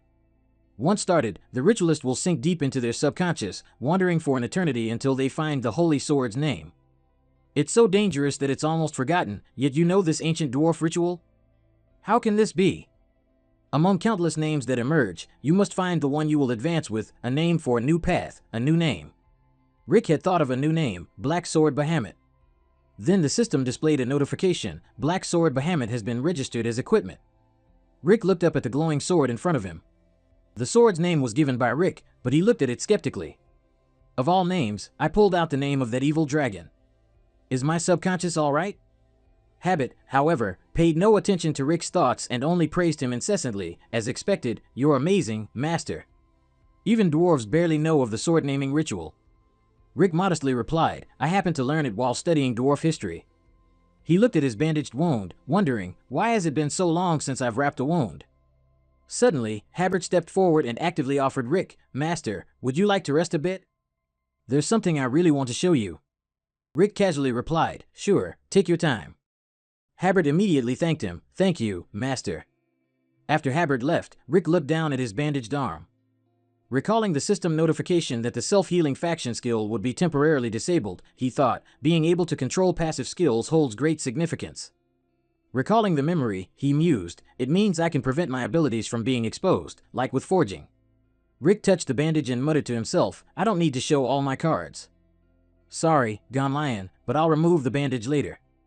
Then he glanced at the sword propped in the corner and chuckled softly, but for now, the more important thing is that I need to check this first.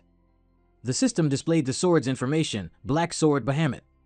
A sword forged by a master blacksmith with mystical insight, using the strongest fangs of the cursed dragon Bahamut. Tempered by blue flower aura. Unique ability, indestructible, aura conversion. Special feature, sealed. Unlocks with user's growth. After reading the information, Rick seemed excited, sealed, unlocks with user's growth. I've never heard of a weapon like that. And it even has the indestructible property? It's made from dragon fangs, but this is absurd. Thinking this, Rick picked up the sword. TCH, even so. His face reflected on the sword. The most important thing is, aura conversion. Rick thought, I had to go through a lot of hardships to help Gonlion create the magic current and forge the sword. Not only because of his outstanding skills, but also because of Graham's core ability, aura conversion. Rick slowly began to feel the sword's power flow, a unique ability that converts spiritual energy, YAR, or any other energy into aura. A stream of blue aura began to emanate from Rick's sword-holding hand. That aura gradually enveloped Rick along with the sword. I was born unable to use spiritual energy. This is what helped me reach the Scarlet Knight level. At this moment, Harbert scratched his head as he emerged from the room and spoke. Phew, finally found it. My apologies, Master, you've been waiting for a long time, haven't you? But as soon as he stepped out, he was surprised by the scene before him. Zik, carrying the sword over his shoulder, looked at him and smiled. You're here. Harbert exclaimed, Oh, aura. He silently marveled. A pure aura is surrounding the sword. Master, you've already surpassed the Violet Knight level. Zik said to Harbert, this sword is truly incredible. You've worked hard. Galleon. Harbert replied with a laugh, compared to the forge, this is nothing. More importantly, he presented a sword sheath to Zik and said, could you take a look at this? Zik looked curiously at what Harbert held, a sword sheath. Harbert continued, my master personally created this sword sheath. Zik looked thoughtfully at the sword sheath and pondered, even in my previous life, I never heard of Galleon's master, Galwin Dober. A thought suddenly sparked in Zik's mind, what, Galwin Dober? It's Galwin Dober. Known as the pinnacle of blacksmithing. Galwin Dober, the greatest blacksmith on the continent with unparalleled skill among the dwarves. Galwin's creations are near perfect and possess many special abilities, making them worth tens of thousands of gold to collectors. Zik rubbed his chin, looking at Harbert, so you're Galwin's apprentice. Harbert exclaimed, indeed, you can read the dwarf language. Zik continued, if it's from Galwin, it's not an ordinary sword sheath. Harbert confidently said, of course. Then he used his finger to flick a knob on the sheath and said, if you turn the knob on the surface of the sheath, it will transform into a shield like this. As soon as he finished speaking, the sword sheath transformed into an incredibly sturdy shield. Harbert briefly explained the shield's uses. Made from wyvern bones and mithril, it can withstand most attacks. If you turn the knob down on the shield's handle, it will revert to a sheath. Then he offered the sheath to Zik, saying, although it's far from repaying your kindness, Master, please accept it. This is my gift to you. Zik wondered, you could sell this to build a furnace. Harbert laughed loudly, I can't sell my master's work to just anyone. Zik still tried to persuade him, but it's worth tens of thousands of gold. Harbert was surprised, what? Really? But Zik continued, all right, I'll cherish it regardless. Zik held the sheath, comparing it to the sword in his hand. The sheath was smaller than the sword. While thinking, he tried to sheath the sword. But, if it's a product of Galwin Dober, then it must be. Watching the sheath magically adjust its appearance to perfectly fit the sword, Zik smugly thought, just as I thought. This thing far exceeds all expectations. Zik happily thanked Harbert, I've received a truly precious gift. Thank you, Galleon. Seeing him so pleased with the gift, Harbert also felt happy. I'm glad you like it. Upon returning, Zik continued to examine the gloves he had just received. Meteorite iron? That's an ultra-rare material. The system displayed information about the gloves he was holding. Gloves info, gloves created from durable and lightweight meteorite iron. Unique ability, none. Special feature, unique ability will be activated when a full set of meteorite iron equipment is worn. 2 random boxes were given as quest rewards. Zik looked at the first opened box with an expression of both astonishment and caution. The random box I received as a surprise quest reward. I thought it was like a treasure chest, but what's inside is far more valuable. There's still an unopened box. Zik quickly unboxed it. Now then, to the second box. The box was slowly opened. But upon seeing what was inside, Zik's face was full of question marks. What is this? Zik picked up a piece of paper that looked quite old, faded, and torn in many places. He was curious. What is this? A map? Suddenly, Zik's eyes widened in surprise. A system notification appeared before his eyes. We have detected a map containing traces of Grandmaster Kaiser. Zik wondered, Kaiser? Could it be Hero King Kaiser? Hero King Kaiser and the Knights of the Clock Tower, a popular book throughout the continent. It's a record of Kaiser's journey with his knights in overthrowing the Kronos Kingdom, which was once a brilliant civilization. However, the content was too unbelievable, and no historical evidence existed to verify it, so it was only considered fiction. But with the system notification just now, Zik trembled as he clutched the map. So, Hero King Kaiser was real. The system displayed another notification, recovering and analyzing damaged parts of the item. Analysis complete. Confirmed location has been marked on the minimap. Zik stared blankly at the system screen. This is Looking at the map in front of him, Zik thought, the giant mountain range? That's Manzi territory. This might be easier than I thought. Zik was sitting and thinking when suddenly a small system screen appeared next to him. Zik looked at it and read, based on user level, tutorial process concluded. Zik was a little confused. Tutorial concluded? Before he could even process that notification, another one appeared next to his hand. You have found an item linked to a quest. Achievement quest, Kaiser's Legacy. Collect Kaiser's vision from a relic containing traces of Kaiser. Time limit, none. Quest reward, Administrator System Upgrade. Current level, low-tier administrator to mid-tier administrator. Zik then understood, so that's it. The tutorial was a system designed to bring me to a certain level. Zik chuckled softly, I've taken the first step. Now, the real game begins. He was a little excited, even the rewards are on a completely different level. After reviewing the rewards and all the notifications, Zik slowly stood up. Good, then. He gave a determined smile, I'll devour everything without leaving anything behind. First, I need to use the accumulated points. The system displayed notifications one after another. Tier 2 dragon skills are now available. He looked through the Tier 2 dragon skills. Tier 2 dragon skill, Dragon Scale Armor. Harden into dragon scales, providing excellent magic resistance. Locked. Unlock price, 80 points. Dragon Claw. Summon a powerful dragon claw to slash enemies in one strike. Locked. Unlock price, 80 points. Zik thought, I have quite a lot of points right now, but I don't know when I'll get the chance to accumulate this many points again. Although I really want to, for now, I should only invest in some potions and the Tier 2 dragon skills. And keep 400 points in reserve. Thinking this, he tapped the screen. The system immediately notified, activating dragon skill, Dragon Scale Armor. Activating dragon skill, Dragon Claw. Very quickly, the dragon skills were activated on Zik. He quickly tested out his new skill. Let's try Dragon Claw first. Zik swung his arm powerfully, and the floor was instantly gouged with a massive scratch. Zik looked at the mark he had just made and exclaimed, Ha, this is even better than expected. Then he swung his sword again to test the remaining dragon skill. Alright, next, Dragon Scale Armor. A huge collision sound rang out. The sword in Zik's hand was powerfully thrown backward. Zik was surprised. I didn't use light aura, but even when I used my full strength, instead of cutting through, the blade bounced back at me. It's like wearing full body armor even without a weapon. Zik rotated his shoulder while thinking, Dragon Claw for offense, Dragon Scale Armor for defense, very straightforward. Activation complete, let's continue. The scene shifted to the central training ground at Drager Academy.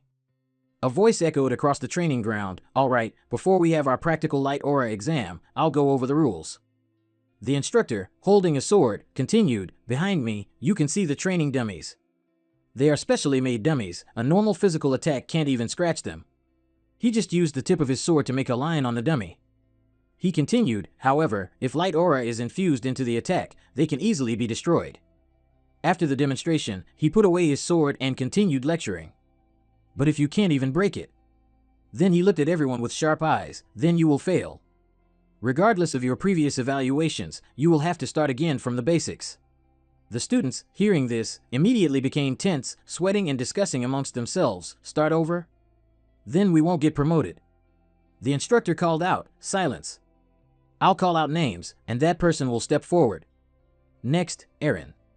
The student named Aaron anxiously ran forward, present. Seeing his anxious demeanor, Owen, standing behind him, thought, these freshmen are all nervous and worried. Then he smirked, but for me, this training method is just like my family's light aura techniques.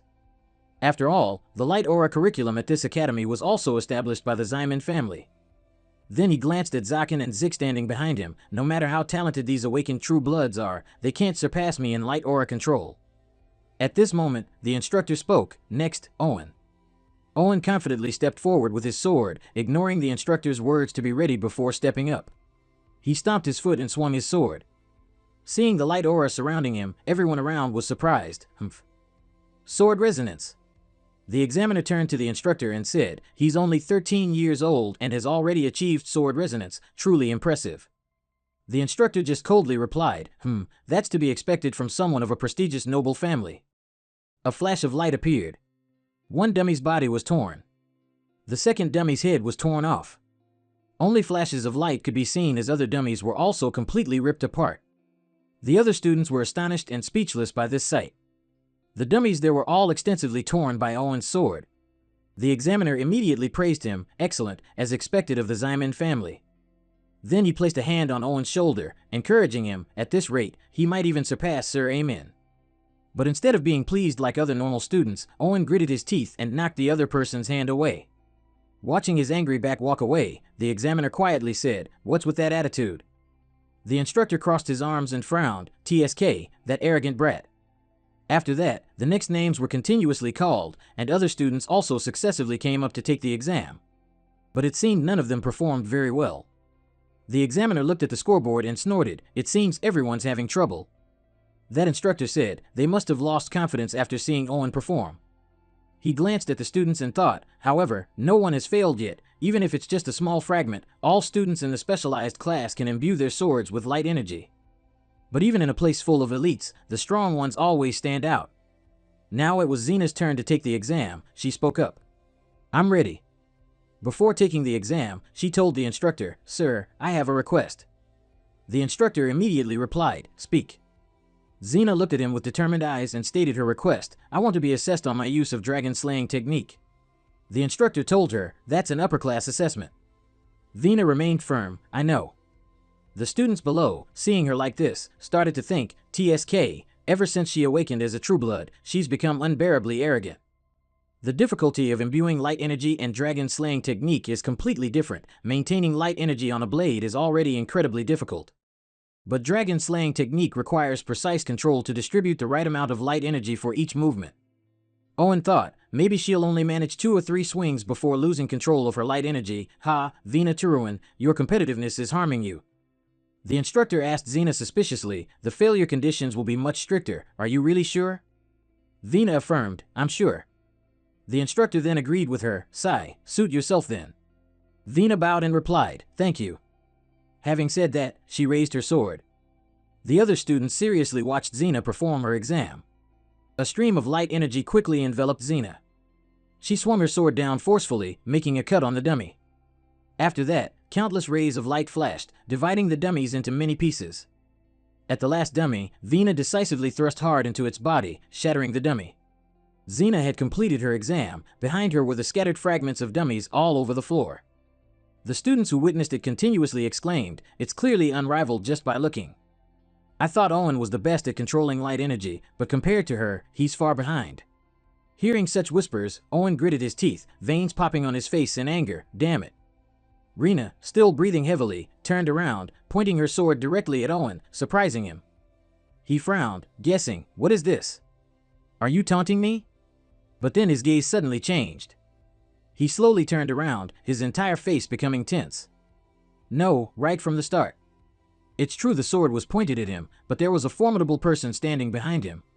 Zik gave a disdainful smile, "You're not even worthy of my attention."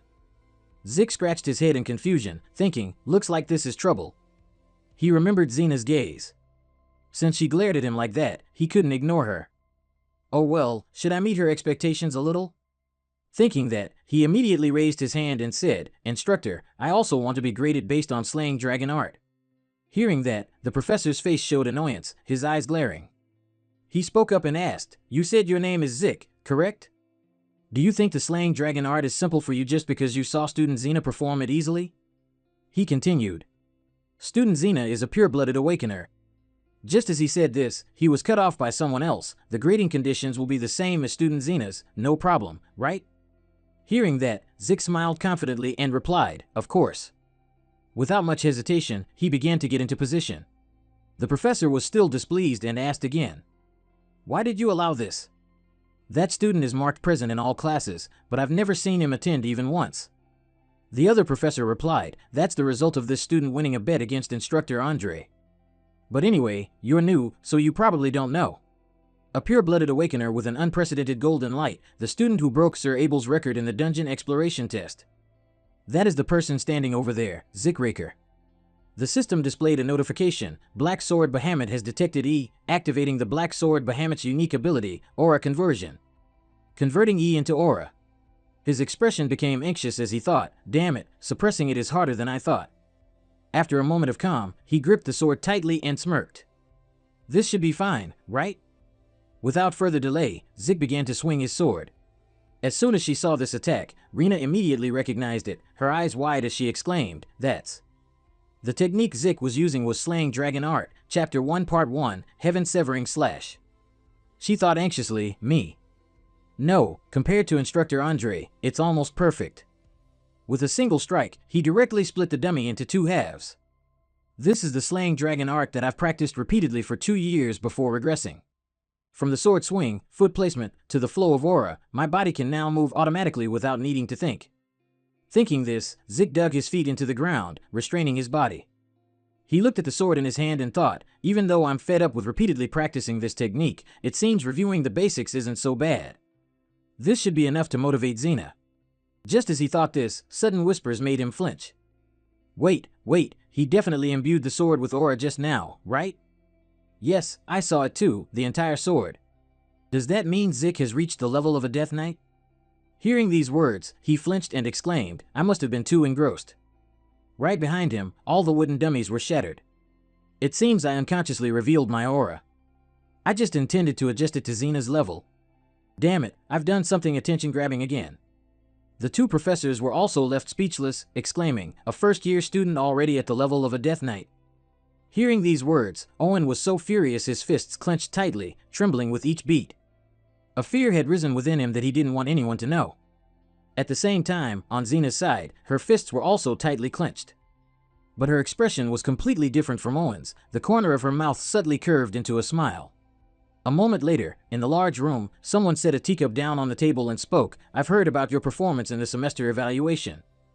Howard continued, it seems you've achieved astonishing results, haven't you? Zik replied, it was just luck. He didn't stop there. He continued to ask, reaching the level of a Death Knight at just 13 years old, and you say it's just luck? So, Zik, what do you think about taking an accelerated promotion exam? Hearing that, he asked back, a bit puzzled, an accelerated promotion exam? You mean, skipping one level?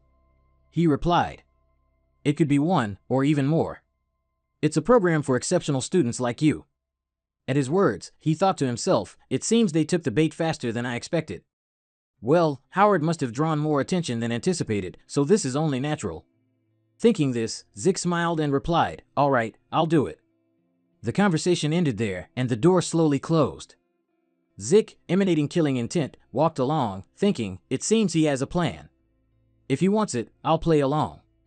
Inside Howard's room, he sat facing the window. Suddenly, he reached into his jacket flap and pulled something out. He spoke, Rena Draker and Zik Draker, both pure blood awakened, have accepted to take the exam. Hearing this, a voice replied from somewhere, I understand. I'll arrange everything necessary. Howard then revealed a cunning smile and uttered, things are about to get interesting. Scene change, Draker Academy, Advanced Aura Training Room. Inside, Xena was already present, her eyes glancing to the side. Standing next to her was none other than Zik. He didn't dare look back, avoiding her gaze with an awkward smile. Sweating profusely, he thought to himself, at least pretend not to be spying on her. Just as he thought this, someone pushed the door open and said, sorry to keep you waiting. The person walked closer and continued, the one who will supervise today's accelerated promotion exam is a high-ranking knight from the main family. Before both of them, a man with white hair and a scar across his face appeared, Sir Owen Draker. Upon seeing this man, Zik immediately recognized him, his eyes widening as he exclaimed, this person is. He wondered, the Silent Flow sword? A memory quickly flooded his mind. Owen was carrying a man in his arms, looking distraught. As he set the man down, Zik appeared right behind him. His eyes narrowed in displeasure as he asked, Draker? Ending his sentence, he directly reached behind his back to draw his sword and continued, why are the Empire's damned dogs here? However, Owen showed no reaction to his question. Zik didn't draw his sword either, he observed carefully. On the ground opposite him was a child. Owen began to painstakingly dig handfuls of dirt. Sensing that he was experiencing a great loss, Zik said nothing more. He stood there silently, watching Owen dig a grave for the child. Suddenly, a shovel appeared out of nowhere, sticking into the ground, making him look up in surprise. Zik walked closer and said, need a hand? Before he could reply, he continued, even if you refuse, I'm helping anyway. He continued digging and said, I'm Zig Murita of the Northern Alliance Forces. You're a Draker, aren't you? Hearing that, Owen replied, no, I've already abandoned that name, Draker. Zick asked again, in that case, we're similar. What should I call you? He replied, just call me Silent Stream Blade. Back in the present, Zick smiled as he looked at Owen, thinking, Owen, huh? A perfectly fitting name for a silent, cold blade. Anyway. Thinking this, both raised their hands to their chests, bowed, and said, greetings, Sir Owen Draker. Is it necessary for a High Knight to oversee a first-year student's advancement exam? A High Knight, in fact, was the pillar supporting the entire Draker family, a high-ranking title requiring a balance of strength, reputation, and experience, a position full of prestige. At this moment, a professor standing nearby spoke up, the exam method will be a sword duel, something quite familiar to those from Grotto, isn't it? As long as you haven't lost consciousness or given up, you can continue to challenge. Unleash everything you've got. Hearing that, Xena began to draw her sword and replied, in that case, I'll start first. However, the professor immediately interrupted, no. He continued, no need to go one by one.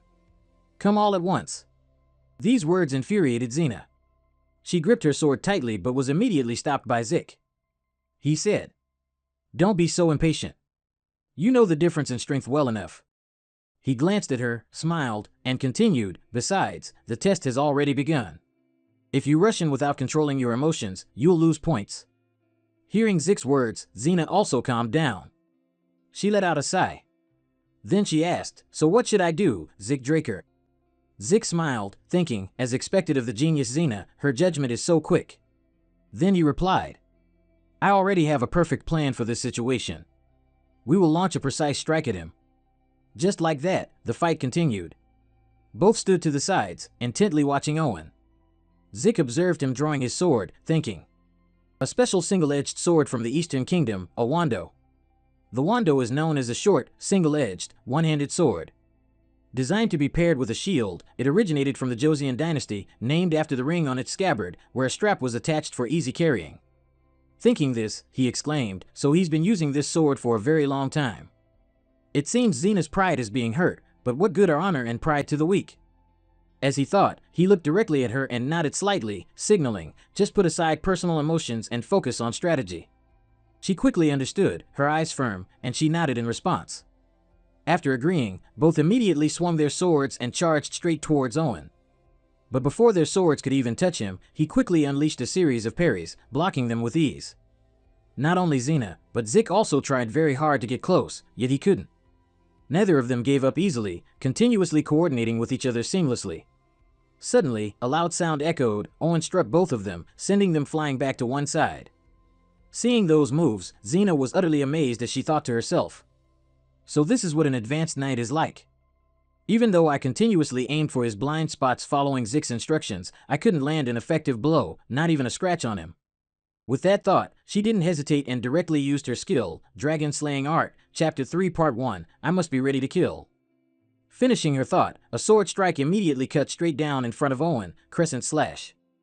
However, he wasn't easy to deal with, he quickly retreated to avoid it, then swung his leg and kicked Xena directly, leaving her no time to react. This powerful kick sent her flying backward, hitting the ground hard, sending dust and smoke everywhere. The others standing around saw this and immediately ran towards Xena, asking, Lady Xena Draker, are you all right?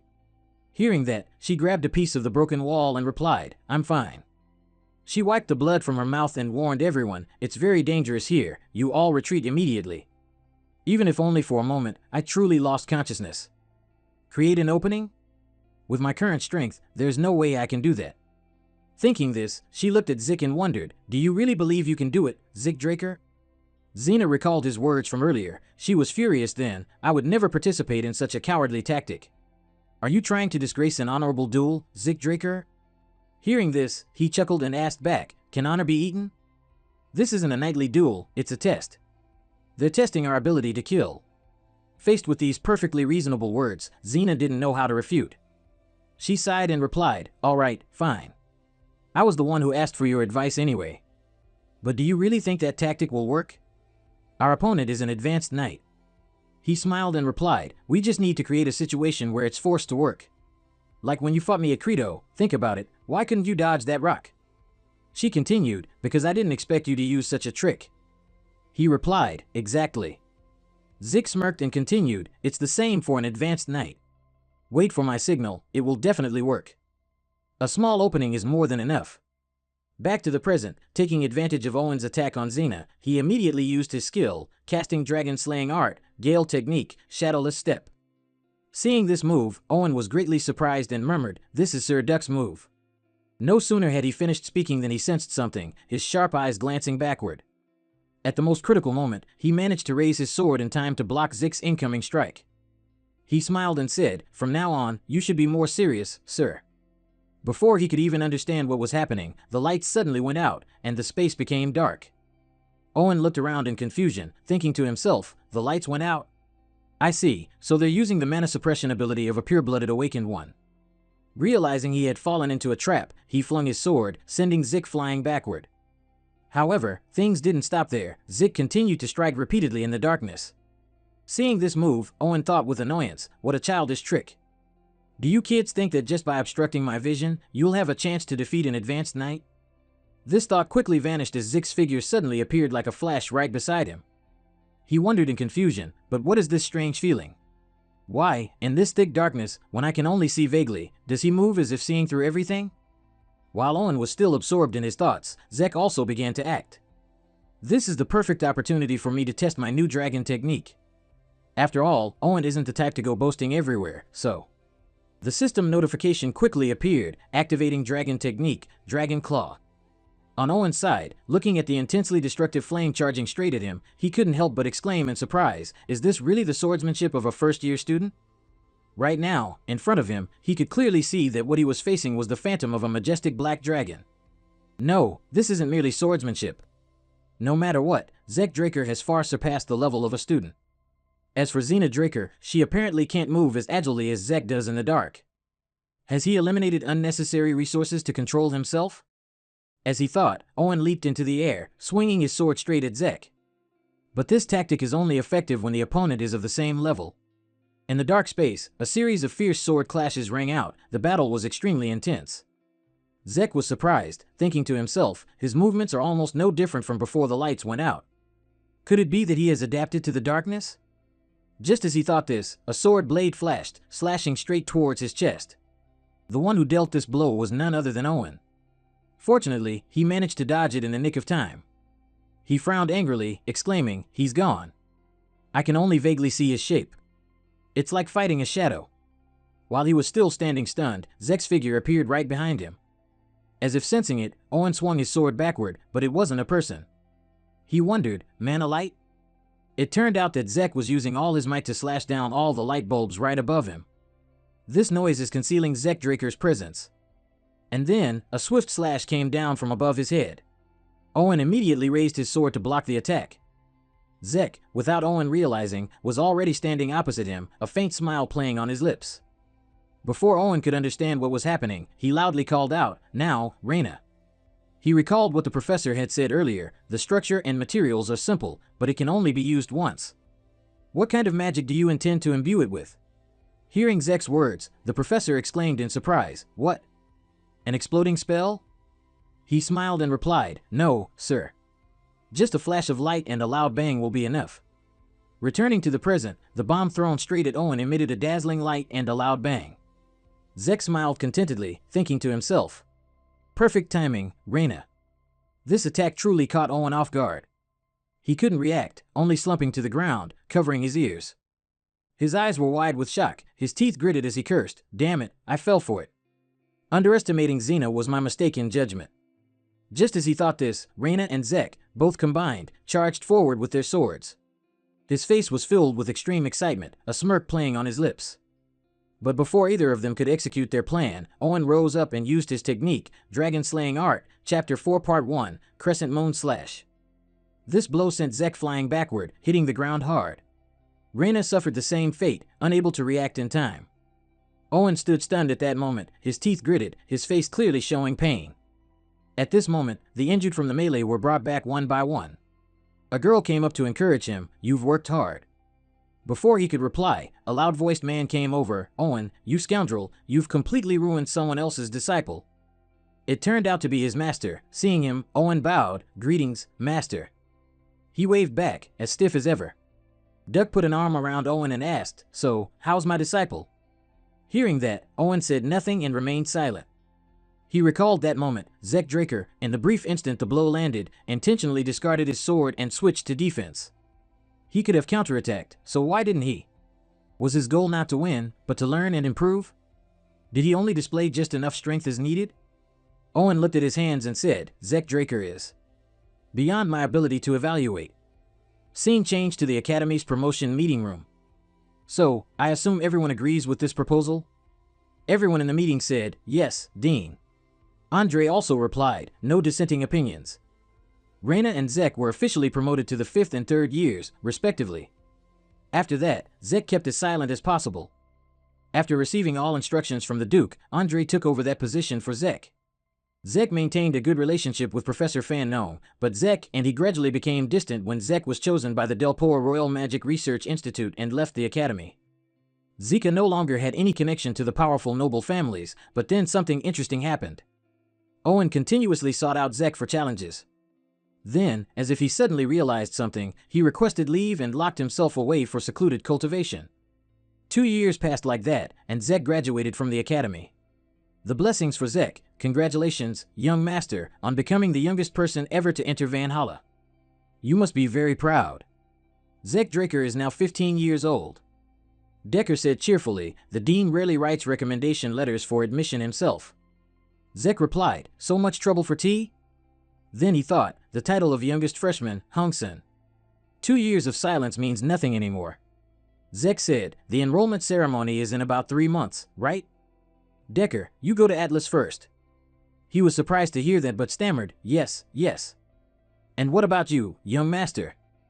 Zek packed his things and replied, "I'll retreat to a quiet place by myself." He said, "I don't want anyone to disturb me, understand?" Decker obeyed, "Yes, young master."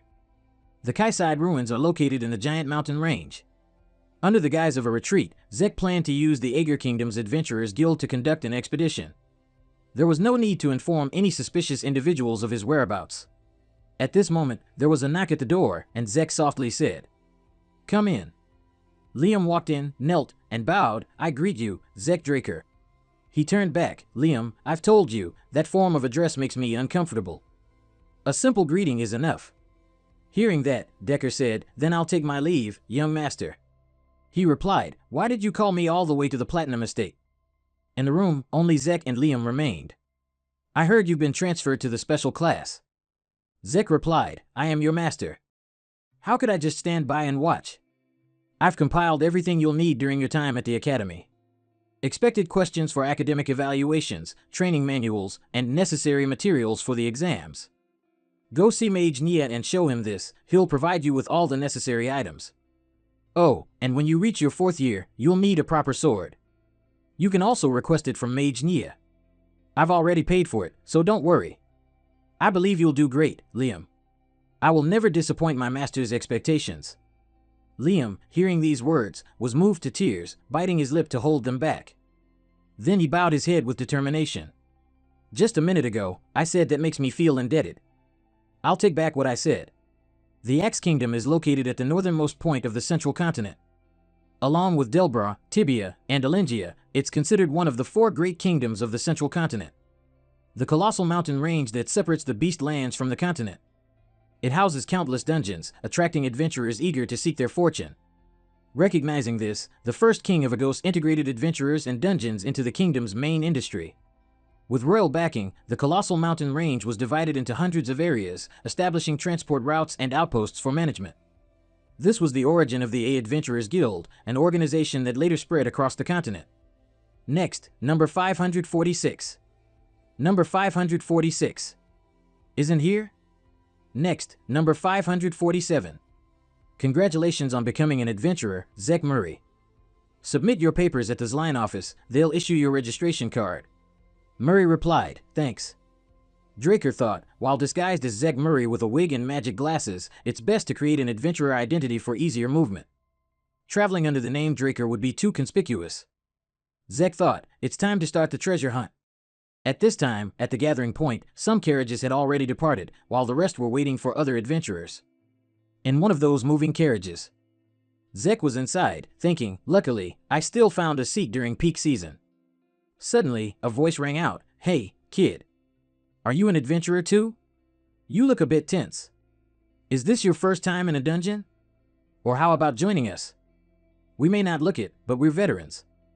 Dungeons are really dangerous these days. Going in alone will just make you monster food.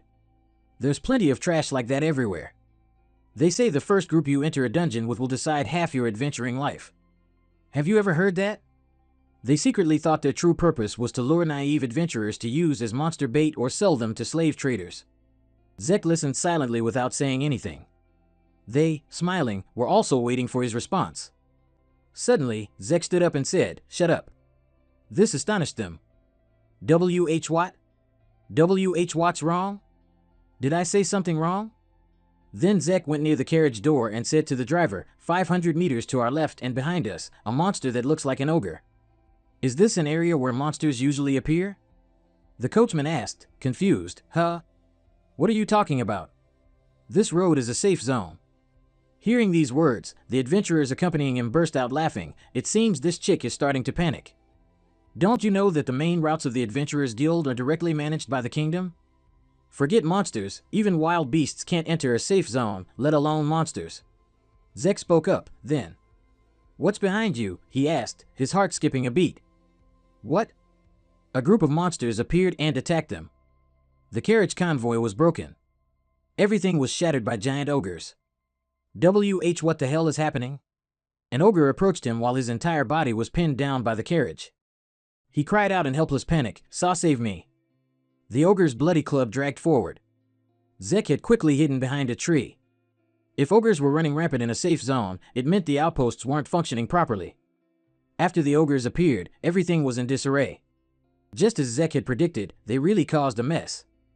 Even the Argus soldiers were defeated, but with this many people, they should have been able to handle most of the monsters, right? Zek had a bad feeling. He stared in astonishment at the incision in the middle of the soldier's chest.